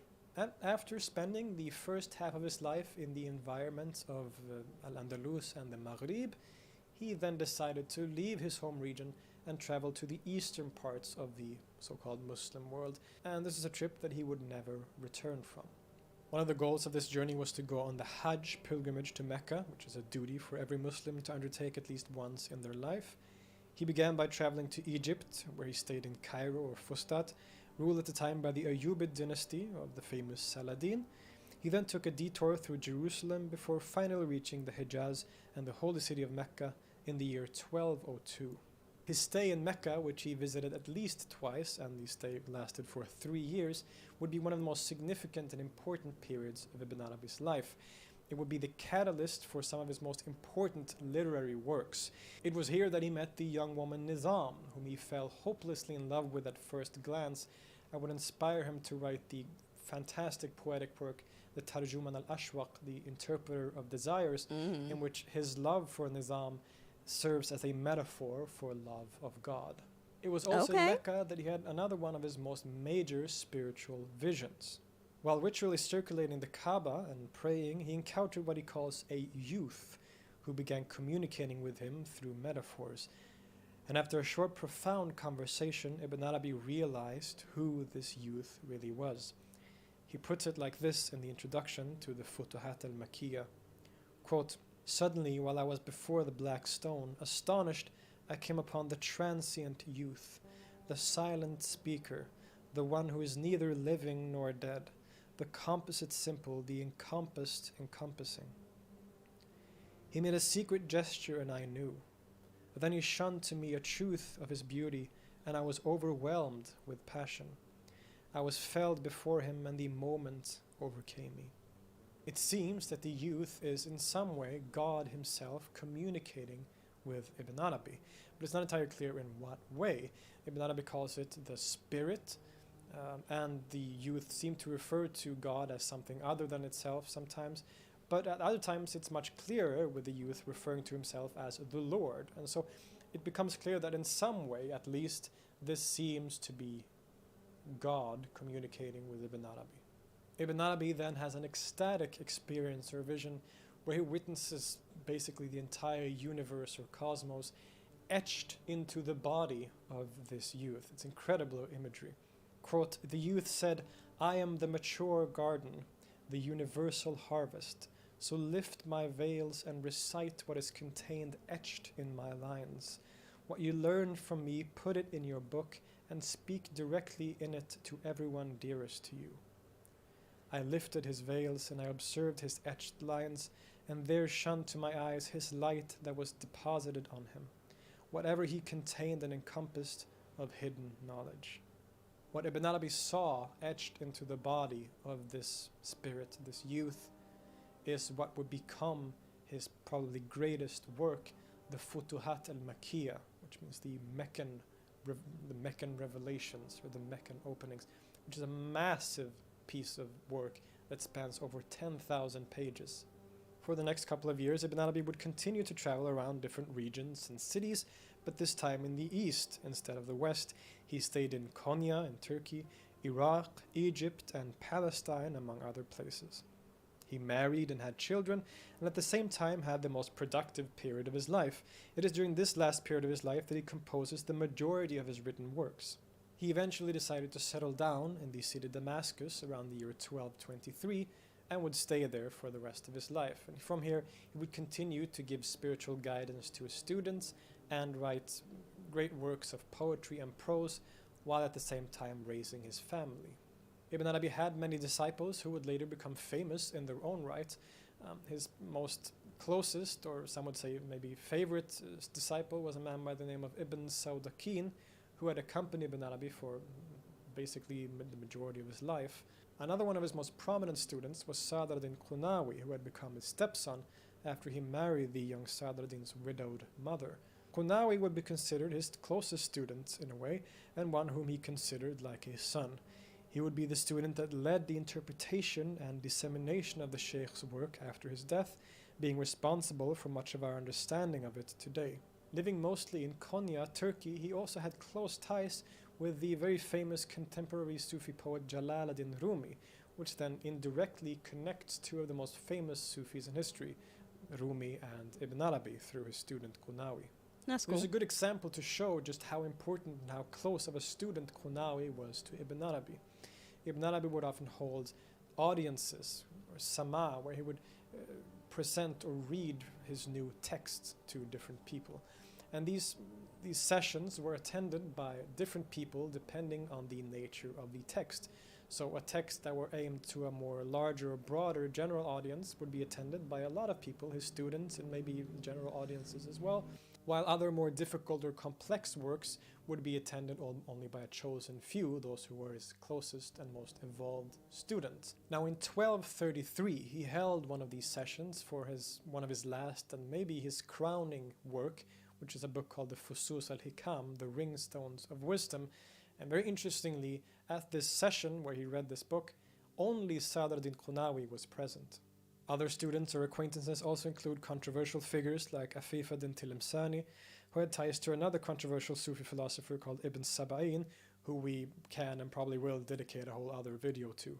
Nonetheless, after a long life of great activity, traveling across the Muslim lands, writing a bunch of works and teaching many students on the spiritual path, Ibn Arabi probably left this world on November 8th, 1240, having reached the age of 75. Now, the life of Ibn Arabi is, of course, a very interesting tale filled with fascinating stories. Most people be What is dying perhaps most well significant about before him their is, after 70s, all, so what hey. he said, what he taught, and what he wrote, and what his ideas were. He wrote many different works. It said that he wrote hundreds of different works of varying lengths and contents. Some of the most famous of which I've already mentioned, like the Futuhat al-Makkiyah. the Right, Meccan GFT, Revelations he and Meccan did. Openings, He did. which is this massive work of 10,000 pages that basically goes through everything. Like it's an encyclopedia of his entire thought. There's the very famous poetic work, the Tarjuman al-Ashwaq, the Interpreter of Desires, in which was inspired by the beautiful Nizam in Mecca. He also wrote the Ruh al-Quds, or the Sufis of Andalusia, in English translation, in which he tells these stories about the great Sufis of the Western tradition in Al-Andalus and Maghrib. And lastly, the Fusus al-Hikam, which to some is his crowning work, and in which he presents his metaphysical ideas in full and sometimes shocking force. But what do these texts actually say? What are the ideas and teachings of Ibn Arabi that is both so controversial and so loved at the same time? This is what we will talk about in part 2. Okay, so Ibn Arabi's metaphysics and cosmology is a very broad and complicated subject, but it's impossible for me to fit it into one video. But he is associated with a doctrine or idea that's referred to as Wadat al-Wujud, or the unity of being. It is this philosophy that his followers to this day see as the culmination and utmost expression of monotheism, while those who are skeptical of him see it as a complete heresy. And what's important to remember is that Ibn Arabi himself never uses the word Wadat al-Wujud, the unity of being, but this is a name or a term that was used by later thinkers and was applied to him. But this isn't to say that the ideas that we mean when we say Wadat al-Wujud doesn't apply to Ibn Arabi, because in his writings he often, of course, seems to imply a lot of these ideas. Even so, Ibn Arabi is notoriously difficult of a writer who rarely speaks in clear terms. He isn't a philosopher in the traditional sense of that term, in that he doesn't present his arguments or his ideas as rational arguments or as a systematic presentation. Rather, it is structured as visions and illuminations, spiritual experiences basically, that he retells. Therefore, when we interpret Ibn Arabi, we are often relying on later interpreters, later writers who have formulated his ideas into a more systematic form. Chief among these, of course, is Sadruddin Qunawi, his closest student that I mentioned earlier. Qunawi is very much responsible for systematizing Ibn Arabi's ideas into a more coherent philosophical language. We aren't exactly sure what Ibn Arabi meant a lot of the time. My point is that it's important to remember that we are relying on outside commentators, and it's always open to interpretation how these ideas should be understood. And I will be relying on outside interpretations, later commentators, in my presentation of the unity of being as such. In short terms, the doctrine of the unity of being is based on taking monotheism to its most extreme end. It not only states that God is the only divinity in existence, he is the only being in existence. One of God's so-called 99 names in the Quran is Al-Haq, which means the truth or the real or the reality. With this in mind, the Islamic proclamation, La ilaha illallah, isn't simply read as there is no God but God, or there is no divinity but the divinity, but instead as there is no reality but the real, or thus ultimately there is nothing but God. To Ibn Arabi and his followers, there is only one singular reality, and that reality is God. Ibn Arabi identifies God in his utmost essence as wujud, or being, or existence. So God is being. He isn't a being, he is being itself. And since Islamic theology requires that God not only be the only divinity, but also that he is absolutely one, that must necessarily mean that being or existence itself is one, absolutely one. This also means that if anyone says that anything exists except of God, one is actually committing shirk or polytheism, which is the greatest sin in Islam, since you are saying that there is a being that isn't God. But being is God, and that basically means you're saying that there is another God. But if God is the only reality, what are we? What is creation? There appears to be multiplicity everywhere. What's that? To Ibn Arabi, anything other than God, which is creation basically, is utterly non-existent. It's a kind of illusion. He writes, quote, "The world is illusory. It has no real existence. This is what is meant by imagination, khayal. You have been made to imagine that the world is something separate and independently real outside of the absolute. But in reality, this is not so. But it isn't an illusion in the ultimate sense. We do have a certain existence on the physical plane. It's not all a dream, like in Advaita Vedanta in Hinduism, for example. The illusion is the idea of separation, that I exist as a separate being, when in reality only God exists. The only true self is God's self, and ours are only relative reflections of this self." One of the more celebrated scholars from Ibn Arabi's schools, Mahmud Shabistari, wrote a masterpiece of Persian poetry called the Gulshan-i-Raz, in which he explicates the doctrine of the unity of being. And he writes, quote, "When absolute existence is alluded to, people use the word I as a matter of expression. When reality has taken form through individuation, You refer to it in language with the word I. You and I are accidents of the essence of being, like openings in the covering of the lamp of being. Ibn Arabi himself loves to use metaphors to describe this relationship between God and the world. One of them is where he describes it almost like a light, a pure white light, which is God's being, that travels through a prism and creates a multitude of colors, which would be the world. The colors themselves are never the same as the white light, just as the creatures or creation is never the same as God, but at the same time they consist of nothing but the white light. He also describes the world as the shadow of God, being at once the same as him and exactly that which is not him. Quote, "We say no that what one calls other than the real, and which is referred to as the world, is in relation to the real as a shadow is to an object. It is the shadow of God. It is in just this way that existence is attributed to the world. For without doubt the shadow is existent in the sensory domain, albeit only when there is something wherein the shadow is manifest." Ibn Arabi often operates within paradoxes. There is nothing but God, but we as creatures are also absolutely not God. We are he and not he. In Arabic, huwa la huwa. There's a metaphor to describe this idea that I really like personally, which comes from the author Robert Abdul Haidar in his introduction to the translation of Mahmud Shabistari. There he describes the God-world relationship through the symbol of a projector. Imagine a projector projecting a movie or image onto a wall. The light from the projector is being, or God's reality, God.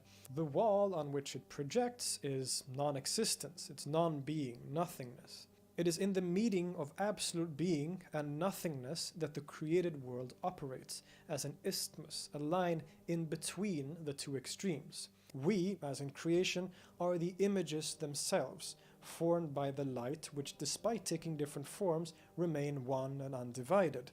It is the nothingness that obscures that light that create the forms, but the light itself remains unchanged. Fakhruddin Iraqi, another famous writer in the Ibn Arabi school, writes the following in his book Lama'at, quote, "Come then into my eyes and look, and you will see a sun shining through 1,000 bits of glass, beaming to plain sight through each array of color. Why should any difference appear between this?" I am really digging this, like, this metaphor of white light going past, you know, a prism, and like the absence of everything itself is God. I'm definitely digging this. One and that, all light is one, but colors 1,000-fold. If you've read Hindu philosophy or Taoism or Christian mystics like Meister Eckhart, a lot of this will seem very familiar to you. In fact, the doctrine of the unity of being sometimes bears a striking resemblance to philosophies like Advaita Vedanta or certain ideas within Taoism, for example, among many other things. There are differences, of course, but they share aspects explained thus far, with a single absolute non-dual reality being identified with God and denying the reality of anything beside him. But what creates the forms of the world themselves? What is the world when it is not pure being? And where does multiplicity come from?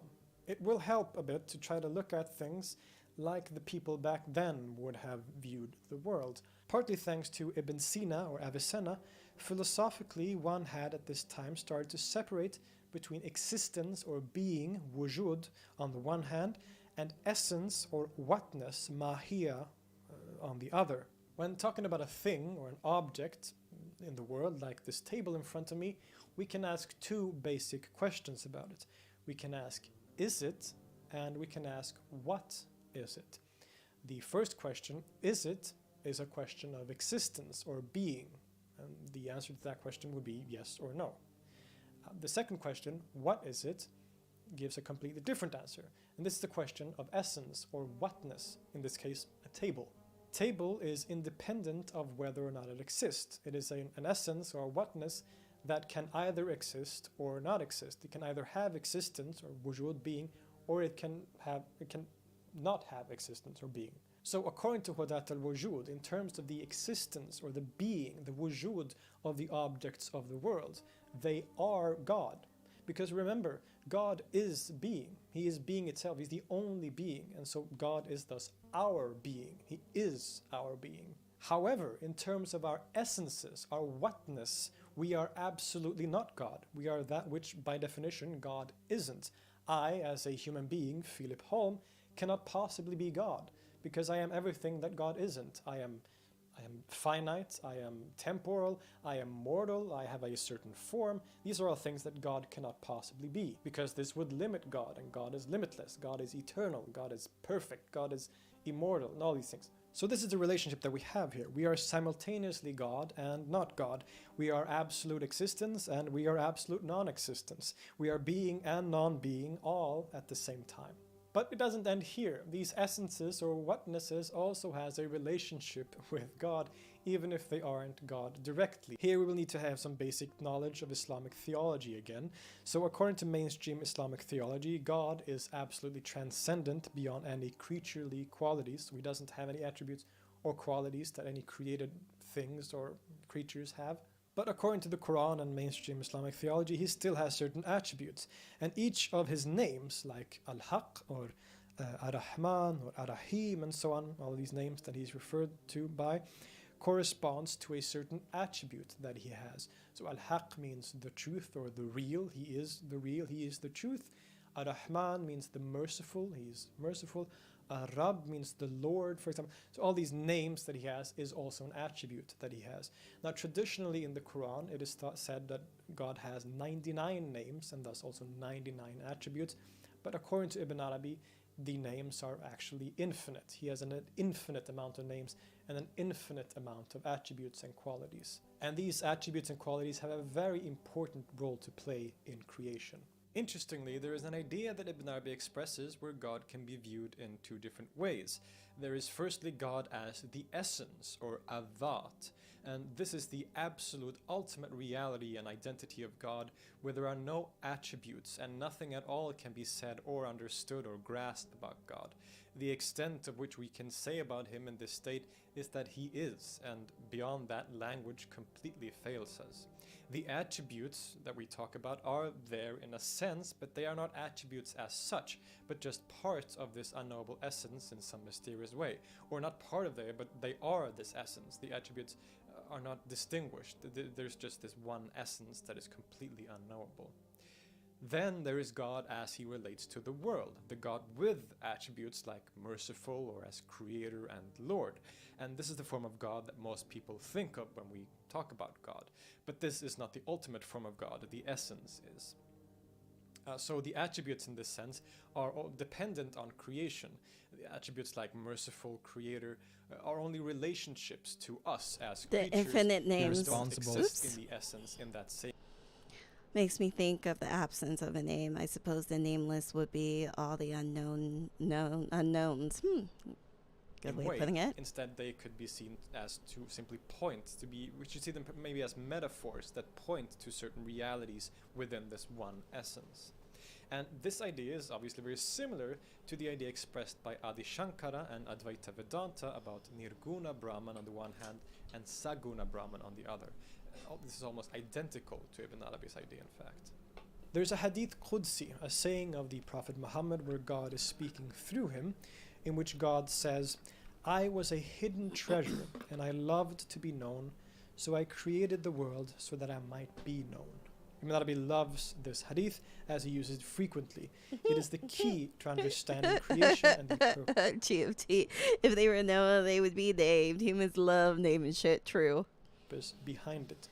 I was a hidden treasure refers to God's essence and the attributes that are hidden therein. I loved to be known. He wants this hidden treasure to be experienced. Now, of course, he knows his own attributes since he is he. But he still wants his essence and attributes to be experienced through someone who is not him. So I created the world so that I might be known.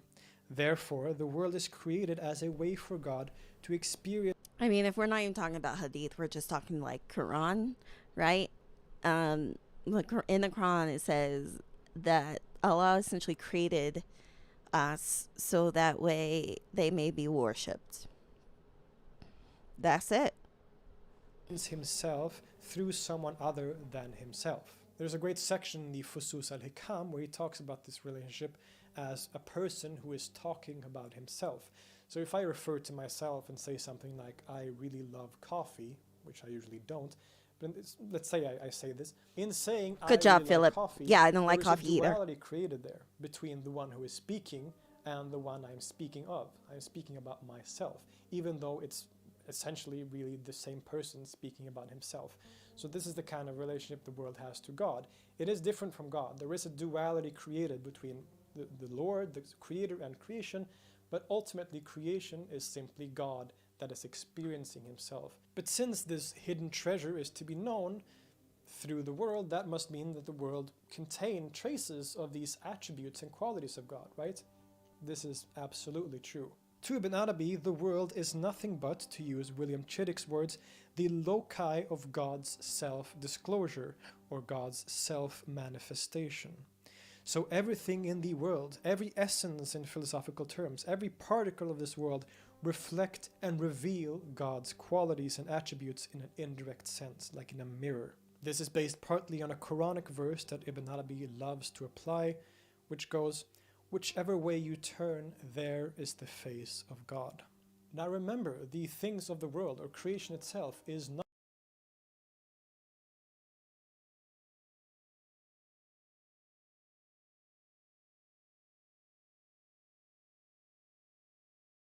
God. He is absolutely transcendent of them.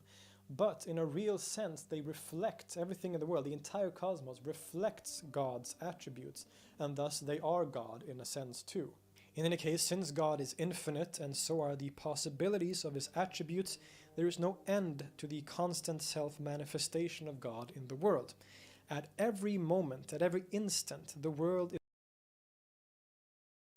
If I had a friend, even one who I thought to be a genius level talent, but if they needed me to always worship them, I would not want to hang out with them. Yeah, but I mean, that's part of, religion, is you have to worship this deity, or in any religion, you do have to constantly praise and worship whatever deity or deities that you believe in. But yeah, that's just me though. Oh no, I get you. I mean, there's a lot of people who feel exactly the way that you do, GFD. is created anew, revealing a new self-disclosure. The world in that sense becomes the continuous unfolding of God's manifestation in limited form.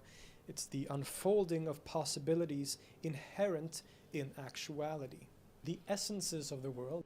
I was raised super Christian, and I am now an atheist. Yeah, I feel like, especially if you were raised very religious.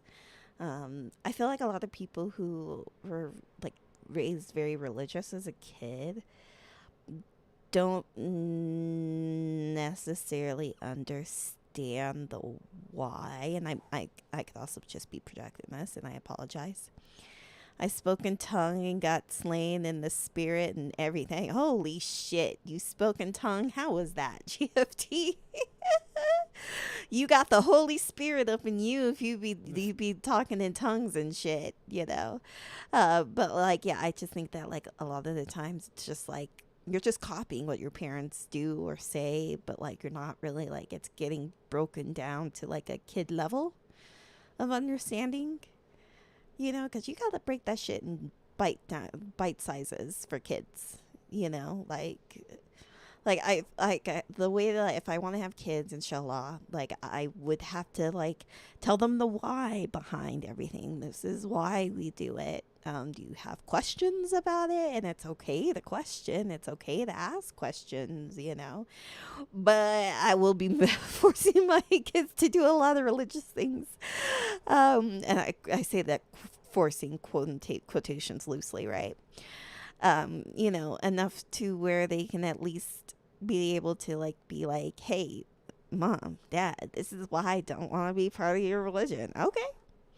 Cool, then that's on you. At least I did my best trying to lay down the foundation for you. But I mean, that. Yeah, that's a whole different thing. Anyways, let's get back to the video. Things are contained in God's knowledge beyond time and space as something he calls the ayan athabita, the immutable entities. I understood far too much as a child because of a lot of abuses. I understood a lot of religion through a fuckered lens. Yeah. I'm sorry that happened to you, GFD. But yeah, totally.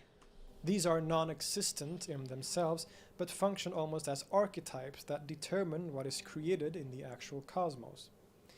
And these ayana thabita are themselves determined by God's attributes as they in their totality reflect him.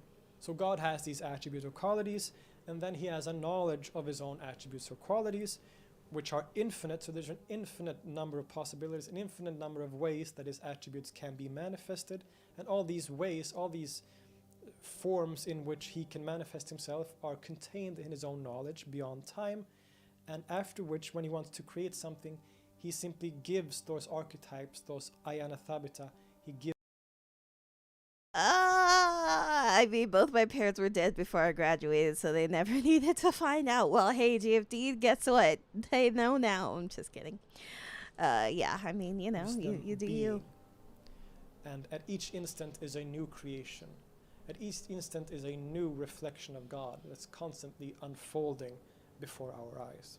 So the world relates to God in two ways. On the one hand, there is only one reality, the reality of being and God's essence, who are identical.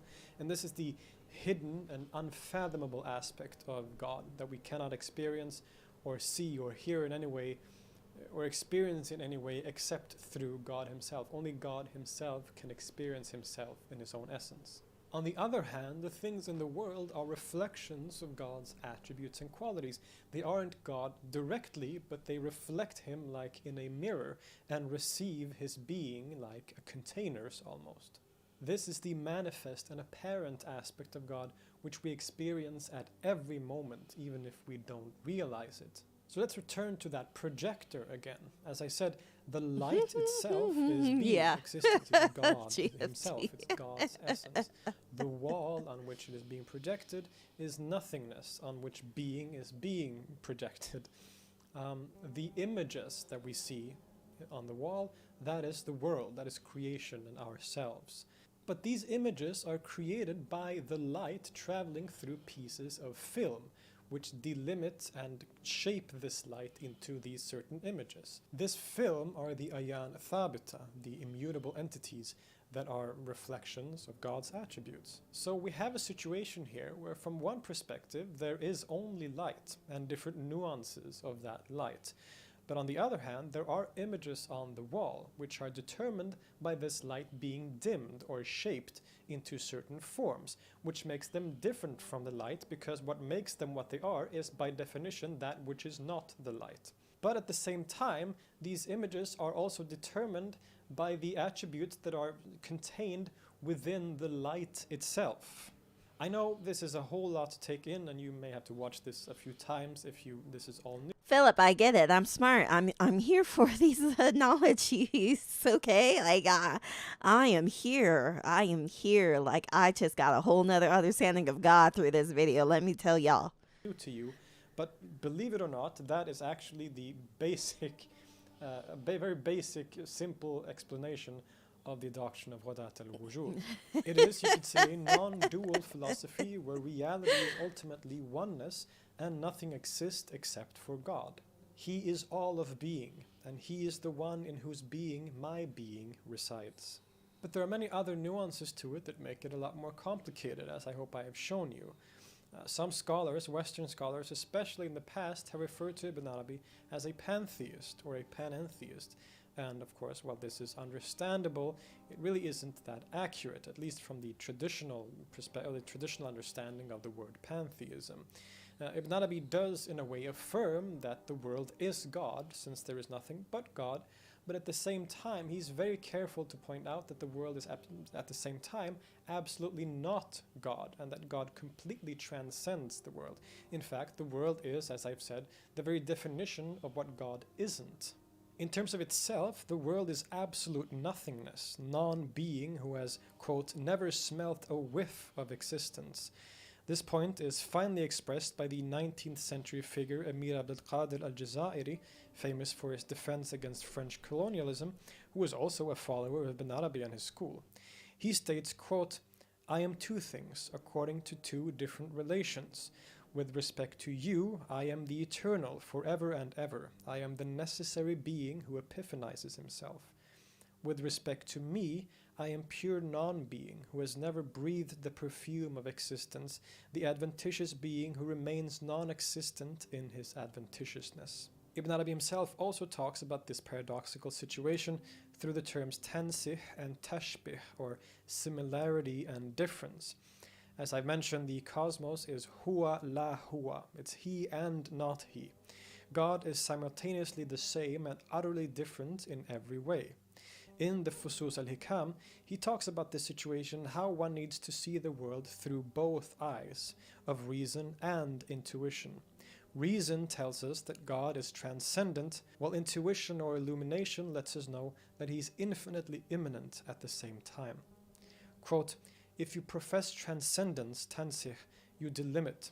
If you profess immanence, tashbih, you restrict. I didn't hear But if that. you profess both, you have been shown the Hey, right everybody way. hears You what are they a leader want. in the Gnostic sciences, a master." In other words, if you look at, say, a rock and say, "This is not God, he is beyond compare," you are qualifying God and thus in I mean, I heard it when he said a rock, a block, but a way limited. thanks, GFT. Now I'm hearing shit that I'm not. Fuck you, GFT. No, I'm kidding. Thanks. Now I'm hearing things that I shouldn't be hearing in my head when this man starts talking.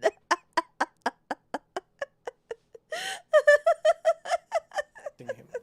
But if you say this rock is God, you are also limiting him to this rock in particular, which is equally false. You can help it. Instead, You he can. urges us You to see can. it I as know you both can. at I the know you same can't help time. it. God is always present and he is always not present. Wherever we look, it is always God, but also never really God. Quote, "Do not look to the real while divesting him of creation, and do not look to creation clothing it with aught but the real. Make him incomparable and make him similar, and reside in the seat of sincerity. Be thou in union if you wish, or if you wish in distinction. Through both obtain a great success." This leads us to another concept, which is sometimes referred to as the divinity of beliefs. As I mentioned earlier, Ibn Arabi wasn't just a prose writer who wrote complicated metaphysical works, he was also a very accomplished poet. And one of his most famous poems, probably the most famous. Look, I'm either me or I'm quiet, which isn't me, so I'm just me or I'm not. Yeah. Be you. Be you. I vote for always being you. And thank you for always being you. That's always quoted when people talk about Ibn Arabi is a poem from the collection the Tarjuman al-Ashwaq, the interpreter of desires that I mentioned earlier. This poem has been recited numerous times because of its incredible beauty, and it goes like this. "O marvel, a garden amidst the flames. My heart has become capable of every form. It is a pasture for gazelles and a covenant for Christian monks, and a temple for idols and the pilgrim's Kaaba, and the tables of the Torah and the books of the Quran. I follow the religion of love. Wherever way love's camels take, that is my religion and my faith." This may appear like an expression of religious tolerance or pluralism, which it really isn't, in fact. Instead, it's a natural extension of Ibn Arabi's metaphysics. Since the world is God's manifestation and the place of his so-called self-disclosure, that must mean that whatever we worship, we are worshipping God, right? Quote, "Do not attach yourself to any particular creed exclusively, so that you disbelieve all the rest. Otherwise, you will lose much good. Nay, you will fail to recognize the real truth of the matter. Let your soul be capable of embracing all forms of belief. God, the omnipresent and omnipotent, is not limited to any one creed." Is he saying that all beliefs and therefore all religions are equally valid? In short terms, no, he isn't. He is saying that whatever it is you believe about God, it is right in a sense, because God is all there is, and everything in the world is a reflection and manifestation of God. Whatever you worship, be it Jesus on the cross, an idol or a rock, it is ultimately all God. So you are right in your worship in that sense. However, Ibn Arabi is of course a Muslim and a very staunch one. He believes that Islam is the one true religion, end of discussion. where the people worshipping Jesus or a rock go wrong is that they are limiting God to that specific form. Yes, God is the rock, and yes, God is Jesus in the statue, but only in the sense that they are manifestations of him. God is much bigger and more transcendent than that. To Ibn Arabi, everyone is actually just worshipping themselves and forms their perception of God according to their own natures. Quote, "One only believes in a divinity through what he has made within his own soul." In other words, one experiences the divine according to one's own nature or one's own soul. We create an image of God in our own heads, and then we worship that image that we have of God. And while in one sense we are correct in that worship, what we are really doing is only worshipping ourselves and our own mental creations. This critique also extends to his fellow Muslims, as he sees many of them, or maybe most of them, as being idolaters. Sure, they don't worship a rock or an actual idol made of stone, but they still create this image of what God is in their head, and then they worship that God, and this to him is also a form of idolatry. In this discussion, he uses a saying by an older Sufi thinker by the name Junaid, who said that the water takes on the color of the cup. And this is true of people's experience or perception of God. God manifests or discloses himself to people according to their own receptivity or their own preparedness. So everyone experiences God differently according to, as I said, their nature. But the person who recognizes that all these images are God, but that he simultaneously transcends all of them, that person is truly illuminated. He will be able to see every image as God, that every moment, whatever way we turn, there is the infinite self-disclosure of God. Thus, the famous poem now makes a lot more sense. It's speaking from the point of view of a master Gnostic who has reached the furthest station on the spiritual path, what Ibn Arabi calls the station of no station.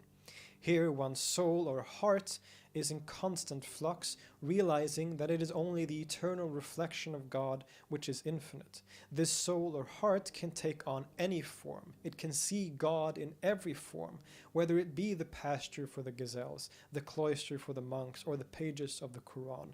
One is not bound to witnessing God in any one of these forms. Instead, one follows the religion of love, the innermost cause of creation, and in which everything expresses God's love of creation and vice versa, creation's love for God. So as I mentioned earlier, the entire cosmos is a manifestation, a reflection of the entirety of God's names, or the entirety of God's attributes. While a certain object in the world or a certain thing only reflects one or a certain combination of certain attributes or names, the entire cosmos reflects all of the names. So the creation as a whole is a direct reflection of God's entire nature, all of his attributes. The cosmos is thus often referred to by Ibn Arabi as the macrocosm, or the great man, Insan al-Kabir. But the human being also has a central role to play in this scheme, and he is often referred to as the microcosm, or the small man, Insan al-Saghir.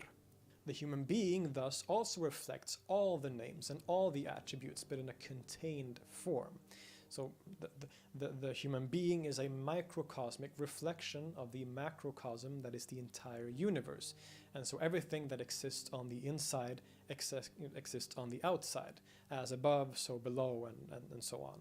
Thus, the human being has a very central role to play in creation. You could say that he is even the purpose of creation itself, as he is the only place except for the cosmos in its entirety where all of the names and attributes are reflected. So it reflects all of God's attributes, and thus he completes the hidden treasures wanting to be known, from the famous hadith that I quoted earlier.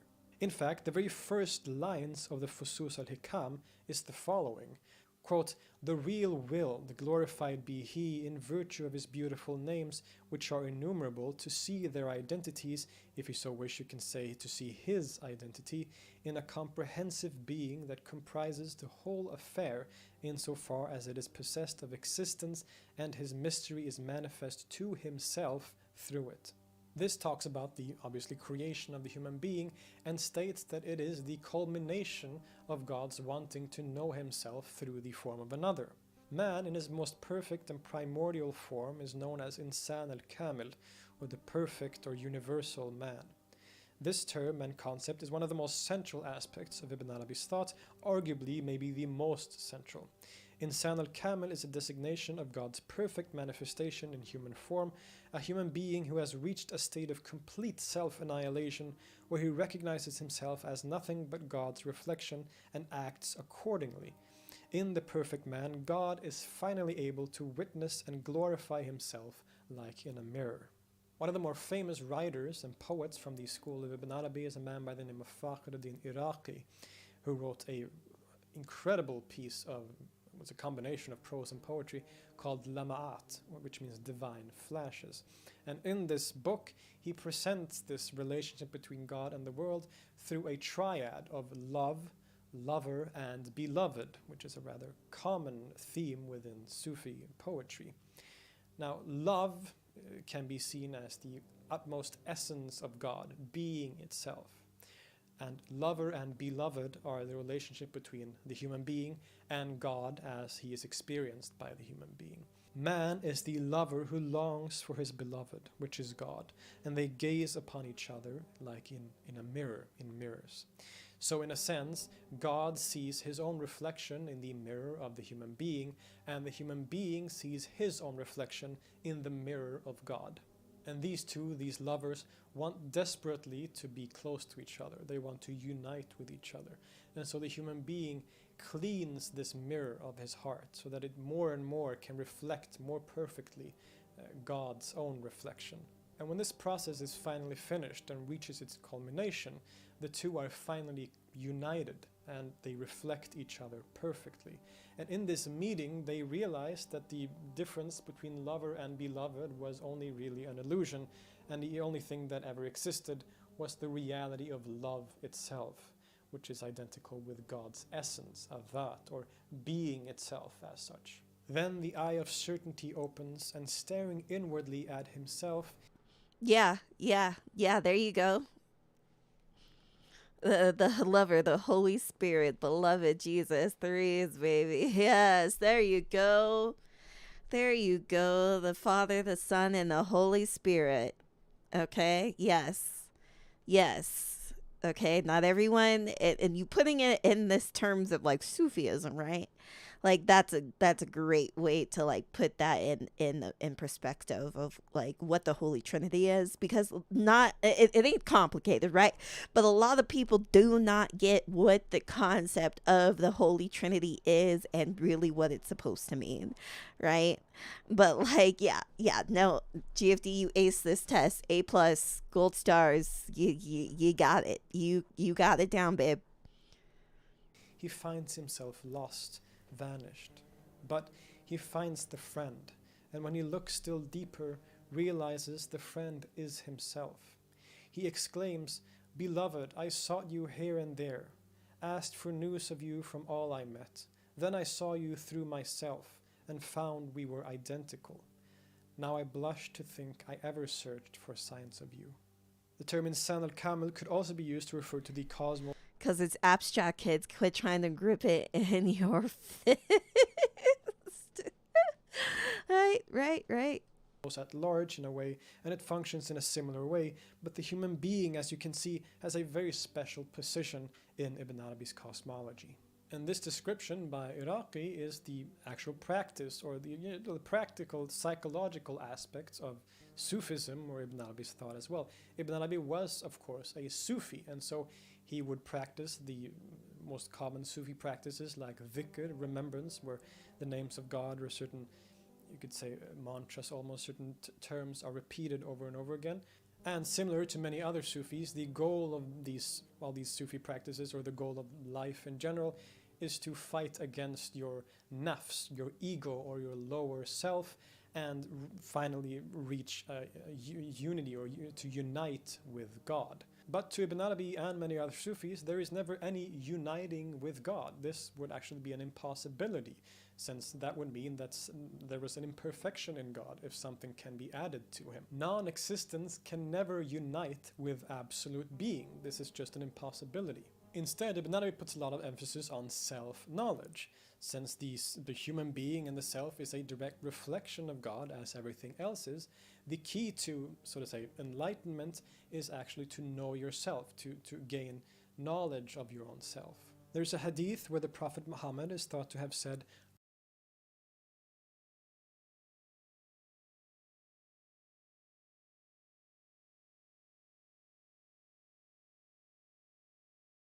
"Know yourself and you shall know your Lord." Thus, the goal is to Oh realize shit. that Did you hear me when I said that there might just like... Did I say something? Whatever. one's own separate existence is a kind of illusion, as we are only the continuous self-manifestation Yeah, okay, I was me there. Okay, I was all like, irregardless of that being a hadith, that know yourself and know your Lord. Like I think that irregardless probably sounds about right. Know yourself, know your Lord. Yeah, makes sense. of God. Thus, to know ourselves and to know our soul in a proper way is to know God.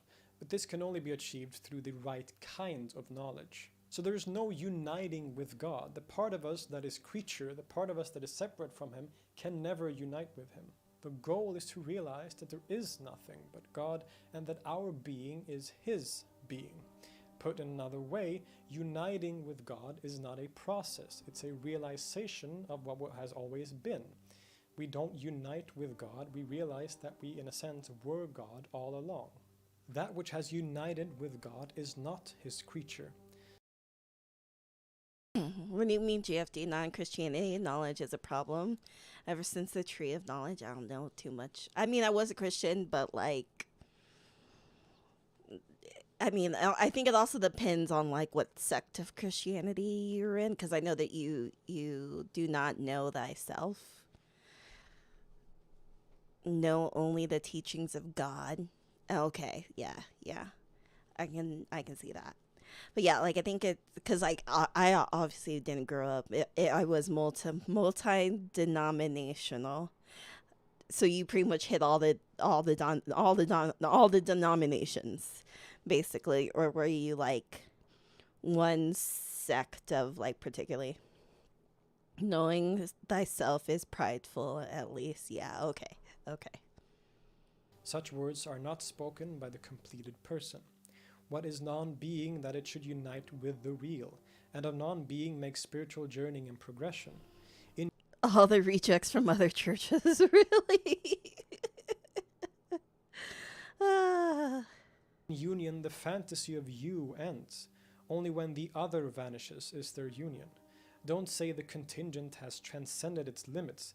It has not become the necessary nor the necessary it. Union with the real is separation from createdness. Estrangement from oneself is acquaintance with the real. When the contingent removes the dust of contingency, except for the necessary, nothing remains. There are other aspects of the Insan al-Kamil and these other ideas that gives me headaches just thinking about it, so I will not go any further into it, but just know that this is a vast field. You can write phone books just about these philosophies. But this has, believe it or not, been a very short introduction to Ibn Arabi's general metaphysical ideas. There's a lot more to it, as I said, but I could maybe explore that further in future videos, but this will be sufficient for now. While Ibn Arabi is a very original thinker, obviously, these ideas didn't appear just in a vacuum. He is very much dependent and influenced by other thinkers that had come before him. In his language, he is inspired by the Muslim philosophers like Ibn Sina, even if he is critical of them at times. Thus, we find a lot of traces of Neoplatonism in his thoughts, for example. When talking in philosophical language, like in the work Ittihad al-Kawni, he talks about the hierarchy of existence in terms of first intellect, universal soul, and so on, which are very common Neoplatonic terms. In fact, some of his contemporaries thought that he was so influenced by this school that he had become known by some as Ibn Flatun, or the son of Plato. And even though he didn't consider himself a philosopher, and he was often very critical of their rational approach to theology, he still respected many of them a lot. In fact, in the Futuhat al-Makkiyah, he refers to Plato as Flatun Ilahi, or the divine Plato. We can also see traces from more unlikely places like the Ikhwan as-Safa, the Brethren of Purity, who were Ismailis. Some of the more esoteric aspects of his theoretical mysticism do have direct parallels in that movement, like the microcosm-macrocosm relationship, or small man versus large man, and they're sort of reflecting each other and so on. Since he was a Sufi and belonged to the Sufi tradition, he of course takes a lot of influence from previous Sufi thinkers and from general ideas that had been floating around in that movement. I said you could write phone books, and it made me think about a phone book author. I don't know if it's really a thing, but a too big part of me hopes it didn't, and now their skills are wasted elsewhere.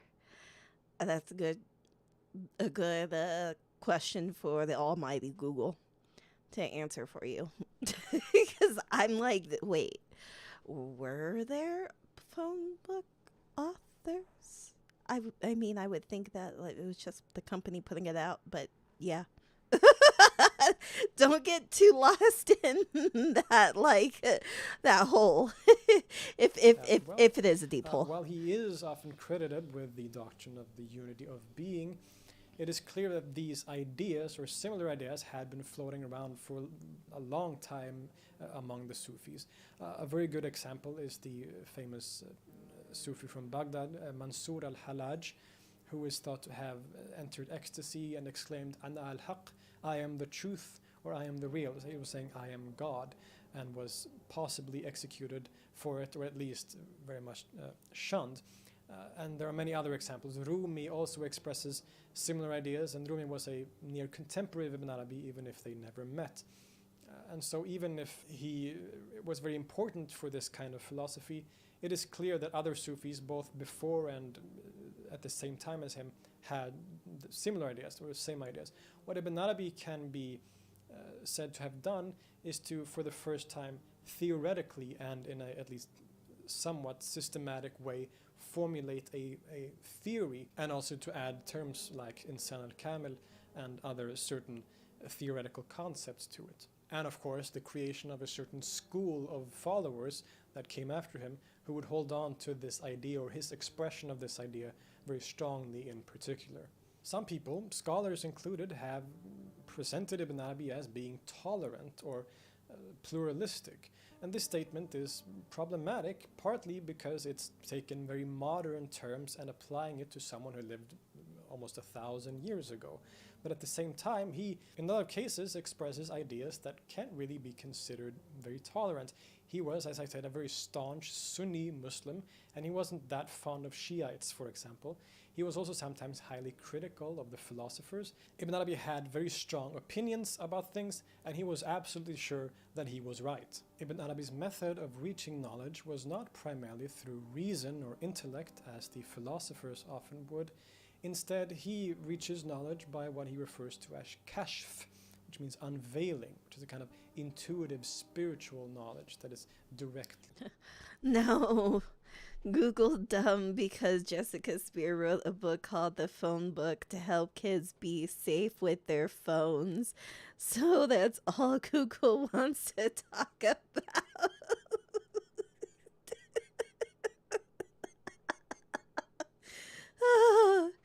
So the phone book to be safe with their phones. So like, are we talking about when they still had cords attached to them? Or when they like, you know, like they are now? Well, I'm not saying like they are now. I mean in the sense of modern sense of how they are now, where you can just take a phone and walk away and then put it back in its little thing. No, like apps and junk. Oh, so like with actual phones, like cell phones. Well, damn. I was like, you know, is it like trying to be safe when you're at home, like with the phones? Like, no, queen. Cell phones, queen. Cell phones. He experienced. Ibn Arabi believed that this form of knowledge was the highest in form, but that it should nonetheless be complemented with reason and revelation, revelatory texts like the Quran. As I've mentioned, he asks us to view the world with both eyes, of both reason and intuition. But despite this, he believed that the rational approach to God that the philosophers were taking was foolish and would only lead to confusion. They were misguided, he would claim, even if some of their ideas are true. And this is where some of that apparent tolerance actually does come in. He never denies that the philosophers has good things or true things to say. He affirms that they actually do and applies much of their terminology and thinking into his own writings. This includes the schools of theology like the Ash'arites and the Mu'tazila. Ibn Arabi believes that they all actually have good things to say, and that sometimes one is closer to the truth than another, but that he himself never subscribes to any one school of thought in particular. It is when it comes to the ultimate knowledge, the knowledge of God, not of things in this world. This is where reason becomes unnecessary or actually harmful. Here, when it comes to this level, the only way to reach true knowledge or proper knowledge is through kashf, it's through unveiling. So Ibn Arabi does have a somewhat lenient attitude towards the philosophers, even though he often disagrees with them. He holds a strong conviction that one should not engage in fighting about these matters. A good example is a letter he wrote to the theologian Fakhruddin Razi, in which he asks him to abandon his rational theology and enter the mystical path instead. In this letter, he criticizes the philosophical approach that al-Razi takes, but does so in a very friendly and sort of almost brotherly manner. Similarly, another good example of his approach would be the following, which is from one of his writings.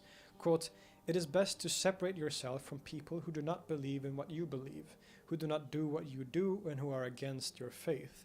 Yet at the same time, you should not think badly of them or condemn them for what they are. Your intention in ignoring them should be that you prefer the company of believers." This idea of Ibn Arabi's so-called tolerance can also be extended to his general ethical ideas as well. He often claims that God's mercy precedes his wrath, and that mercy is the very foundation of existence. I agree right there. Allah's mercy will come before his wrath. I 100% agree with that one. I'm going to say your answer is George Coy, but only because he invented the concept of a phone book in 1878 in New Haven, Connecticut. Okay. All right. That's a good answer. First person to do it. All right. Of creation. As such, he himself, as the heir to Mohammedan sainthood, is also responsible for spreading or extending that mercy in the world. He even called himself the unlimited mercifier. The author Claude Adas writes, quote, "He wished to be a source of hope for all created beings." And Ibn Arabi himself writes, quote, "Thanks be to God, I am not one of those who love vengeance and punishment. On the contrary, God has created me as a mercy, and has made me an heir to the mercy of him whom it was said, 'We have sent you only as a mercy towards the worlds.'" While he was a staunch Sunni Muslim with very strong convictions, and calling him tolerant is very anachronistic and problematic, one could argue that he certainly seems to have had a very compassionate and relatively open approach to existence and to religion. In many ways, he embodies the common Sufi ideal that love for God equals love of his creation. And this becomes even more prominent in his thoughts, since essentially everything is God, and so obviously you must always want well for something that you love, if you love God. True. Help. He also fought for the North during the Civil War. Okay. And serve as much as you can the people who hide their misery, who are content with their poverty, the travelers on the path to truth.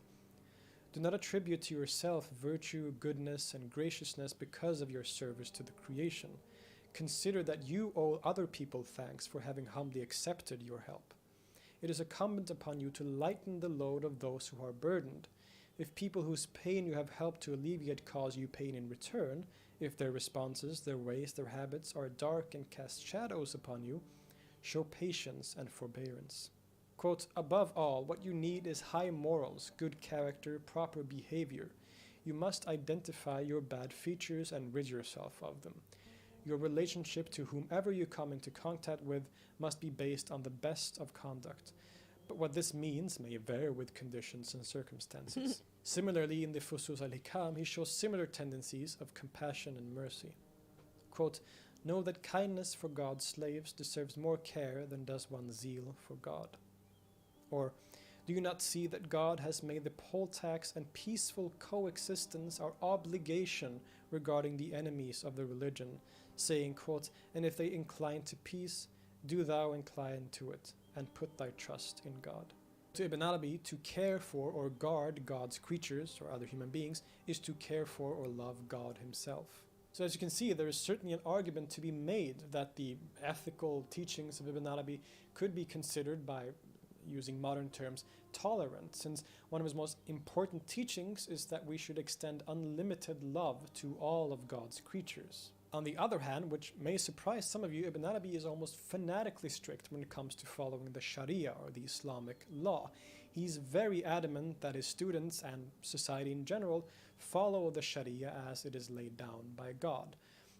The Sharia, or Islamic law, should here primarily be seen as the primary rituals of Islam, like daily prayers and fasting and the pilgrimage and so on, but it also, of course, includes the more legalistically oriented aspects included in fiqh, or jurisprudence.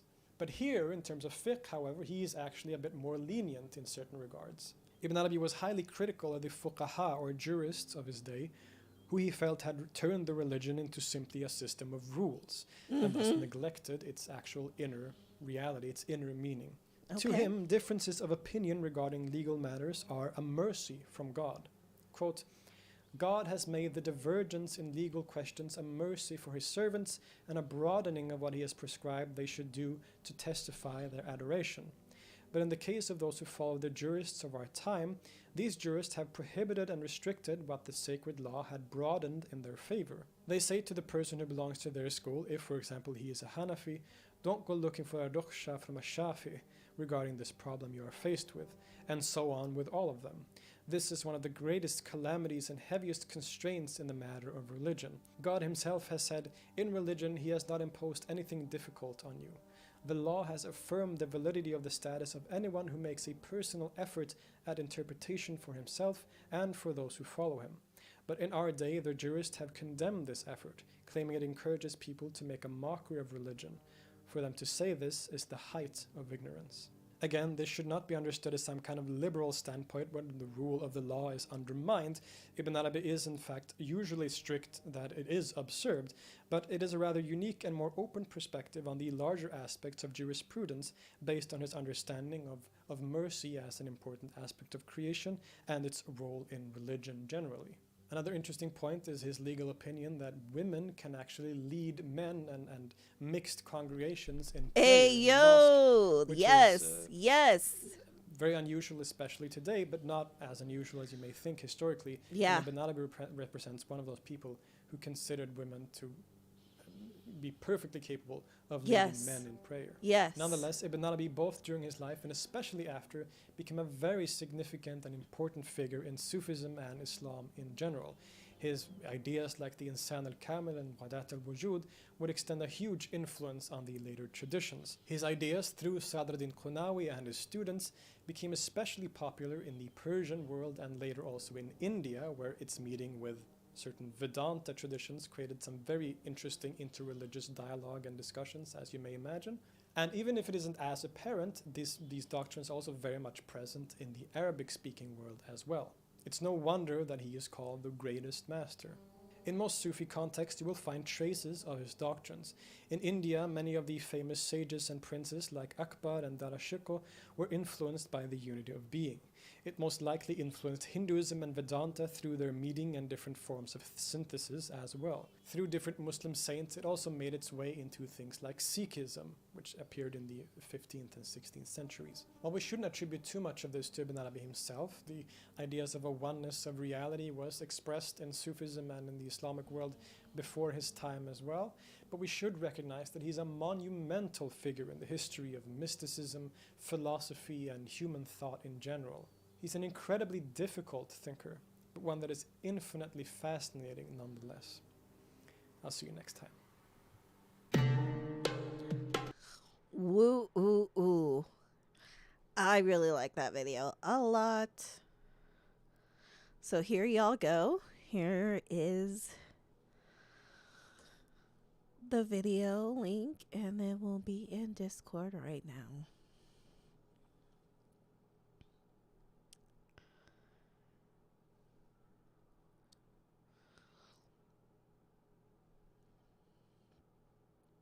Difficult thinking is the best. Yes. Agreed. Also, requests are on still. So if you do have any questions about Islam and you want to ask, requests are on.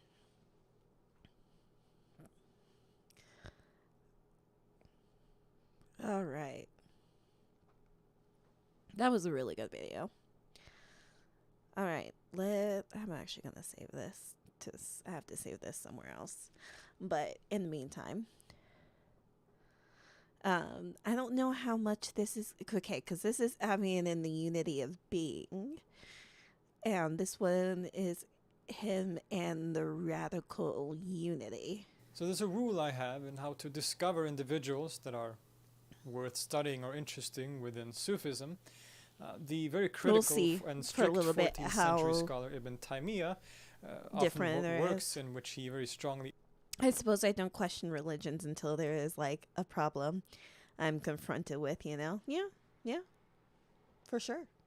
Attacked and criticized certain Sufis as being unbelievers or heretics because they held, in his opinion, very radical views. And so the rule is that anyone that he mentions by name in those writings, those are the interesting ones. And people that he mentions include Ibn Arabi, Sadr al-Din Qunawi, Ibn al-Farid, al-Shushtari, and perhaps the most this is a different of them all. guy. This is a different guy. This is Ibn Saban. They're different. Okay. So a lot of the people that we've like watched tonight are people he is okay. Also, I'm in ADHD land. Oh, like people gonna wait, hold on. Like people gonna have whatever they need to survive here. Also, I'm in ADHD land, so I don't know what you're saying if you're saying anything. Okay, back for bats. Yeah. So this is a different guy.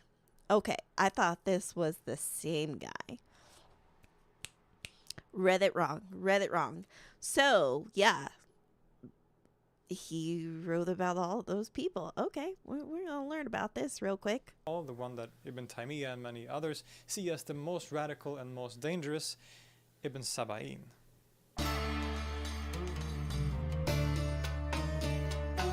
Right? Or did I get that wrong? See as the most radical and most dangerous, Ibn Saba'in. Okay. Just making sure I got that right.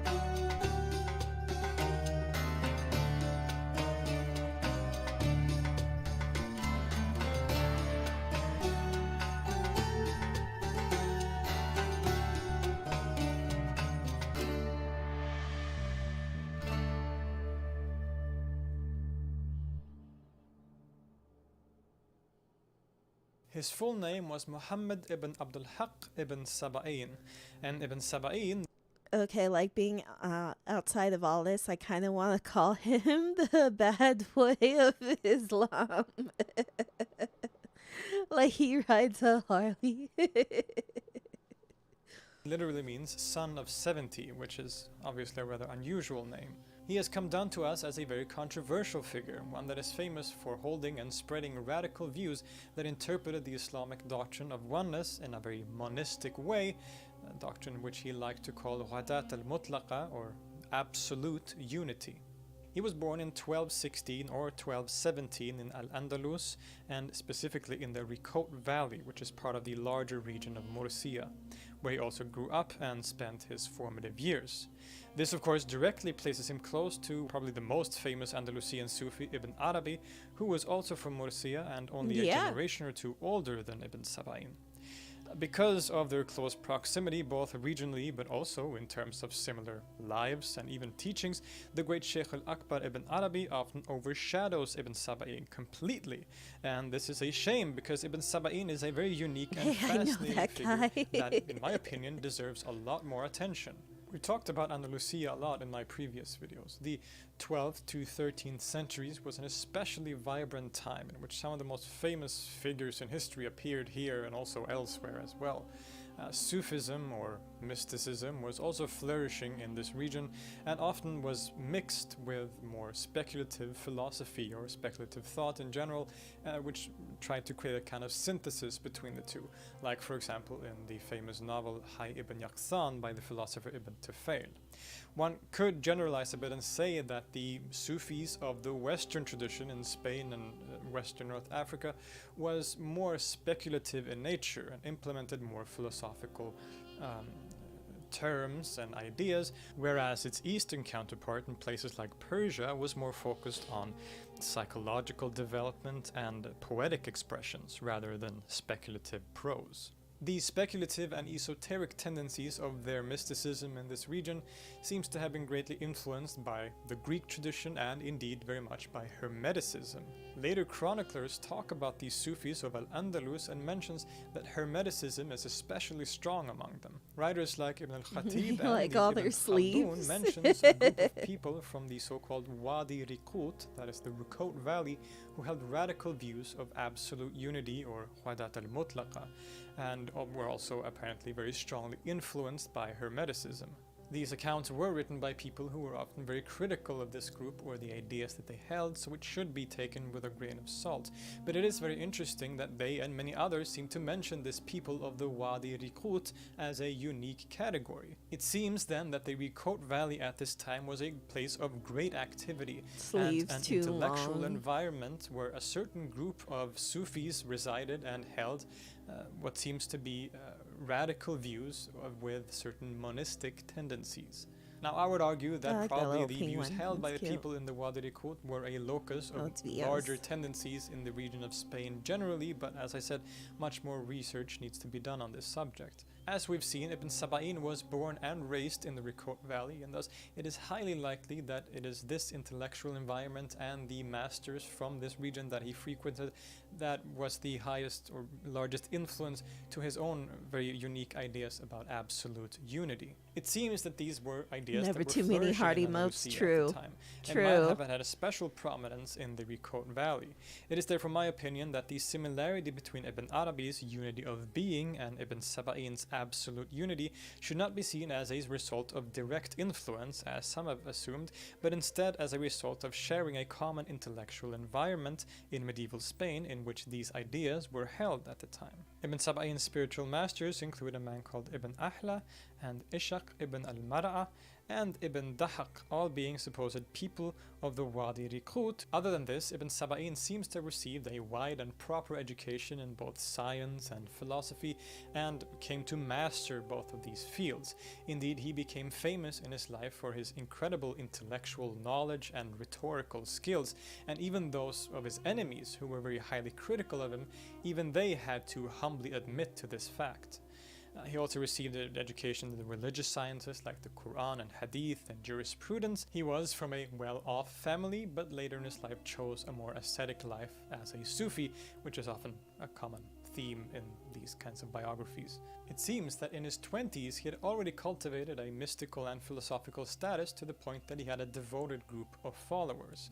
By the time he was around 30 years old, he left his home region with his group of followers, called the Sabiniya, to Granada. From early on, it seems like Ibn Saba'in's thought was characterized by a leaning towards both Sufism or mysticism and philosophy, and often with a kind of synthesis of the two. He held very highly some of the philosophers and was particularly fond of Hermes, as we will see soon, but was nonetheless a Sufi through and through at the same time, concerned with spiritual practices and the cultivation of intimacy with God through intuitive experience. Said Hussein Nasr writes, quote, Ibn Saba'in embodies that synthesis between the practical spiritual life and intellectual doctrine that one finds in Ibn Masara. He would exclaim his controversial doctrines on God and the world early on, the main thrust of which is that God is the sole reality of existing things, that reality is absolute oneness, and that the world of multiplicity is an illusion. This didn't go down too well with the local sultans or the conservative jurists, and he was very much attacked for these ideas for most of his life. It may have been for this reason that he chose to relocate outside of his home region of Andalusia to the city of Ceuta, where he lived for a few years undisturbed. It is here, while in Ceuta, that he writes some of the most famous and important of his literary works. For example, it is here that he composes his by far most famous work, which is called the Sicilian Questions. Now, the Sicilian Questions is a work that was written as answers in response to certain philosophical or theological questions asked by the Christian Emperor Frederick II. So it's a very fascinating document. This is the only work by Ibn Saba'in that has been completely translated into English, and is also the main reason that he is even known or famous today. But he also wrote his probably most important mystical philosophical work while staying in the city, which is known as Bud al-Arif, and in which he explicates his ideas in full force. It is said that this book angered the authorities so much that he was forced to flee again, but most likely it was due to other political reasons and changes in leadership and so on. He would then continue to relocate continuously to different cities, but always having to flee or relocate eventually, maybe because of his controversial views. He lived for a while in Algeria, where he met and became a master of the Sufi poet and his most famous student, Abul Hassan al-Shushtari. Shushtari was actually older than Ibn Saba'in and was at the time a follower of the tariqah of Abu Madyan. But when he met Ibn Saba'in, he is famously said to have said to al-Shushtari, quote, "If it is paradise you desire, then go with Sheikh Abu Madyan. If it is the master of paradise you desire, then let's begin." After this, al-Shushtari became his student and was devoted to him for the rest of his life, as would I if someone ever said that to me, obviously. Right. Ibn Saba'in then lived in Cairo, Egypt for a while, where he gathered more followers, but it wasn't until he reached the city of Mecca, sometime around the year 1254, that he finally found his permanent home. Here, he became very close with the governor of Mecca himself, Sharif Abu Numay ibn Abi Sa'id. Ibn Saba'in may even have become his spiritual master, which would of course be very Master of significant. Paradise. That sounds like too much work. I mean, it sounds like not enough work if you ask me. I'm just kidding. His last 20 years under the patronage of the Sharif of Mecca until his mysterious death Exhausting, in the year yeah. 1270 at the young age of 54. Now, there is controversy surrounding his death, as the common narrative is that he committed suicide by slitting his wrists.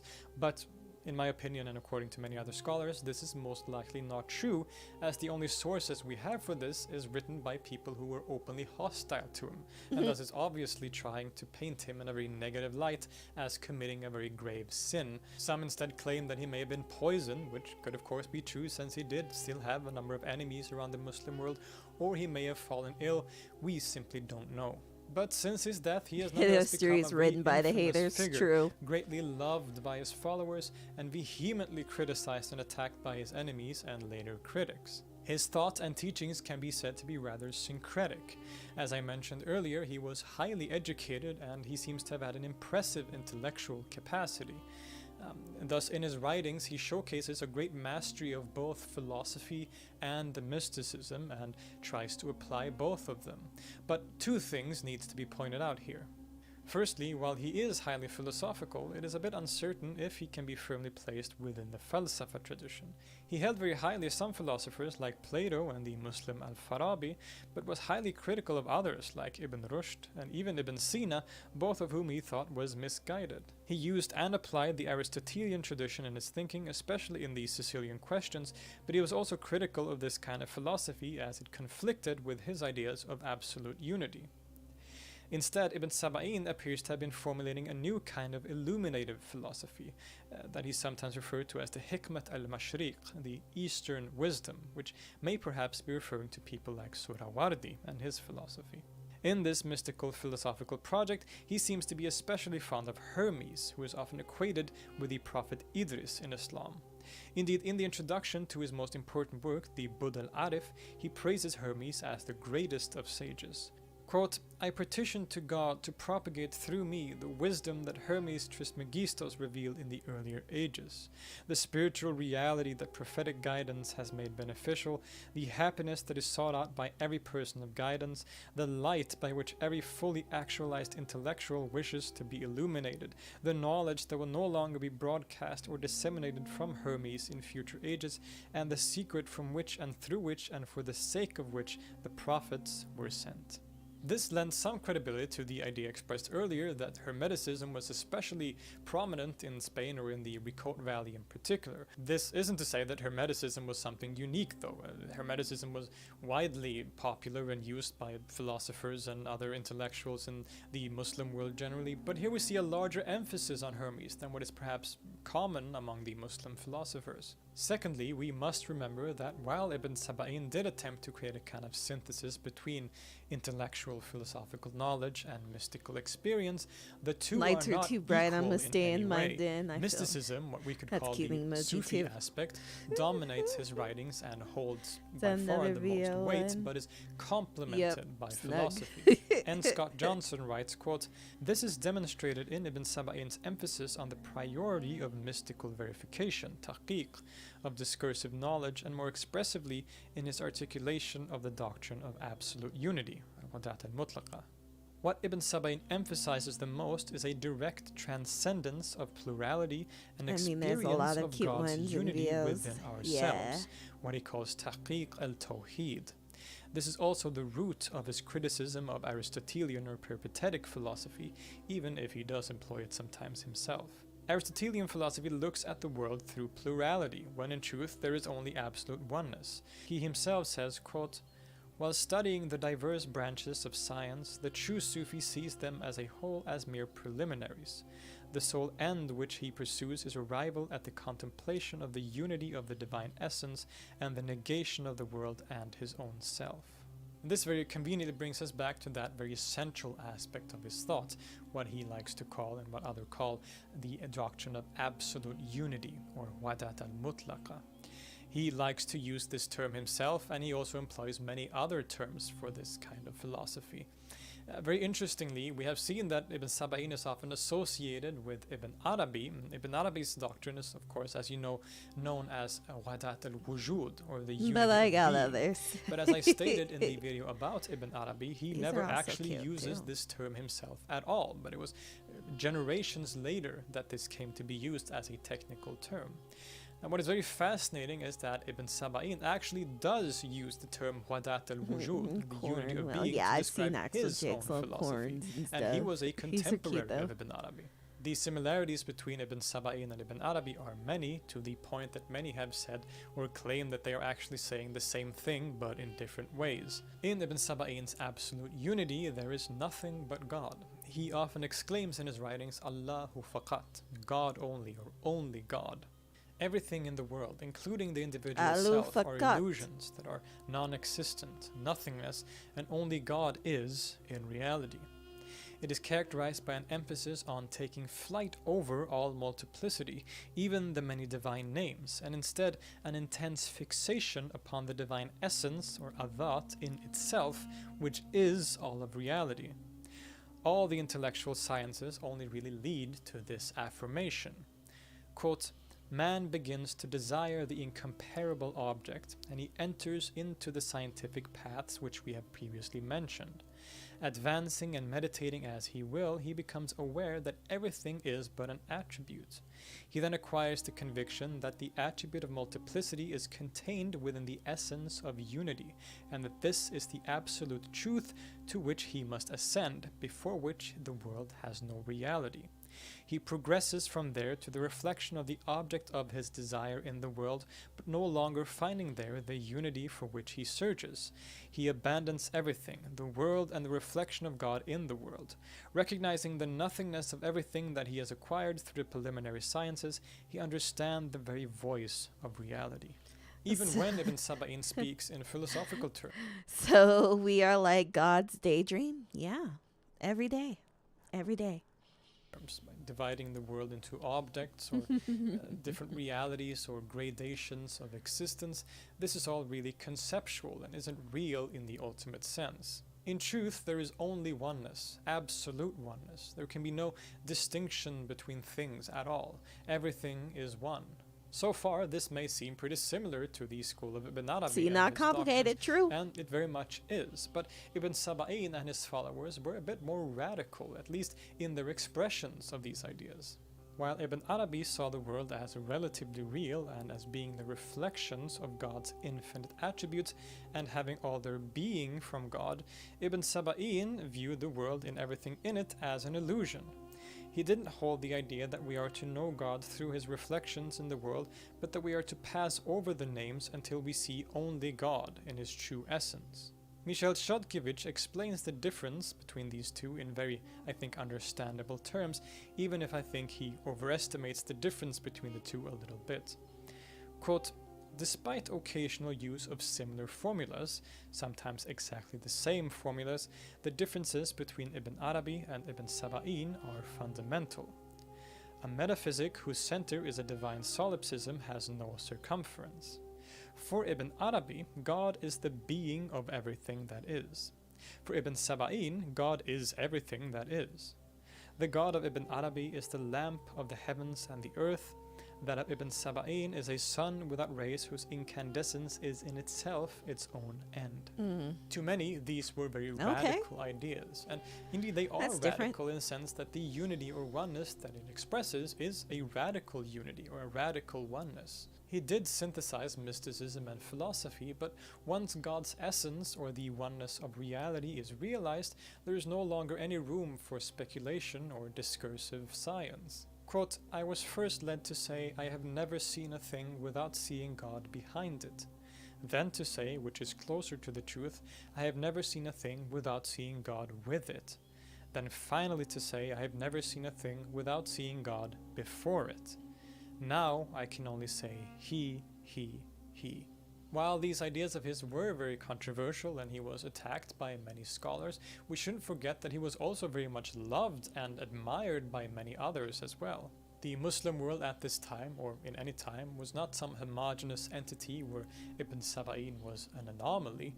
There were many other similar movements and teachers, and many who considered his ideas to be perfectly acceptable, even if they probably weren't in a majority. For example, we should remember that the Sharif of Mecca himself was a close friend of Ibn Saba'in and may even have been his devoted student.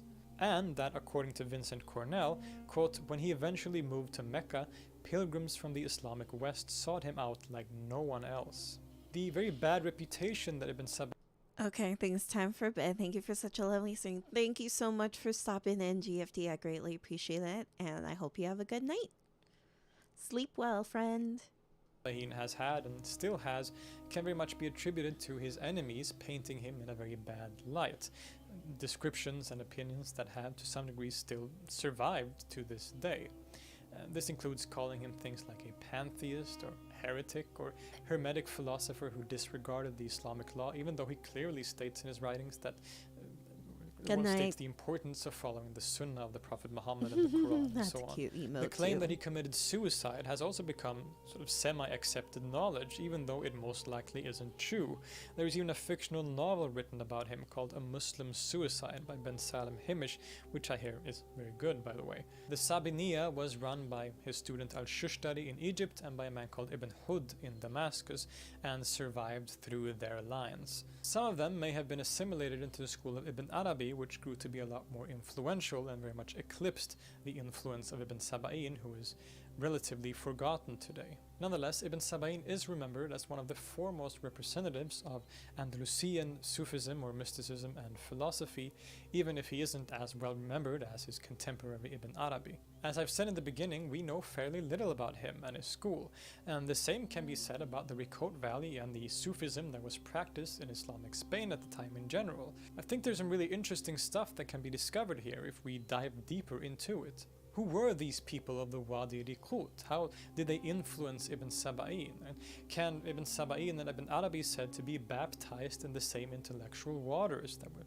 currents in the region at the time, and to what degree was Hermeticism influential on this movement. I think further research into this subject could give us a lot in terms of our understanding of Sufism or the history of the Islamic world in general. Ibn Saba'in may have been a very strange figure. His philosophical mysticism expresses realities and experiences that are very profound and striking, and often without compromise. But at the same time, and as he recognizes himself, he is ultimately trying to explain things or experiences which cannot be explicated in words, as they are completely beyond human conception.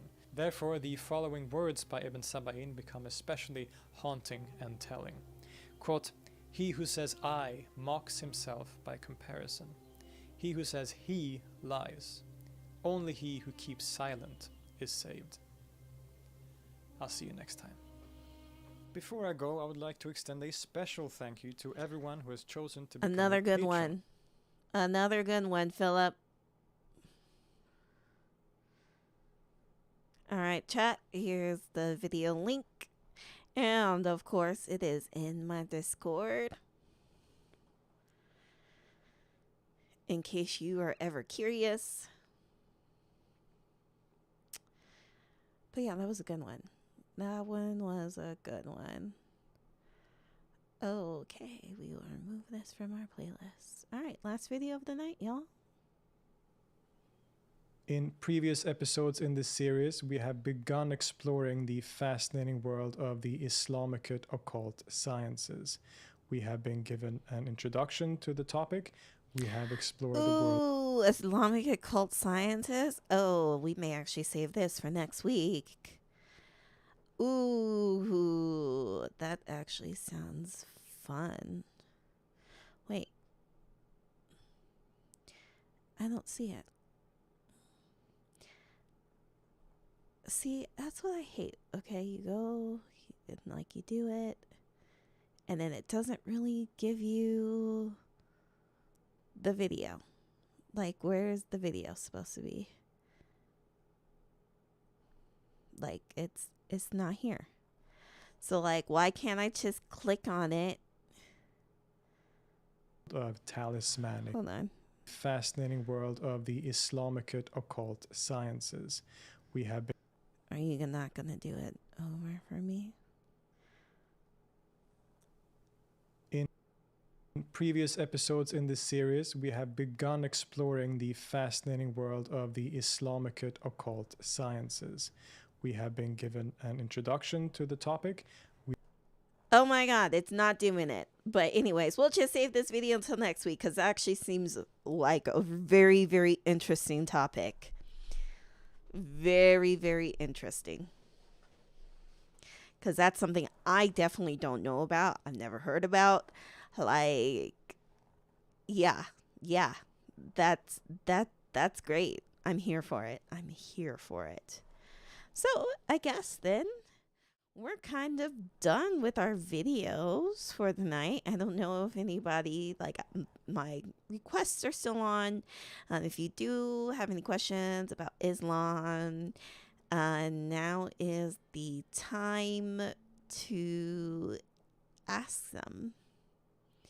And especially since I didn't have a Wednesday call-in this week. I mean, I don't like to talk about Islam on Wednesdays because this is the specific day of the week that I choose to have that. But yeah, like, I will just kind of keep the lines open for like 10 minutes, because they've been on this whole time. Well, not this whole time, for at least the last like hour and a half. So yeah, today was really great. I actually really learned a lot. Oh shit, actually, I have to do it this way. Oops, I fucked up. There we go.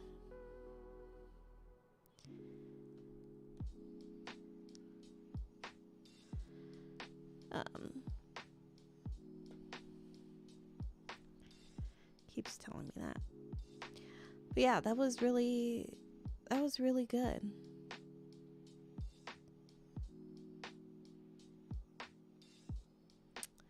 I mean, like, there's like,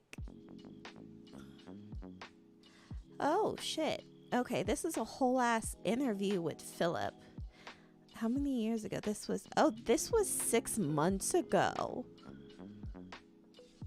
Oh, okay. We'll do one last video on Sufiism next week. Because that actually looks like a great video, or like a great interview with Philip. And I'm always here for that. Okay, where is my playlist? Here we go. Yeah, tonight's videos were really good. I think that really I feel like it even helped me understand Islam on like a different level via the eyes of Sufism, which it's pretty cool. Welcome in, Trumpet Turnip. Are you on because of what's happening? No, I'm on every Friday. This is my time that I talk about Islam. Nothing has changed because of the assault on the Palestinian people. But, free Palestine. That too, though. But, yeah. We're going to have to watch this video.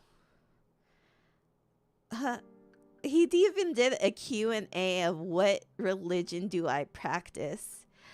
I feel like he wouldn't be like, he just believes in like so much shit. Let's read the comments. So yeah, maybe he is a Muslim. Maybe. Yeah. Which makes sense. I think it would make sense that Philip would be a Muslim, because this is like his like area of expertise anyway. So I think that's cool. We'll maybe just watch a little biographical stuff on it. So I think that's why it makes sense why he did this. Everything's making sense now. Why he like did this interview about Sufism with this person. Philip Holm, though, I'm telling you, let's talk religion, and he's just this is what he does. I've sent y'all all the links for tonight. And like I said, the phone lines are open right now. If anybody has any questions about Islam in particular or anything I believe in, that's totally fine. Like I said, we'll keep the lines open for another 5 minutes, just so that way we can see if anybody has any questions for tonight, or if anybody has any questions about the videos we watched tonight. I think pretty good. And if you're not following Let's Talk Religion, y'all need to go follow them. He's so good at what he does. I'll only watch videos that talk about religion from him. No, I'm gonna run down, I think, next week. The person I just recently followed, thanks to Philip. The Al Mansour. I'm thinking probably. Oh, I went to Twitch instead of hitting YouTube. Goodness.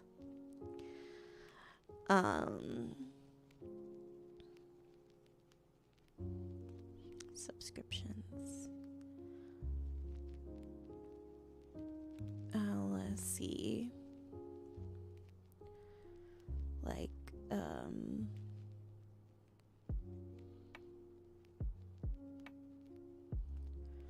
I'll see what,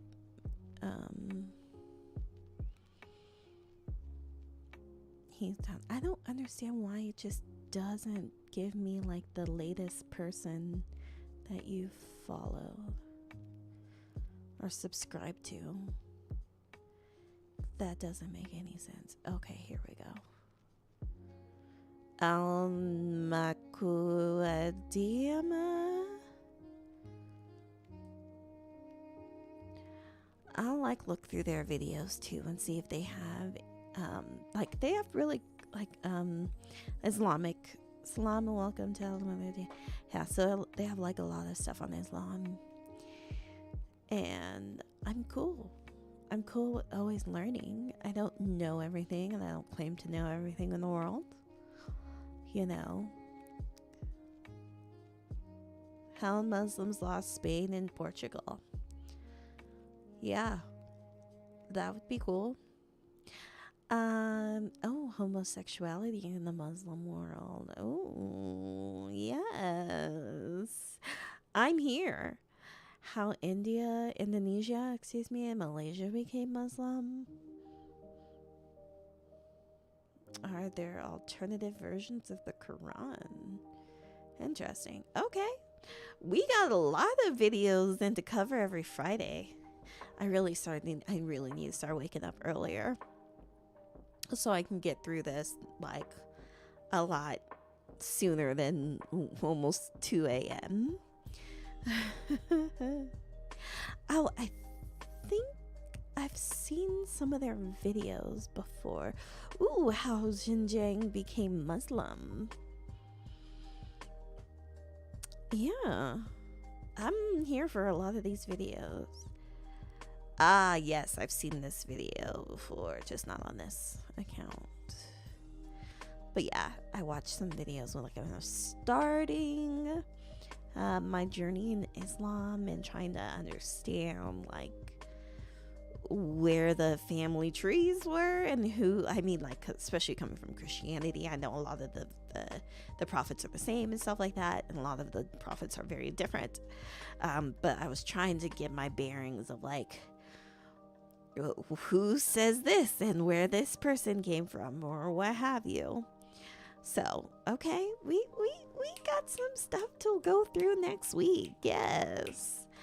Alhamdulillah and inshallah, we got a lot of stuff to go through over the next couple weeks, which gives me like, makes that real exciting for me, for sure. I'll keep this up. All right, well, I guess if no one's gonna call in and ask about Islam, I guess I will shut this down and stop taking the requests. In the request, I know I had another minute, I'm sorry. Well, less than a minute, but you know, it is what it is. You missed out. But my Wednesday call-in should be back next week, inshallah. We'll see how next week goes, where I end up, where I land, and all that jazz too. So yeah, let's see who is up. Who is up?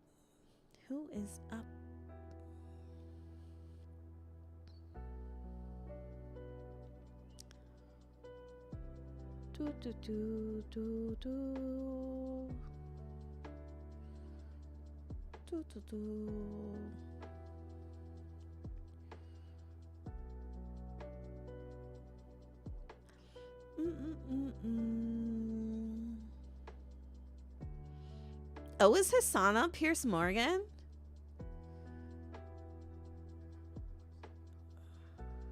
Oh, well, there's not. I'm doing that right now, but it's fine.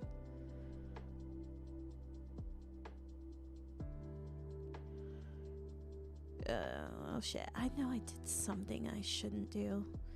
Well, I mean, technically it worked for right now, but...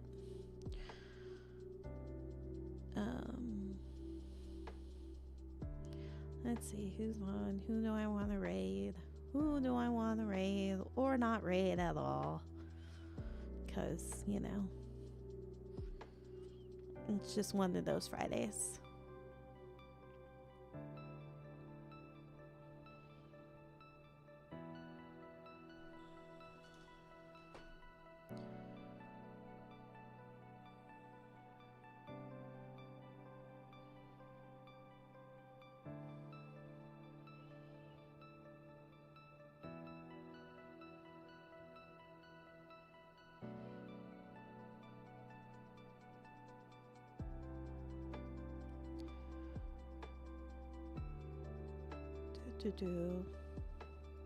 Yeah, I guess I won't read out today. It's fine.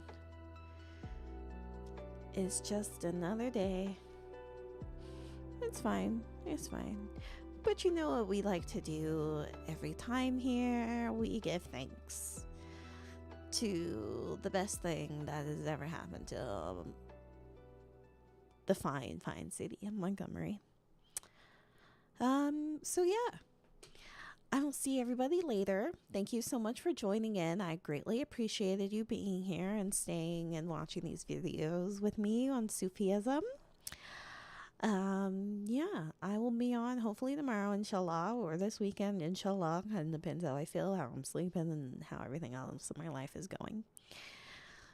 We have lives too. Streamers have lives too. You know, streamers' lives matter too. Okay? We matter too. But anyways, I will see y'all later. Salams, and I hope that you have a good day or good night wherever you are. And I'll see you next time. Thanks for joining me. Stop playing with these niggas. Lego. Hey, I'm really proud of y'all. Montgomery Brawl. Bitch. Not one but them all. Montgomery Brawl. Shout out bro that can swim. Montgomery Brawl. Salute shit, really all of them. Montgomery Brawl. Shout out Unc with the chair. Montgomery Brawl. Everybody that was there. Montgomery Brawl. Threw the hat off at the start. Montgomery Brawl. Woo. Man, shout out to the girl. Montgomery Brawl. Hey, now y'all done started some shit, so we gon' finish y'all it. Did. And this time, everybody about to witness it. Y'all. Bro told them to move, just doing this job. But y'all wanted to jump him, so now we got a prize. Let's get it. All right, bet. Let me tell y'all what really happened. Heard they was jumping on my cousin, let me off, Captain.